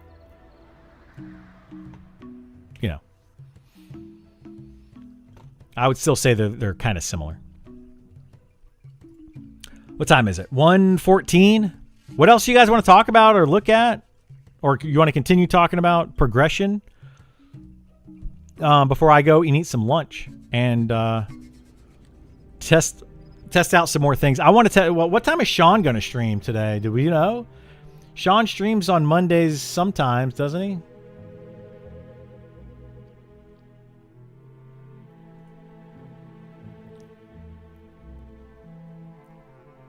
Do you remember if your enchanter could keep enchant ally up while he had a charm pet? No, they cannot. Enchant ally and charm pet, you cannot have both of those. You can have enchant ally and a regular pet.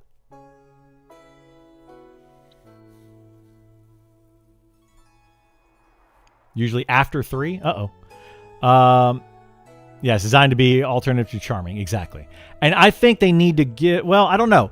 I feel like enchant ally for raid type situations and for end game type situations where you're going up against very challenging bosses, that eliminates enchanters from charming mobs. It makes it to where you don't want your enchanter charming mobs. You want them using enchant ally on your tank. So that to me is one of the balances to charm. However, the other charm classes or bard charming is still a bit too strong at the end game. Even in an XP group, I would say that an enchanter using a charm pet versus putting enchant ally on their tank, it's a fair trade-off, I would say, depending on what you're fighting. But charm is too strong in other ways, I feel like. I think every race should have a combat racial. If some do, otherwise some won't be taken. I agree. I think like right now, like a dwarf fighter or a dwarf paladin is going to make a slightly better tank than any other race with any other tank, right? It doesn't like those two races are going to make that tank slightly better because they have the stone form. It's just, it is what it is. I think the same is going to be said for some other classes. Like hide is very good for certain classes, especially if you're a charm class, because hide allows you to break charm. People don't think about that. So if you play a wood elf druid and you're charming stuff and you want to break the charm because you're whatever reason, like let's say you're trying to swarm kite, you hit hide so that they don't kill your charm pet and you can charm a different pet. Like there's certain traits that are just better than others. I think I missed it before. What's your perspective on the idea of buffs being purged randomly rather than the oldest to newest? You know, I have mixed feelings on that, Haas, because there's a strategy to it. But then there's also so randomly removing buffs with a purge is good for things like damage shield, because damage shield is usually the last one on the list. So you have to purge multiple things to get to the damage shield to finally remove that. If you do it random, it could be the first one, it could be the last one, it could be anything in between, and it kind of balances that effect a little bit. But I also believe that enemies have purge. And when you're going up against an enemy with a purge ability, whatever that purge ability is, the strategy is to get a bunch of dummy buffs in front and then get your good buffs later, and then upkeep those dummy buffs. Every time that you lose a dummy buff, you try to get another one. This is where like buff clickies really come into to be beneficial, is you want to keep those like 1 or 2 buff clickies on yourself so that you can just instantly buff yourself when you lose a buff to replace that first one. So then you can basically like fight these mobs that are trying to purge you. Like it's a strategy in that. So it goes kind of both ways. I like them both. I think Enchant Ally needs a bit of a buff to the damage spell, but it's good otherwise. Yeah, the defensive side of it is what I'm kind of talking about. The amount of health you give to a tank and the rune shield are very, very strong, and those are beneficial. The benefit you get from those is good enough to get rid of the charm pet from the enchanter, I think, when you're fighting high-end stuff. At lower levels, level 1 to 40, I think the charm pet outweighs the enchant ally. But at level 50 plus, I think that enchant ally outweighs the charm pet. And between 40 and 50, it depends on what you're fighting. Does sneak break charm? Sneak does not break charm. Hide does break charm. Sneak does not make you invisible. Sneak only. Well, it might break charm, but I don't think it does. You're talking. Wait, are you talking about rogue sneak, or are you talking about the other sneak? Because there's two. There's sneak. Well, there's stealth, there's sneak, and there's hide, and they work differently. Sneak is they can't see you if you're behind them. So I don't think it breaks charm unless you get behind your charm mob and you hit sneak. Maybe it does, but I don't think it does. Haveling sneak specifically, I don't think it does, Setfer, but I have not tested it, so it might. But it only works from behind the mob. If you're in front of a mob, sneak literally does nothing. I think buffs to re-index in this, don't they? They might. Like if I have a bunch of crap buffs here, but I don't know how it works. Like if I put up 4 like poopy buffs and then I get 10 good buffs and then something dispels my poopy buff, can I put up another poopy buff to dispel it again, or does it go to the next buff? Like is it based on time left, or I don't know. I'm pretty sure it goes in order. When you con someone, it goes in order of the list of spells. Yeah, I know it does that. So whatever that order is. You think they slide over? They don't slide over. They definitely don't slide over. But I don't know what the order when you con somebody. I don't know if those slide over. They might. But in the buff bar at the top, they don't slide over. At least they didn't last time I checked. Let's talk tanks. What's needed to make Paladin desirable? Nothing. Other than Mark of Crusader, Paladins have spoken. Don't seem to enjoy their class.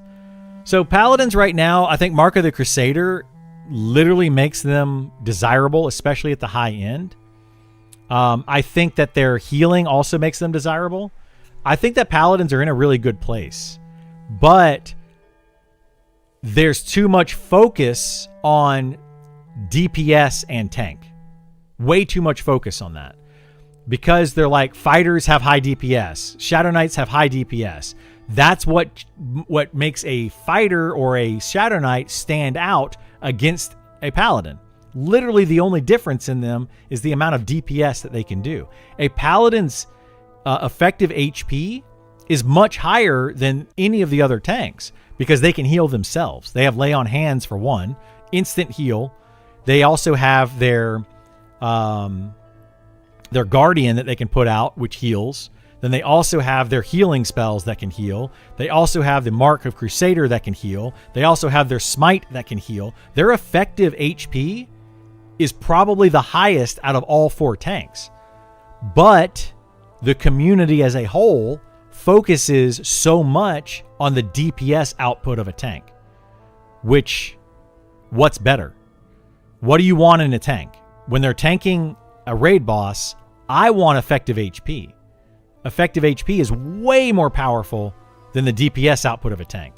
When you have, one tank taking the damage, but you have 15 DPS doing damage, that one tank DPS doesn't matter. It literally doesn't matter. So I personally think that Paladins are in a really good spot right now. They're underused and underplayed because they do lower damage.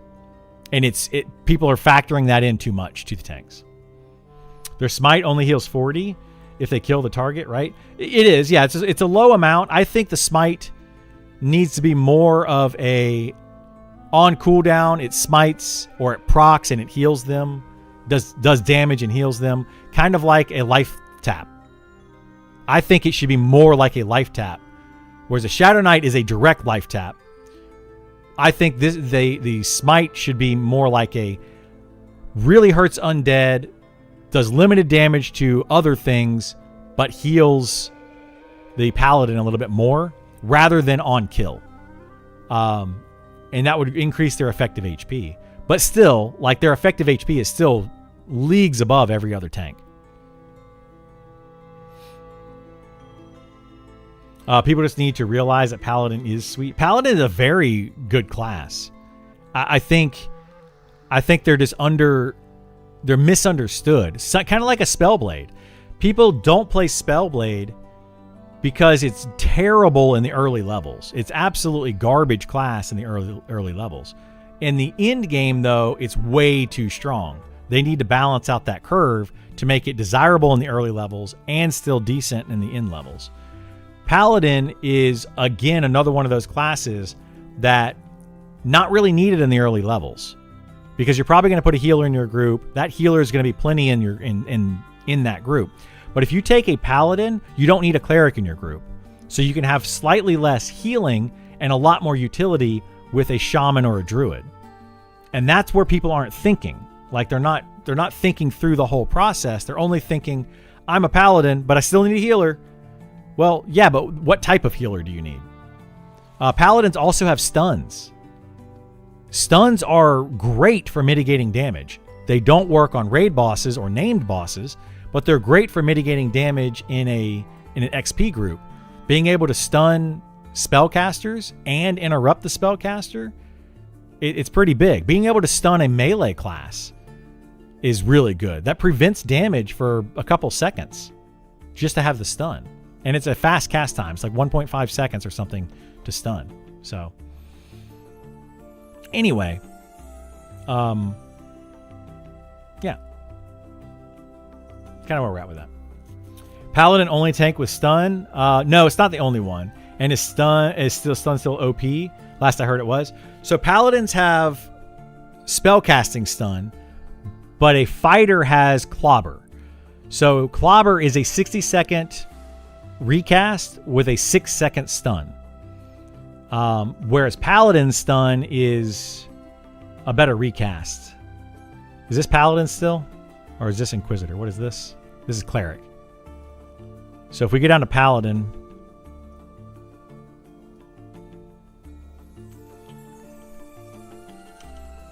so stun, boop. They have this right here. This ability has a chance to trigger again if they're with slam stun. Okay, so that's that. Divine Aegis, stun. So they have stun, which is 4 seconds for 15 mana. I think it's a 1.5 cast time. They get it at level 24 with your standard cooldown for recast. So like they can chain cast stun on something if they wanted to. It's really strong. Clobber, I love Clobber. Clobber is great, but it's a 60-second cooldown, and that's a big problem. You can use it once every 60 seconds. I mean, it's nice. Don't get me wrong. It's very nice to have, and I think it is a great utility for fighters, but it is nowhere near as effective as the spell stun is. Like clerics and paladins having the ability to just cast a stun over and over and over can literally lock down. There's no diminishing returns in this game. 0 for monsters against NPCs. So you can literally chain cast stun on a paladin and a cleric and literally lock something down indefinitely as long as it's not immune to stun. Like it's crazy. Inquisitors have an AoE stun. Enchanters have a stun. And then ogres get a 2-second stun on like a 5-minute cooldown, so it's basically worthless. So yeah. All 3 of the knights get a stun from behind ability. That is their slam ability. Forcefully slam your target, dealing weapon damage and increasing your threat by 20 to 200. Has a chance to stun from behind the target. All 3 knights get slam. The fighter does not get slam. Pally Cleric can stun all day if they want, but it's still going to take them 15 minutes to kill one mob. Yeah, but the idea is they chain stun a mob while you have 4 other classes in your party that can DPS it. Like they might take forever to kill it, but the other people in your... This is what I'm talking about, where it's like, it's a party-driven game. People keep focusing on solo. They keep focusing on duo. No, get a full party of 6 and balance those classes in your party. Like, make them work with each other. Find out what one class lacks and get another class that that makes up for what the other class lacks. Or find what your class does well and what another class can do to make your class do that even better. Right? That's what this game is all about, and people aren't looking at it. Like, we have to look at those things. Stop looking at it as a solo player game. EverQuest has a lot of people thinking solo because the buffs were so freaking long. Like, you could go as a necromancer or as a mage or whatever, and you could go get KEI, which is like a 4-hour long mana regen buff. And then you get like a 2-hour long HP regen buff from a druid. Like, you get all these buffs from these different classes, and then you just go solo. This game doesn't want to do that. They want buffs to be an hour or less because they want you to have those classes in your party. Like, it's about combining 6 different classes that work well with each other and doing something else. So, like, we got to start thinking that way. Sean just emailed about open stress test on February 13th. Just emailed about the open. Oh, yeah. That's just saying that it is one, right? I think Druid are getting an outside stun spell. Maybe. Yeah, I don't know. You're talking full groups. I was definitely talking duo. Yeah. Yeah. Duos, solos, duos, trios. Those can be good, and those are fine. But we need to get away from those. Like, there's already enough of that happening. There's very little benefit to being in a full group of 6. We need to incentivize that more. And we need people to actually do it.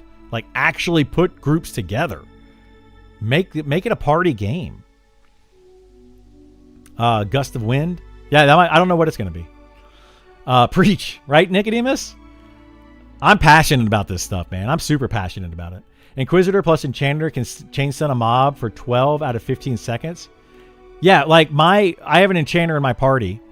I have a monk and an Enchanter and then myself in a party. If the Enchanter stuns, then I stun, then the Enchanter stuns, then the monk stuns, then the Enchanter stuns. We can lock down a mob right there. That's 6, 12, 18, 22, 28 seconds. You can lock down a mob for 28 seconds with a current TTK of 30 seconds. Like, are you kidding me? It does 0 damage. It's broken. Stun is strong, guys. It is strong.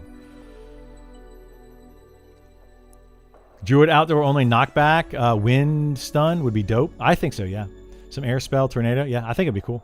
I think that elementalist should get that too. If they have a wind pet out, they should be able to do some sort of combination with the wind pet to stun a mob or interrupt spell casting, stuff like that. 4.5 hour Ego, and then 4 hour KEI, 4 hour protection of the Grove. Yeah, exactly. Like, it's ridiculous, the buffs that you could get in EverQuest, and then you could just basically go solo everything with all those buffs. Wasn't sure if you wanted to pull it up and review. Which one? Oh, to review the thing? Yeah. Yeah, I'm good. I appreciate that, though, that he sent out an email. I'll check it later. Doesn't one elementalist pet also have stun? So, yeah, the air pet has a stun ability. It's a very short duration. It's like 2 seconds, but it does have a stun ability attached to it. Yes. Monsters Mary needs to focus on groups and forget solo. I don't think it needs to forget solo. I think we need to have solo in the back of our mind. I think solo should be viable. But right now, solo is not only viable, it is the best way to play and the best way to level to get for XP. It is too viable, in my opinion. It does not encourage. So if you are a necromancer, if you're any solo class in the game, if you're a necromancer, an elementalist, an enchanter, a bard, a druid, a shaman, a beastmaster, a ranger, an archer, all of these classes, a wizard. So 10 classes can solo more effectively than they can get XP in a group. That is a fact, my friends, and that is a problem. Other classes might be able to do the same that I'm not even thinking of. Right now, fighter, I would say fighter, cleric, rogue, inquisitor, paladin. Those 5 are going to get more XP per hour in a group. Whereas a Shadow Knight is probably going to be about equal. What class am I missing? I'm missing a couple classes in there. So like right now though, majority of the classes in the game are better. It's faster for them to solo XP with their toolkit than it is for them to join a group. Monk, I would say, is kind of with the Shadow Knight. They could solo, but they're probably just as beneficial being in a group as they would be solo, because their downtime would be kind of equal. Yeah. And we'll cast stun till the rogue takes the hit points away. Apologize. I like it. Well, stun till the rogue takes the hit points away. I like it. It works, Nicodemus. It works. Even with my terrible voice. Many people will stop playing Shaman and Enchanter just because of how annoying buff upkeep is. Like I said, no save spell sets for easy swapping. I mean, I don't know, maybe. I think that Enchanter in a group is just as bad, if not worse, than the Shaman. Oh, no, you did put Enchanter. You put Shaman and Enchanter. The Druid is also up there with those. Druid has regen, Nature Skin, and Damage Shield. The Damage Shield every 10 minutes has to be recast. So it's kind of a pain in the butt. And a Strength spell. So they've got 4 spells that they got to upkeep, depending on your type of group, right? Again, getting back to type of group. Who needs regen in your party? Some would say only the tank. Well, the tank needs regen. The puller needs regen. Necromancers want regen. So there's 3 classes right there that are going to want regen in your party if you put them in your party. And I have all 3 of those in my party. So my Druid is constantly casting regen on 3 people, damage shield on 1 person. We have an Enchanter, so that person's casting strength on everybody instead. So they could trade off on who gets what. So I mean, it just getting groups going in alpha is actually surprisingly easy during typical playtime hours. It's not too bad, yeah. It's not too bad. Depends on your level though. But if you get the big brain mana regen buffs as SK, you go solo. Yes, well that's the thing. If you get the big mana regen ticks and like a health regen, that's gonna make Shadow Knight slightly better at solo. I'm talking about like if you just take the base class, solo base class, those 10 classes can solo base without buffs better than an XP group. If you give them buffs, it just makes them even better. That's the problem that we have, and it needs to be fixed. If it's not fixed, I'm going to say, I mean, I'll probably still play the game, but I'm not going to be as happy about playing the game. If it's not, honestly, if they make it worse than it currently is, I don't even want to play the game. Like if they make it to where solo is better than it currently is, it's going to drive me away from the game. I think it's going to drive a lot of people away from the game because it's just, there's too much solo ability because too many people want their class to be viable solo.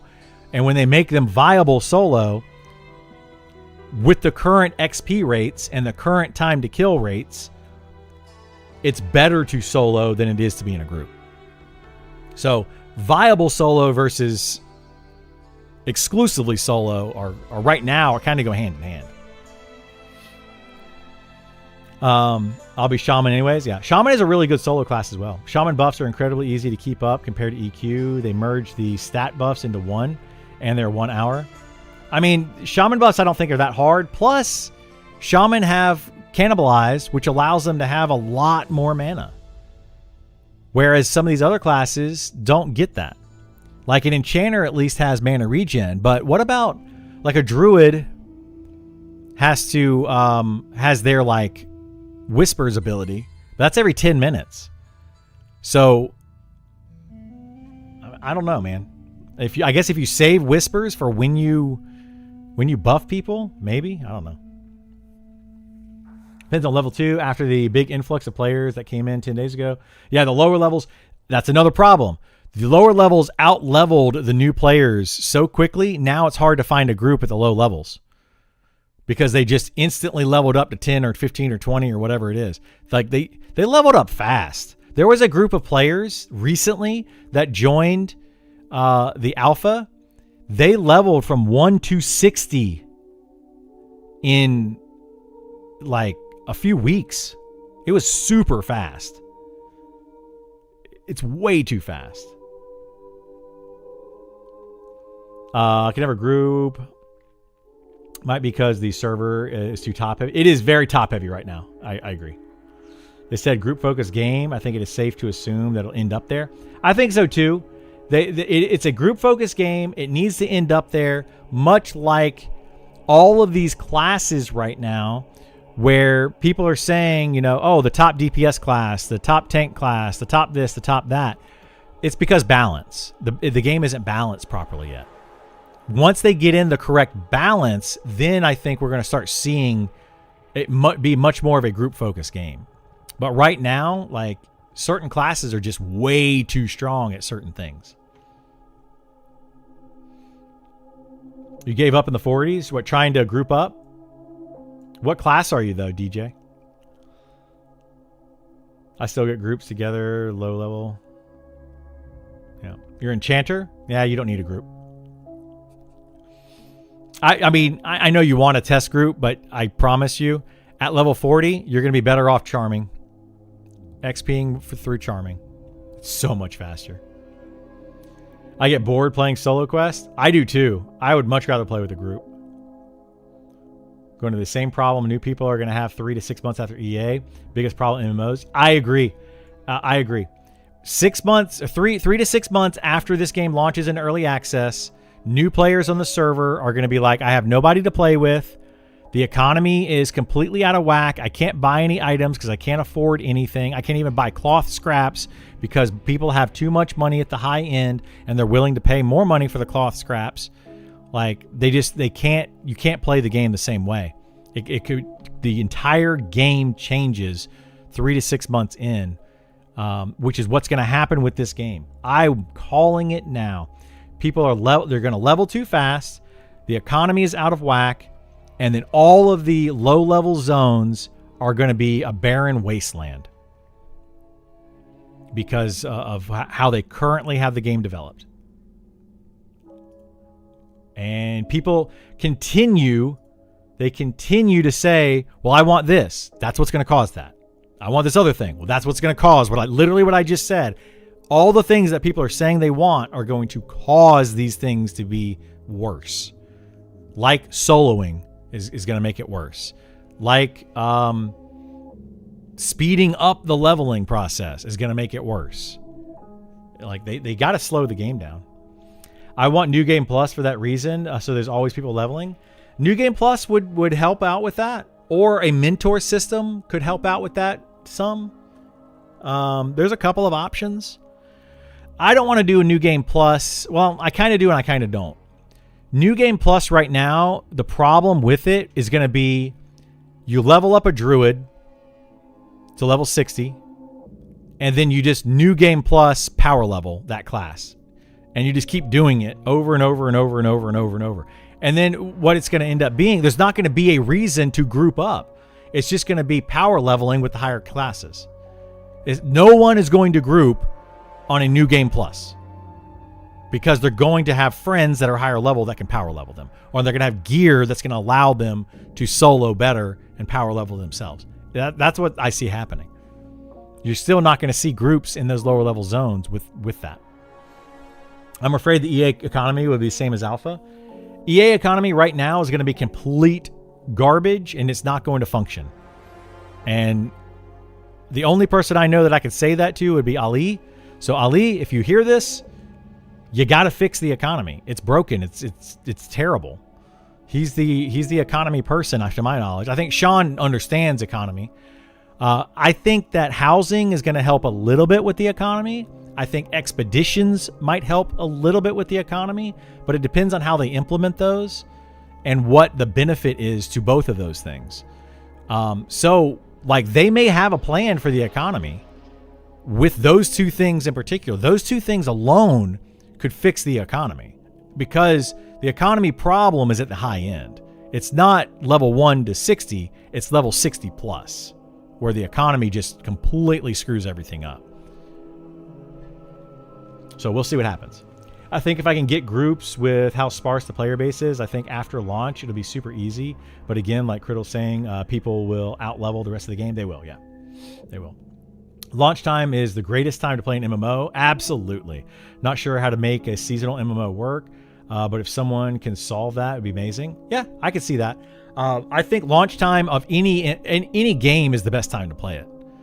In a single player game, it doesn't really matter, but even then, I think it's still the best time, because you're not reading or you're not everybody's doing everything at the same time. Like now, if I were to go back and play Zelda, I could look up exactly, like Zelda Tears of the Kingdom, exactly how to make like these perfect designs to get the most min-max out of my batteries and everything, to make these perfect vehicles and different things, right? If you play the game completely without spoilers, then I think it doesn't matter when you play it. But the problem is there's spoilers out there that'll tell you exactly what to do and how to do it. Level range you can group with people is pretty large. It's huge. Yeah. When you get level 60, you can group with level 41. It's a 19 level range. It's dumb.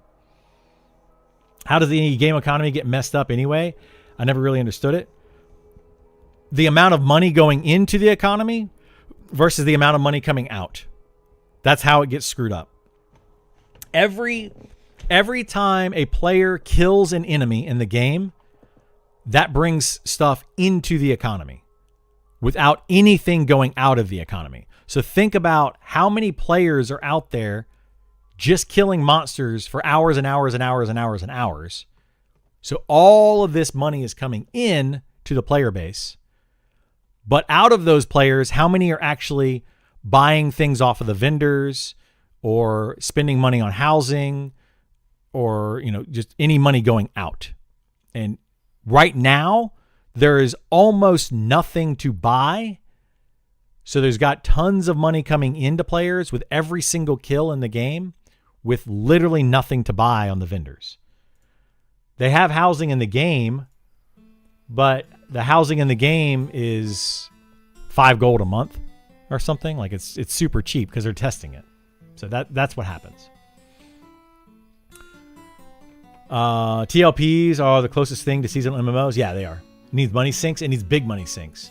You kill a goblin, the game creates resources out of thin air. Yep, and it adds up. Yep. Unlimited production of currency. Yep. Everybody in the chat is saying basically what I just said. Yep, exactly same stuff. So there you go, Helter Smelter. Only items to buy are gate potions. Yeah. So 50 gold for a gate potion isn't as insane as it once thought. At level 50, no, it's not. But you're not going to be, or at level 60, I mean, you're not going to be buying, like a 50 gold gate potion is still expensive. But there's players on the alpha that have tins of platinum. So 1 platinum is 100 gold. And if they have 50 platinum, there you go. Like, and it's because they've been playing for so long and there's nothing for them to spend money on. But also you have to think that 7 classes can already gate. So you're the only people that are spending 50 gold on gate potions are the other 11 classes. There's 18 classes in the game, right? Of the other classes.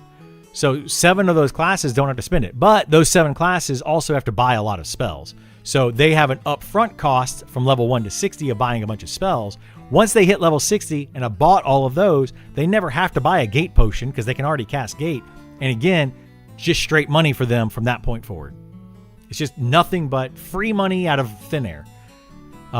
It completely breaks it. We need taxes for coin exchange. I think, taxes are going to be on things like property. That's where taxes come from. You could do it on a coin exchange, I guess, maybe. Like when you exchange coins, they could take, 5% out when you exchange from copper to silver. It becomes 105 copper to become 1 silver or something. They could do something like that. If potions were instant cast, even gateable classes would want them. They would, But yeah, we need for the economy to work properly is you need something that everyone spends money on, not a select few. A select few like expeditions and housing will help with the economy, but it won't fix the economy. Expedition and housing is only going to take money out of the top players. It's only going to take money from the people that have all the money. Right? So it's going to help with like your Elon Musks of Monsters and Memories or your top 10 richest people in the world. It's going to help with those.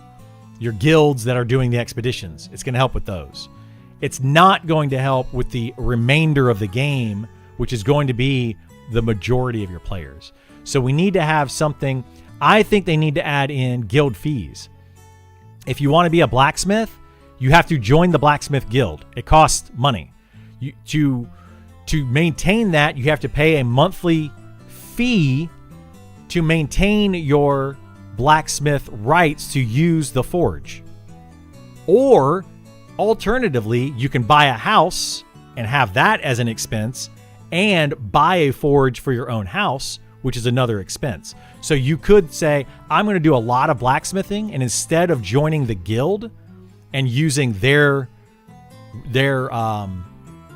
guild blacksmith table or whatever, their anvil and their smelting or whatever, I'm going to buy those up front. So it's going to be a larger upfront cost. It's kind of like owning a business or renting a house versus owning a house. Long term, owning the house is a more upfront cost, but you make money in the end because you could probably sell that house off or whatever.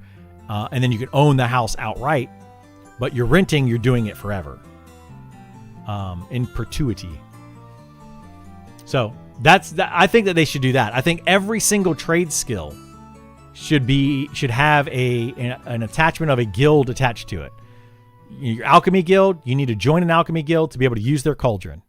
Now you can go and craft another cauldron if you want to. That takes money out of the economy, so that's okay.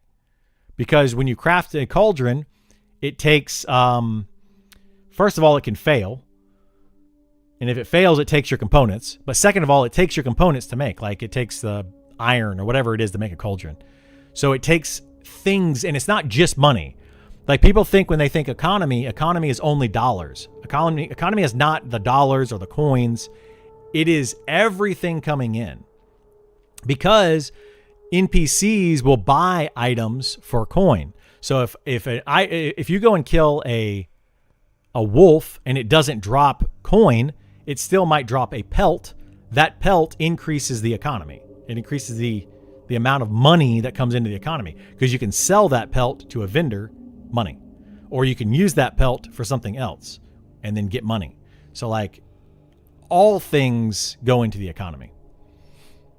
Optional money sink is effectively not a money sink. What do you mean? I'm confused. This is things like thread and ingot molds, I guess. So yeah, the thread and the ingot molds, and for alchemy you have the vials that you have to buy. All of those things are money sinks, but they're too small. So, but that is the idea, right? That is the idea. But I think they should just attach it to, you want to use these smithing tools, then you have to join the smithing guild. And if you don't join the smithing guild, then you can't craft at the smithing table. Then you cannot join the smithing guild and go buy your own smithing table and put it into your own house and not join the guild, and you can still craft the stuff, but you have to then buy a house, which costs you money, and buy components or whatever to make that smithing table or whatever, however that works. Most mobs should not drop coin or less of it. That should be so minor. Well, yeah, that would be okay too, ZBrush, except for then how would spellcasters get money to be able to buy their spells so that their class functions? And that's another debate we had somewhere in one of these. Was it Wizard? I don't know. It's in here. It's in this moving spells between spell books. This is under the closed alpha, so I'm not going to click on it, but that's a debate we had in there is the upfront cost to spellcasters. They have to buy spells every level all the way to 60. Fighters, monks, rogues, archers, they stop at like level 15. They never have to buy skills again. So it's just money in their pocket from that point forward throughout the rest of the game. Whereas the spellcasters have to be able to buy it. So there needs to be enough ways to make money for these players so that they can buy the gear or the spells that they need, or alternatively, make it to where spells drop the same way that all items do. Like trash. So like a tank needs to get gear to be able to tank. You can't be level 1 in crappy gear and then level up to 20, 30, 40, 50 without getting better gear. So a fighter doesn't necessarily have to spend money on their skills, but they do need to somehow get better gear. They can buy that from crafters, they can craft it themselves, but they also get it from dropped thing. Like you can just kill a humanoid and it might drop a piece of plate gear. So I think we should put spells as dropped items and make them like more common, right? More common dropped items. And then people can either sell those to other players, they could sell them to vendors. It would, be another way that they could do that. It's just a thought. I don't know how it would work with the economy. I'd have to look at a lot of different things. You're still getting items to sell. I think the guild sync is a solid play. The more money sinks, the better. I agree. I think the more money sinks, the better. But yes, if they were to replace the gold, make it where you drop less coin, but you gain more items to sell to a vendor, that might work as well. Then I think that they would have to adjust weight a little bit more, because right now weight is a huge issue. If you're carrying around weight and then also inventory space. So like the amount of inventory slots you have, it's a huge commodity right now. It's already mostly humanoid mobs who drop coin, animals, which are easier to solo. That's true. Yeah. At least for now. Yeah. The main issue with the economy, they need to add more money sinks, global money sinks, and local money sinks. Yes, they need a lot more money sinks. That's kind of what we're getting at. I think the amount of people boxing will be too little to justify a server. I don't think so, Mac.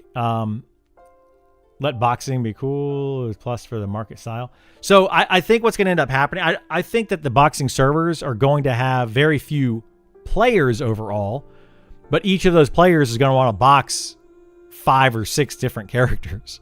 They're going to want to have a lot. So you're still going to have the same number of characters and accounts on those servers, because you have to think on the boxing servers. Let's pull it up.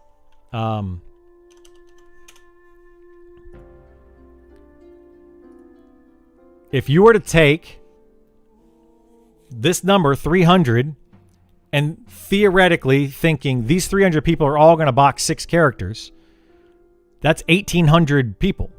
That's more, or 1,800 characters. That's more than the PvE1 server right here of characters on the server. So I don't think that necessarily people that are on a boxing server are always going to play 6 characters. But even if you half that amount, if they only play 3 characters, you're still talking 900 people. That's very close to to PvE2. If they're only boxing 3. So I think that the boxing server is going to have plenty of characters on it. It's just going to have fewer players on it. And I think the economy on those servers is going to be even worse. Why is it going to be worse? Well, because everybody is self-sufficient. Every player is self-sufficient. There's not going to be as many people trading and doing all sorts of other things. They're going to have 3 different characters getting all of the things that they need to be able to do all the crafts that they want. And they're just going to be more self-sufficient. There's going to be less of an economy on those servers. That's my take on it. Obviously, that's assuming that these players right here, you have 300 actual players, and they didn't log in multiple accounts and click on this PvP, not PvP, sorry, the PvE boxing server, right? They didn't click on that. They may have done that. If they did do that, and you divide this by 6, then that's way too few. Even if you divide it by 3, it's 100 players. If you only have 100 players on the server, then yeah, it's a problem. But my guess is that people are not clicking on this on multiple accounts. They're logging on one account and saying, I want to be on a boxing server, but I'm going to have 3 or 4 or 5 or 6 different characters on that server. That's my guess. Training should incur a cost regardless of class type. Similar to popular MMOs, it's built-in sync. That's non-negotiable. What kind of training are we talking about? Spells could always drop instead. I think spells should drop. I think the base spells, like the early spells, level 1, like you should start with a few of your starter spells, and then I think they should drop, just like every other piece of gear. Because a tank, think about it this way: a tank that doesn't join a group and isn't going after better pieces of gear, or isn't doing a trade skill. So like you could make it to where spells are dropped or researchable through trade skill. You could do it that way as well, because a tank either has to go get a dropped skill, a dropped item, or has to buy it through a trade skill. Otherwise, if they continue to level without increasing their gear, they're not going to be able to tank. So why should a spellcaster be able to just go to a vendor and buy an item and continue to level up when tank classes literally cannot do that? Like, it doesn't matter. It doesn't matter what kind of spells a tank can buy. They cannot tank a mob without getting better gear. It's impossible, especially at higher levels. At low level, it's possible. By level 10, 15, 20, when you hit level 20, all tanks should be starting to wear plate. All of them. All 4, because they're all 4 are plate tanks. So, yeah, it's going to be an issue. I think they said spell was droppable. There are spells that are droppable, but they're like chase spells. Right now, they're only level 60. But, so spells being droppable, I mean all spells should be droppable or craftable. You shouldn't be able to just go to a vendor and buy all of your spells all the way up from level 1 to 60. I think it is a good money sink for the spellcasters, but it gives spellcasters a distinct advantage over melee. So, yeah, it's a whole thing. You eventually reach a point with inventory where you'll be encumbered before you're out of space. Depending on what you're carrying, yes, possibly.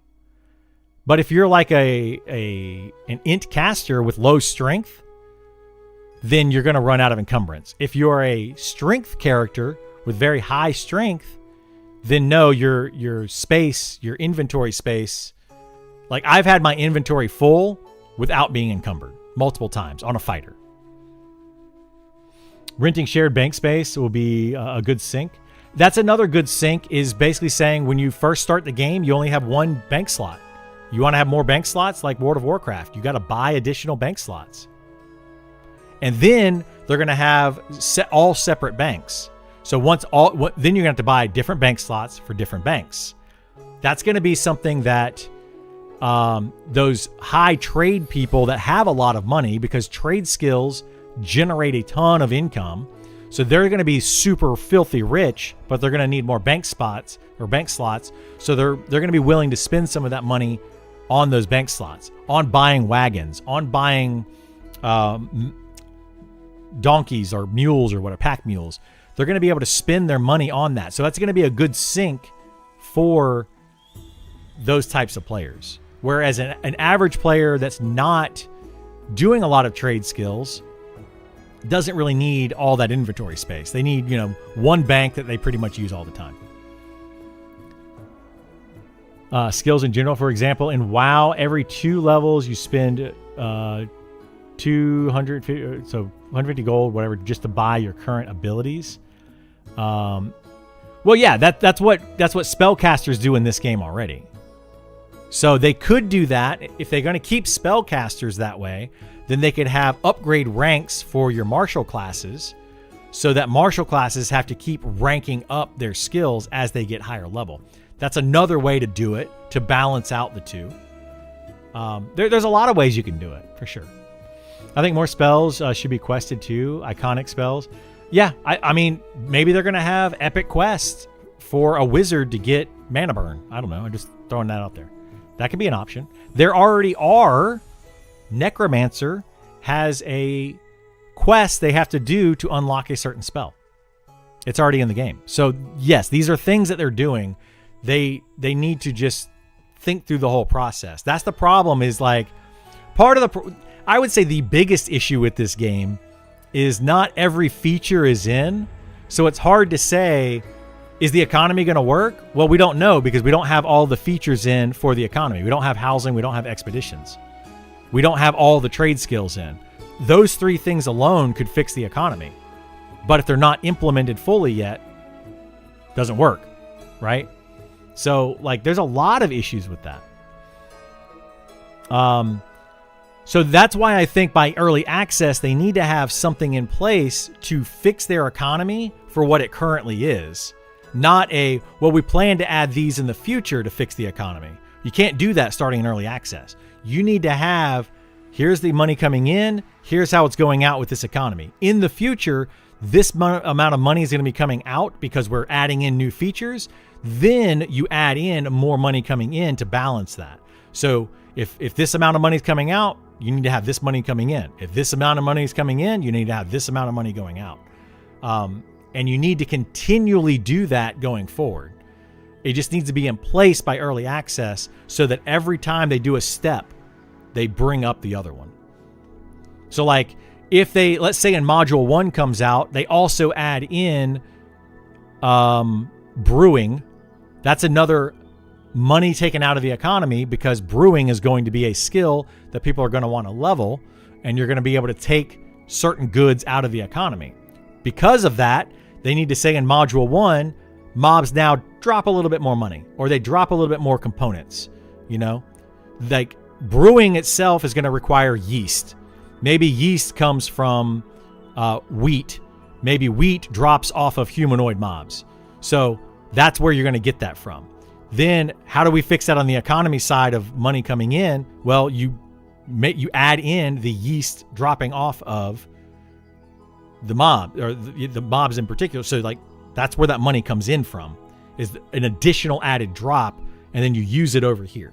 So every time you add in something, you need to have something that takes it away. Every time you have something that takes it away, you need to add in something that adds it into the game. Hopefully I explained that well to the non-economic brained people. I don't know. Maybe I didn't. Think they're also a solid percentage of boxers looking to make real money from selling stuff. I hope that they crack down on that so hard.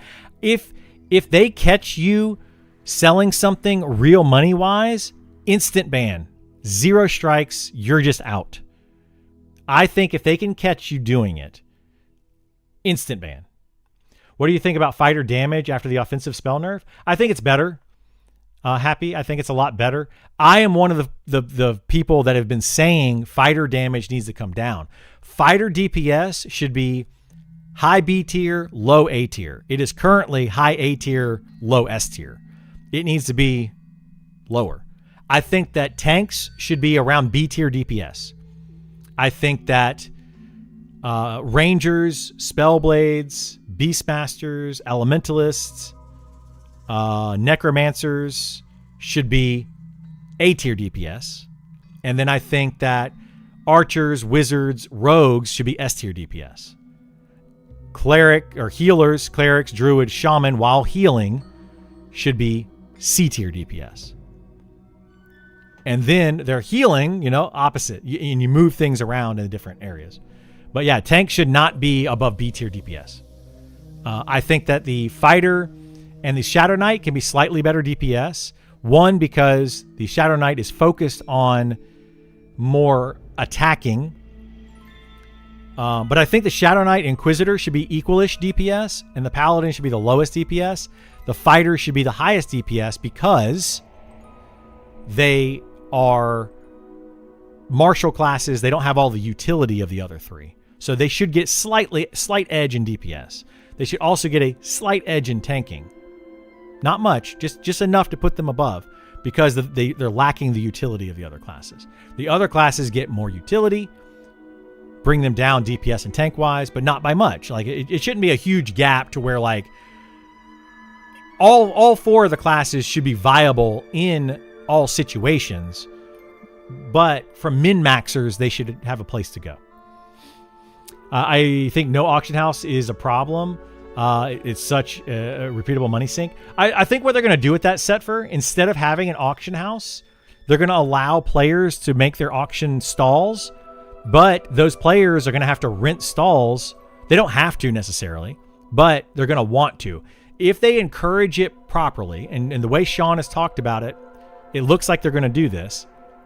If they encourage it properly, the trade skill or the traders are going to want to rent a stall, which is going to be a money sink in the game, which effectively makes an auction house money sink, depending on how much they do it. It just depends on how much money comes in versus how much it costs them to do that. But in addition to that, I think a player being able to go up to like a kiosk and say, I want to sell this item for 100 gold, and then allowing another player to come up and say, I think I can sell that for 110 gold. I think putting that money into that kiosk should cost money. Like, I'm going to give you 1 gold to list this item for 100 gold, and anybody that sells it can then sell it for whatever they want. And whatever they sell it over 100 gold, they keep. I think that's the idea there. So I think there's going to be some auction house type of money sinks.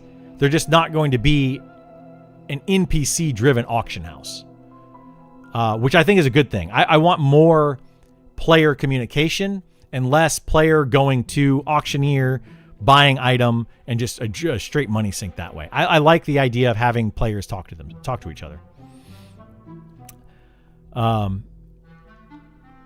So yeah, we'll see what happens with that though. I never liked rank of spells and abilities. Seems like lazy content. I like ranking personally. I like it. I think it's a good idea. But you know, I can see the other side of that. We don't have time for them to implement all of these systems prior to EA. No, but we can implement money sinks prior to EA. Right? The expedition system and housing are going to be in for EA. Sean said both of those are planned to be in for EA. So that's going to be a money sink. Also, I think the auction system is going to be mostly in for EA because that's going to be part of the housing. You're going to be renting out these auction stalls. So that's going to be part of that. Another money sink in for EA. The problems that you still run into, though, is that only takes money out of the game from the rich players. It doesn't take money out of everybody, like taxes. You know, there needs to be a tax on everyone, not just the rich. The rich should have an additional tax, which will be those other things. Money sink and illusion of content. Which one is a money sink and illusion of content? There's already a site, PoE Trading. Yeah, I don't know what's going on with that site. I have heard good and bad things about it. So I have not personally used it. Supposedly the person that created the site has been like advertising it too much, and it's getting on people's nerves. Like he even made like a YouTube channel where it was all like AI slop YouTube channel. And it points everything to the tunnel or whatever it's called. And I think people are just getting annoyed with it. It's too easy to replicate out of game. Yeah.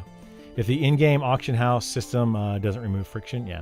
I don't know what's going on with the tunnel site though. I haven't looked at it. I think that type of site, it does encourage real money trading more so Because like if you're in game, how many people in game are gonna like message somebody in game and say, "Hey, I'll give you $5 for that. I can Venmo it to you right now."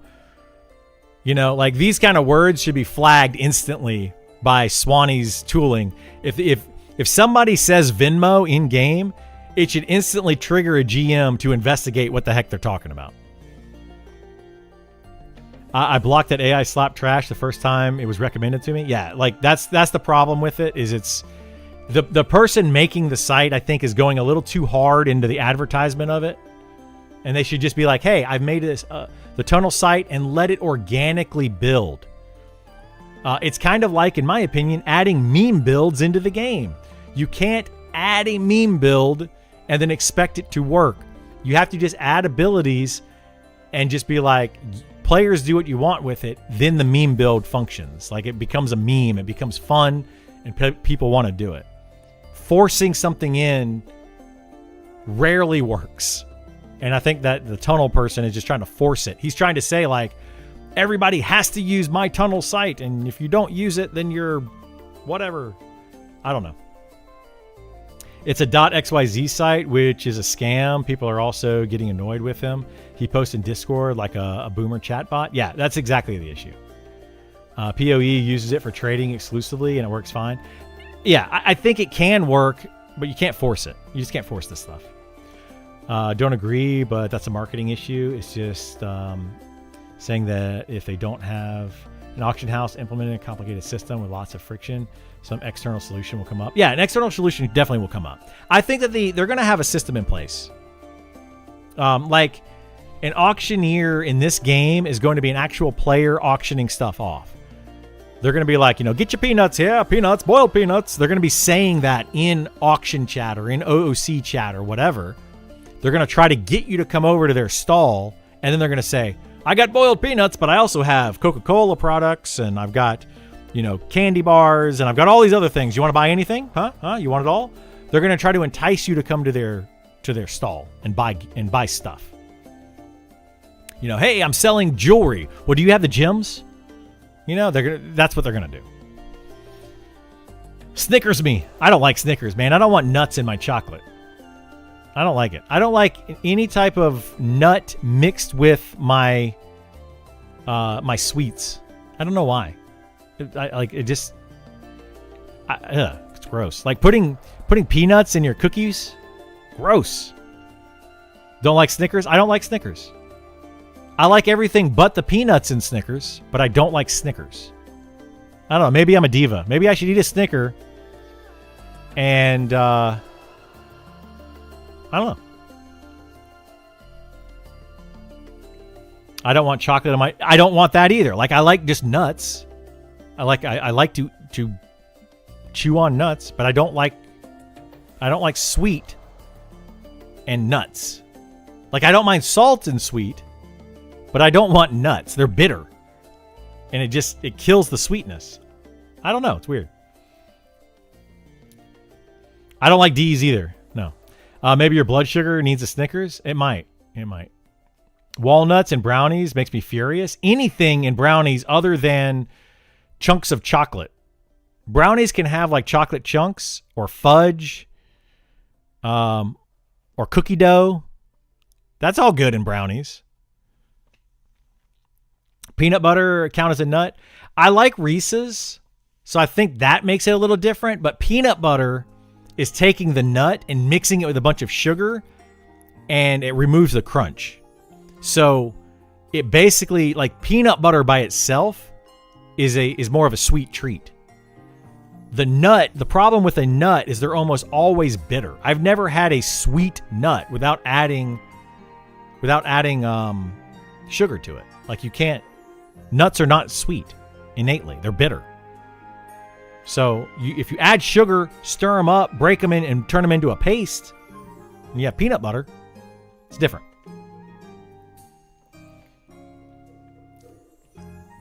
Peanuts are legumes, not nuts. Well, there you go. Hazelnut is a little sweet. Are hazelnuts a little sweet though, or are they like? Do they add the sweetness to them? Like if I get a hazelnut latte from Starbucks or something, Is it not because it has a lot of sugar in it? I don't know. I don't drink hazelnut lattes. Walnuts and chocolate chip cookies are good. No, thank you.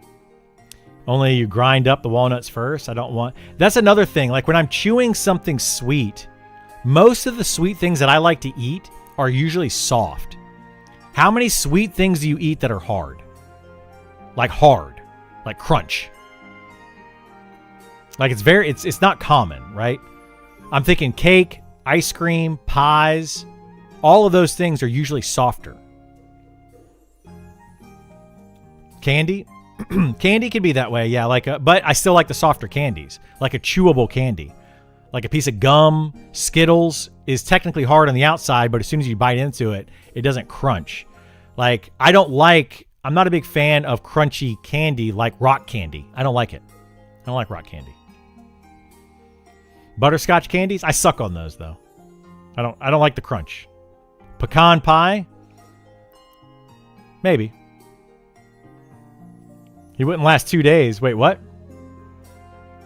Do Whole30 and you'll see raw cashews as a sweet treat. Oh, yeah, I love my sweets. Feisty knows how much I love my sweets. So you're a chewy Chips Ahoy guy? Yes. Chewy cookies, chewy Chips Ahoy. I underbake everything too, other than chicken. But like, if I'm going to make something sweet, I'm going to underbake it. Every time. Brownies are underbaked, so they're gooey. Cake is underbaked. I just want it to be just soft and fluffy enough. You overbake it to where it gets crust or crispy on the sides. Gross. Gross. Could you get some good clips from this stream? You probably could. Take it out of context. I'm sure you could go crazy. Pop Rocks are amazing. I don't like Pop Rocks. I don't like them. Pecan is corn syrup plus pie plus pecans. Blech. I don't mind pecan pie. I don't mind it, but it's not my favorite now. Do you like porridge? I mean, I guess, yeah. Corner brownies or goat? I don't like the corner brownies. I prefer the inside brownies. I don't know. I like my stuff to be sweet and soft. I don't know. I'm weird. Maybe I'm not weird.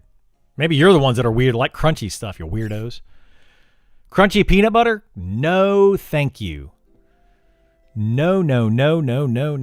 I'm getting hungry. When is Sean going to stream? Baby blood? I actually did do I did a diabetic check over Christmas because I was scared I would have diabetes, but I don't, shockingly.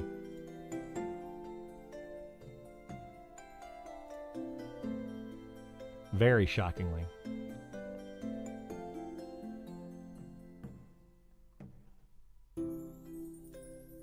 Yeah, I don't see Sean. Sweet and soft, just like you? Yes, just like me. I'm sweet and soft. Absolutely. Literally eating a jacket potato. I thought you said a jacked potato. I was like, what is a jacked potato? Is that like a potato that's got a bunch of bumps on the outside of it? Oh my goodness. Autocorrect is insidious today? It is, yeah. It is.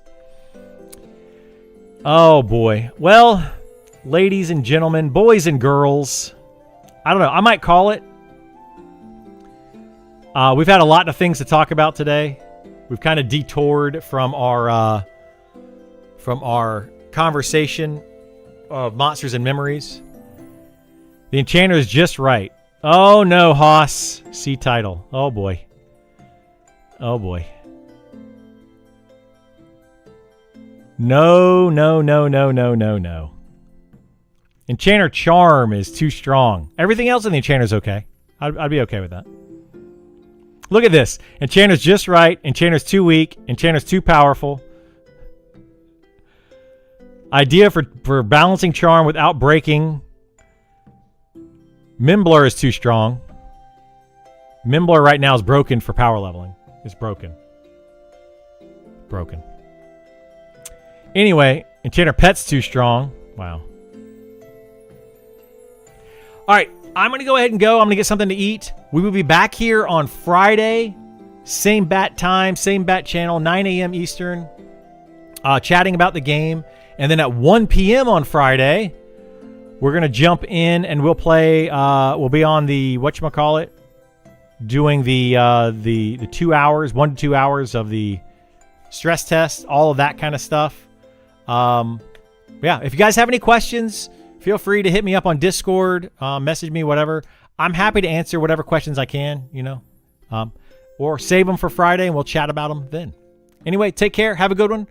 And I will see you next time. Bye.